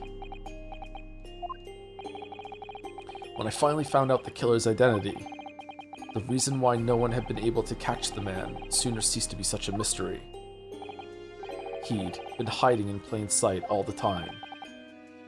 In plain sight? Are you aware of political events 10 years ago? It was a period of extremely sensitive diplomacy between the British and Japanese empires. A new treaty was being forged, I think. Correct. The Anglo-Japanese Treaty of Friendship and Navigation was being concluded. So the professor is one of the three visiting students, and it's kind of an inversal of what happened with Giselle Brett, that they didn't want there to be an international incident, that they had like tried and executed someone from Japan, and they also didn't want the public to know that someone from Japan did it, otherwise there would be like tensions between them. So it's an inversion of that maybe, or what? Correct. The Anglo-Japanese, because if not, then it's got to be like royalty. Like it's got to be. I can't think of how else why it could have to be a secret if it's not that. Even that doesn't really make a lot of sense. Maybe I have to hear the reasoning. It could make sense. I don't know. Correct. The Anglo-Japanese Treaty of Friendship and Navigation was being concluded. The leaders of both countries were deep in extensive political discussions, which is why this particular killer's appearance in court was conducted as a closed trial. If the British public had known the identity of the killer, not only would the treaty have been in jeopardy, our two nations could very well have ended up at war. What? A war between Britain and Japan? That would mean... Oh my, you mean to say the professor was...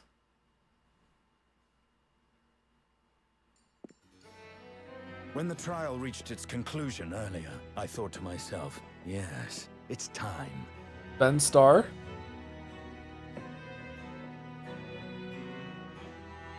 Time for you to come face to face with this hideous monster. I borrowed the key for the mask from the proprietress of the Waxwork Museum. So see for yourselves now. Confirm it with your own eyes. The truth that's been hidden this past decade.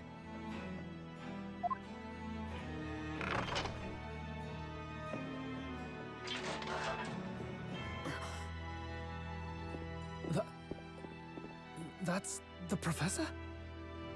Yes, that's him. Until now, the thought never even crossed my mind.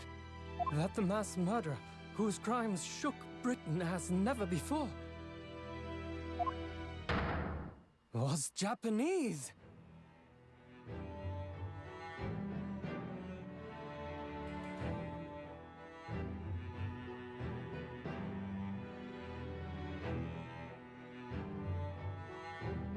Looks kind of familiar. Looks kind of like a younger version of Susato's dad, but maybe I'm just being racist.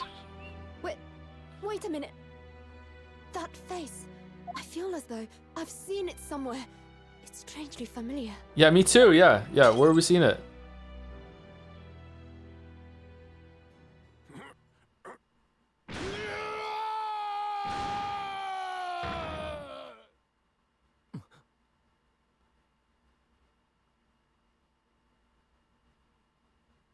Is it your dad?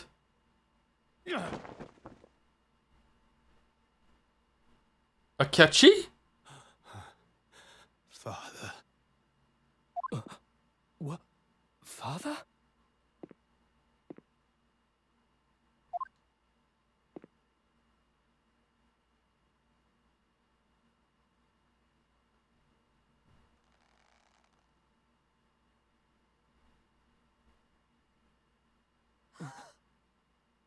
Kazuma!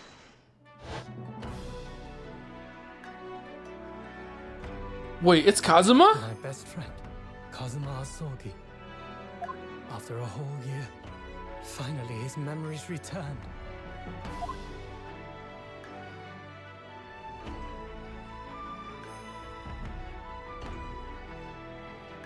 As he stood there before me,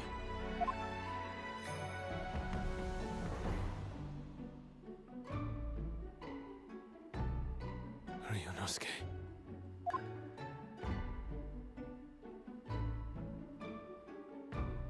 Hello again. My friend. Kazuma-sama! Judicial Assistant Mikotoba.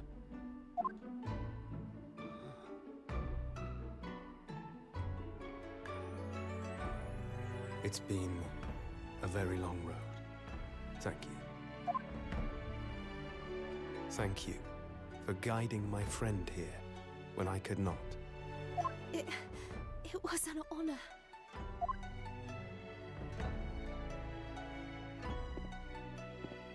I knew you wouldn't die that easily.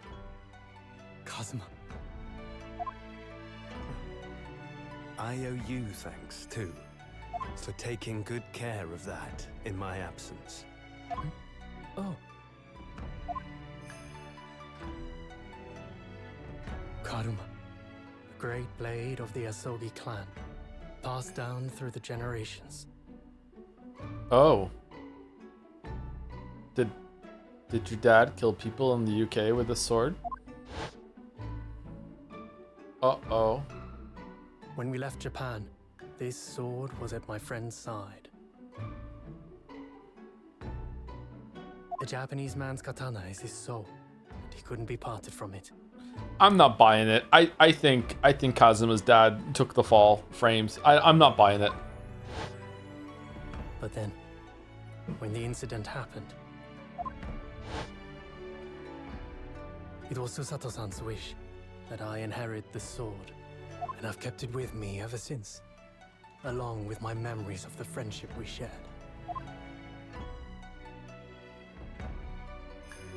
With this by my side, I always felt that you were watching over me somehow.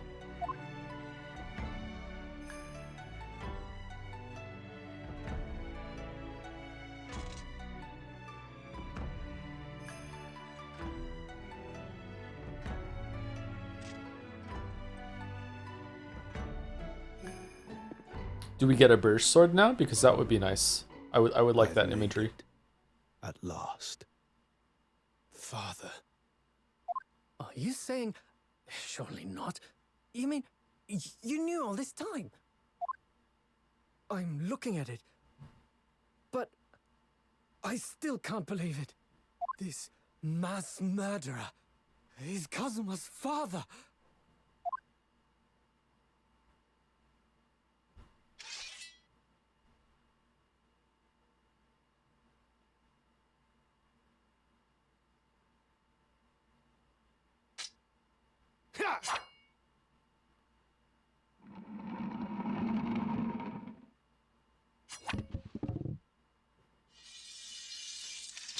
You know it's a model, right? Kazuma-sama. How did two spells get the mask off to get the face print?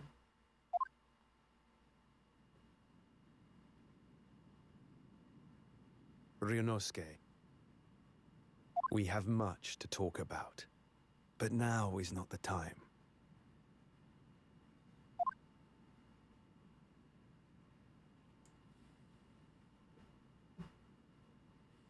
I'll be seeing you.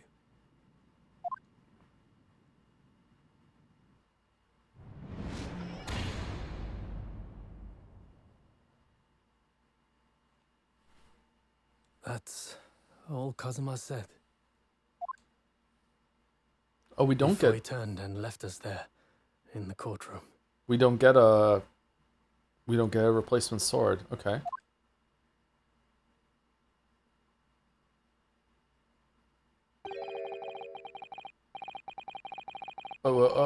He you didn't go with him? Oh, okay. So he's a living after image of the man who took my brother's life, is he? Yes, Kazuma Asogi, my best friend. I feel like I say his name wrong every single time, and they just said it a bunch of times, and I still can't stop saying Kazuma. Kazuma. Kazuma? Kazuma.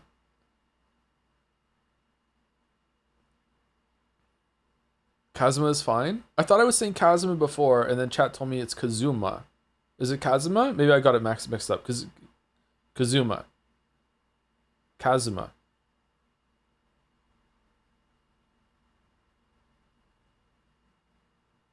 Kazuma. 3 months ago, when Lord Strongheart introduced us, I had an inkling there was something there, some connection. But why did Lord Strongheart do that? Why didn't he make Kazuma Lord Van Zeke's apprentice, and when he was suffering amnesia too? The man was apprehended, even executed. But his legacy just won't die. That's the sad truth. Anyway, that's all I had to say. I thank you for meeting with me as I asked. Huh.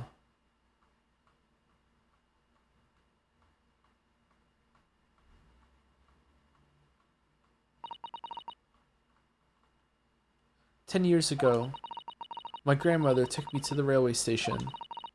We were there to meet my father from the train. For me, it was the first time I'd ever seen him. Poor Suzato-san. All this is tied up with painful memories for her too. She's never talked about this with me before, though. It took time to adjust to having father around, but just when I was starting to get used to it, he called me into his study one day. He told me that a great friend of his had passed away in London, and that the friend had left behind a son, a boy 7 years my senior. Father told me the boy had made a promise to his late father, so he was studying to become a defense lawyer. I wanted to help, so I studied to become a qualified judicial assistant. As I'm sure you've worked out, that young man's name was Kazuma Asogi. Oh, holy shit! So you see, that's how he and I met.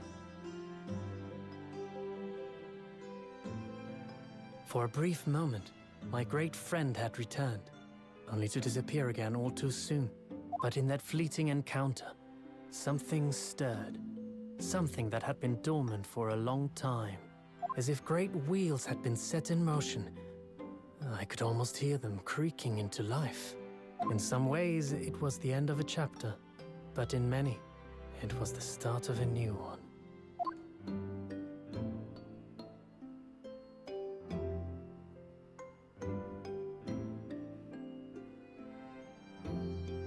Finny?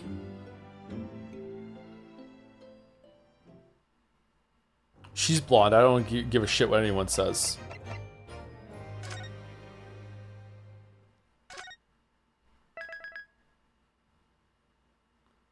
Twisted Karma and his last bow. Vaughn? Thank you, Numinatus, for the 19 months with the great aces are attorneying with a cute dancing emote. I've never seen that one before. Thank you for 19 months, Numinatus. Hope you're well. All right, let's see the beginning of the next part, and then we'll probably stop stream.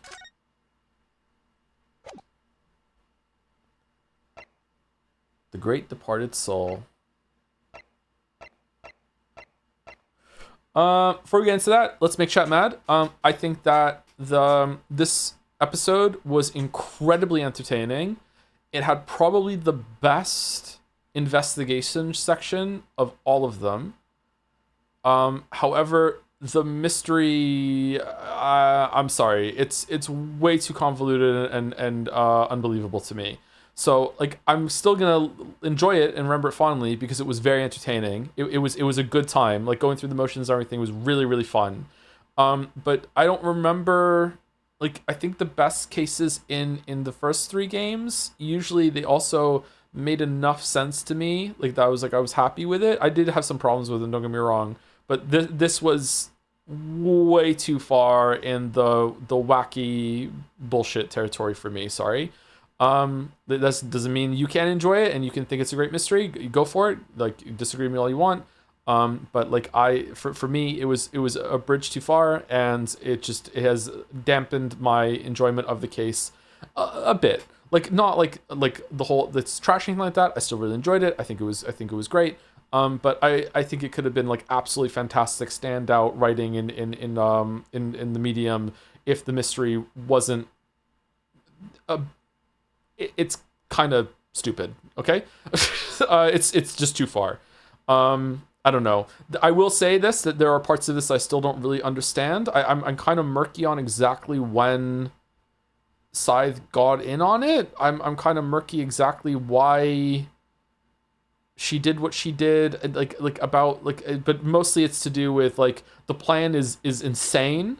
And I don't think the plan needed to be that insane, and the justification for it being insane seems to me to be like, oh, they just wanted something that's wacky and entertaining and outlandish, and that worked. It was really, really fun. But I think that the best stories can manage to do that would be to be outlandish and be crazy and also make sense and pass the smell test. And this did not pass the smell test for me. Sorry. I would say that it's possible that I would be okay with the wax model being that one that was specifically stolen as a message and all that. Like maybe that can make sense, but her commandeering the whole entire forensic team to fabricate a whole entire crime scene is like we're in fucking like Narnia at that point. Like that is so far out of the realm of like possible plausible even for this world. I can't. I'm sorry. I can't go there. Like I just can't. It's just too crazy.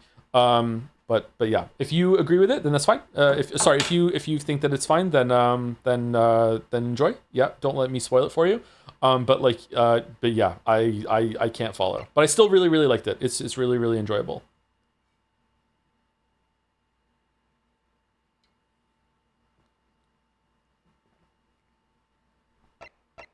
Probably. Is it the best case of Grace Attorney 1 and 2 so far? Definitely in terms of entertaining and all the back and forth and everything like that. It wins a lot of points for making the investigation actually a good time. I really enjoyed the investigation part. That was good.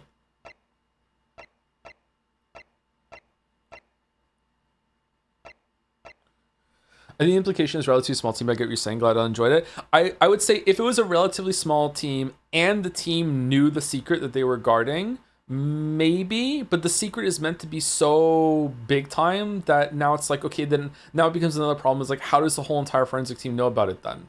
Right? Like now we have a different problem that is also quite large. Like this is meant to be like so fucking like important. We're willing to like fabricate a whole thing for it. But you know, everyone that's on the investigation team, they can know about it, and presumably a bunch of cops too, because it's not like there wouldn't be guards around when they're doing this shit. Like yeah, it's not just about them going along with it. It's also like the logistics of what they did is just like wow, what the fuck? It's just too far for me. Sorry. Anyway, let's continue. Let's see what happens in the intro of this one.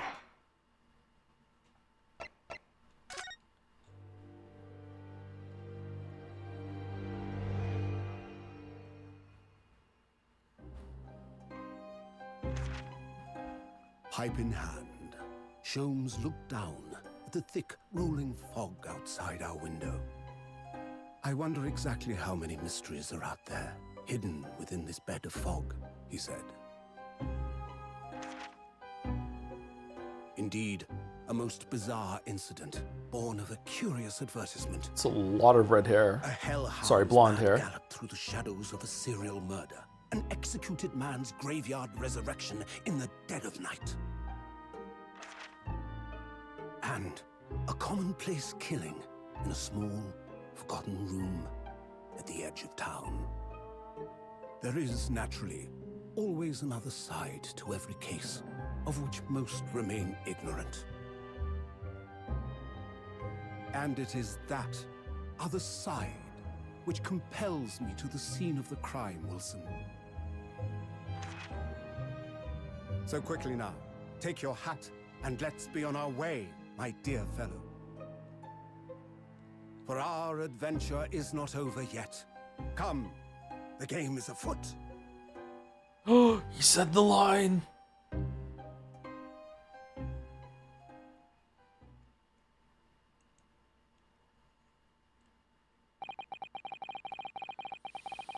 Eight days after that earth-shattering trial and Kazuma regaining his memory. Kazuma. I can't keep track of which one's right. We were in the foyer of one of London's most luxurious hotels, the Great Waterloo Hotel. Oh. 1st of November at 10:24 a.m. Great Waterloo Hotel foyer. This looks nice. You said it right. Which time? Professor Utoma is due to arrive at any moment. Yay! Yes, I'm so glad we got here in time. Suzetta-san hasn't been the same since what happened. Not that I'm surprised. The truth about Kazuma-san, his father. Do you suppose my father knew? That he was actually the mass murderer, the professor, you mean? Well, didn't the professor use a dog? Wasn't that what they said? I knew that's what she was thinking about. There's a good chance, I'd say. I mean, they did come here to London together 16 years ago, didn't they? Yes, that's true. That's so true. Couldn't think of it, didn't you say? That Professor Mikotoba knew about Kazuma going missing in Hong Kong as well. Why did Sholmes go along with it? That's right, but for some reason he wasn't at liberty to talk to me about it. That probably means he knows then. About Kazuma showing up here in London with amnesia, and he's regaining his memory now. Ah, there she is.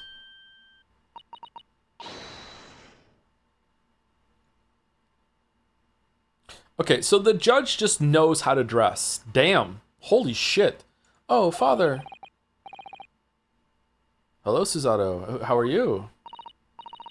I'm very well, thank you. We're delighted you've arrived safe and sound.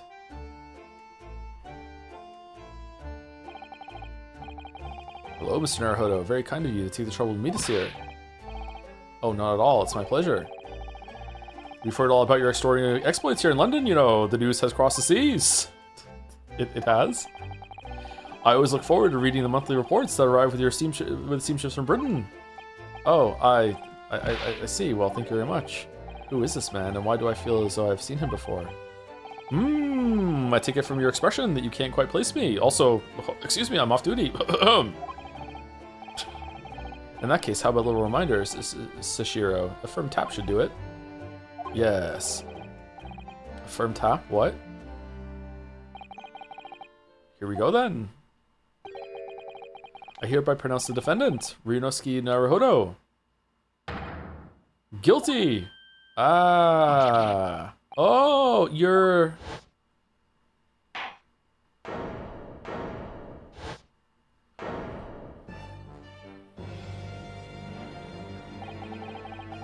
Court will now hear the trial of Ryunosuke Naruhodo. Your Excellency.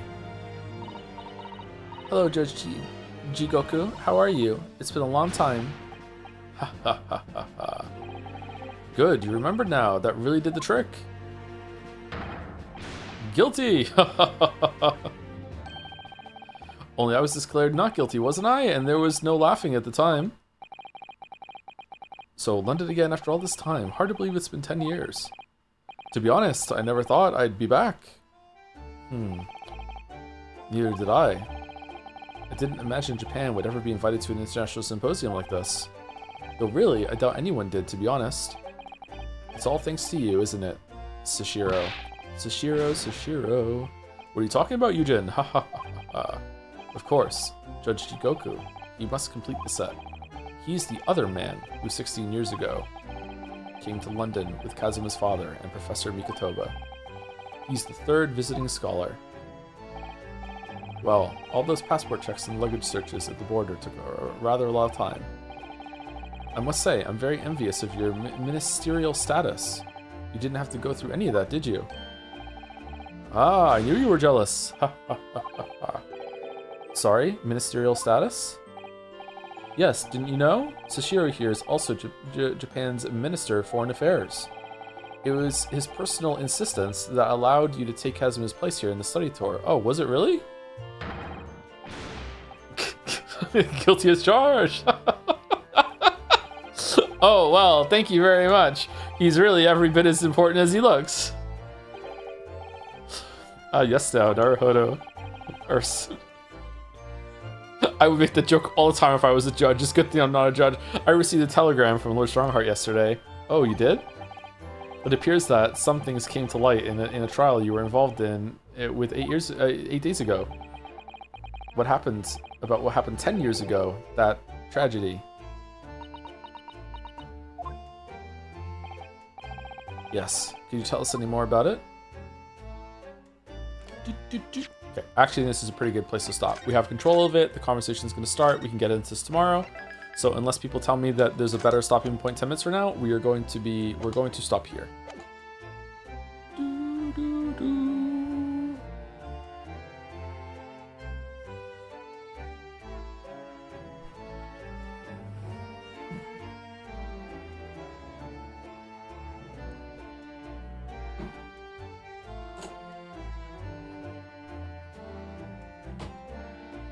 Thank you, Quero Some Cafe?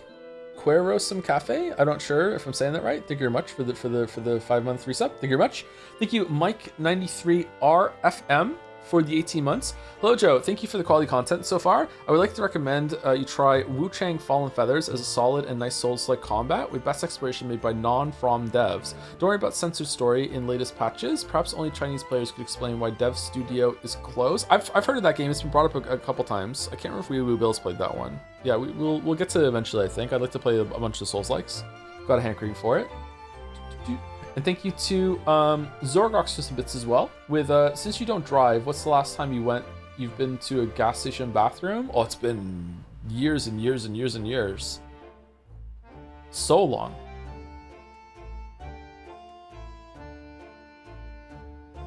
Judge Jikoku, you have to stop. Your drip is too tough. Your swag too different. Your gavel too bad. They'll kill you, Jikoku.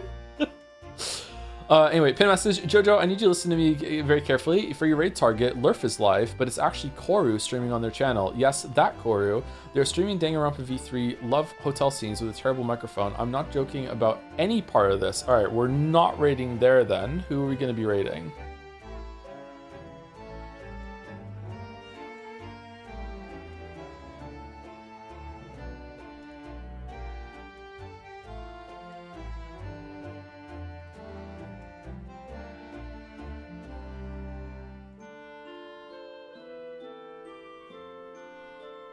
Damn, Joe's hatred for Koru is it's mutual is what it is.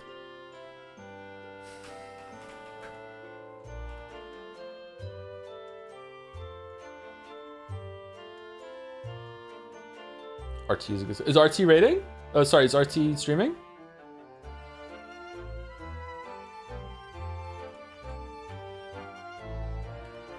Yeah? Alright. Let's go RT.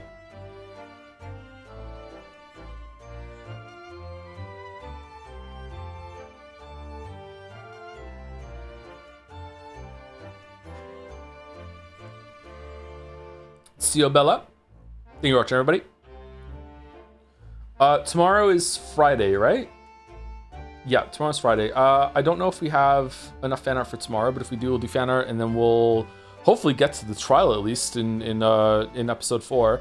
I might do an extra stream next week, maybe on Monday, in order to get this done next week. I do not want it to roll over to next week, so without too many spoilers, I would like to know at some point, maybe next week or maybe tomorrow, how much extra time I'm gonna have to do, because I can't really do extra hours in these streams because I'm gonna die. So we'll see. If I do have to go to the week after, no matter what, then I guess that's it. That's all she wrote, but we'll see. We stream on Saturday? Yeah, I think Walrus and I are doing Over Tempest 2 on Saturday, and I'll stream before that, yeah.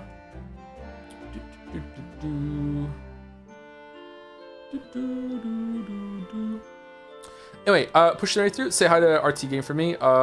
He just raided us a couple days ago, I think. Yeah. Wonder if we should play Grand Theft Auto before Grand Theft Auto 6. Seems like it's really coming out this year. Anyway, so chat. See you tomorrow. Thank you for watching. And thank you to anyone who stuck around or is watching on that. See you later.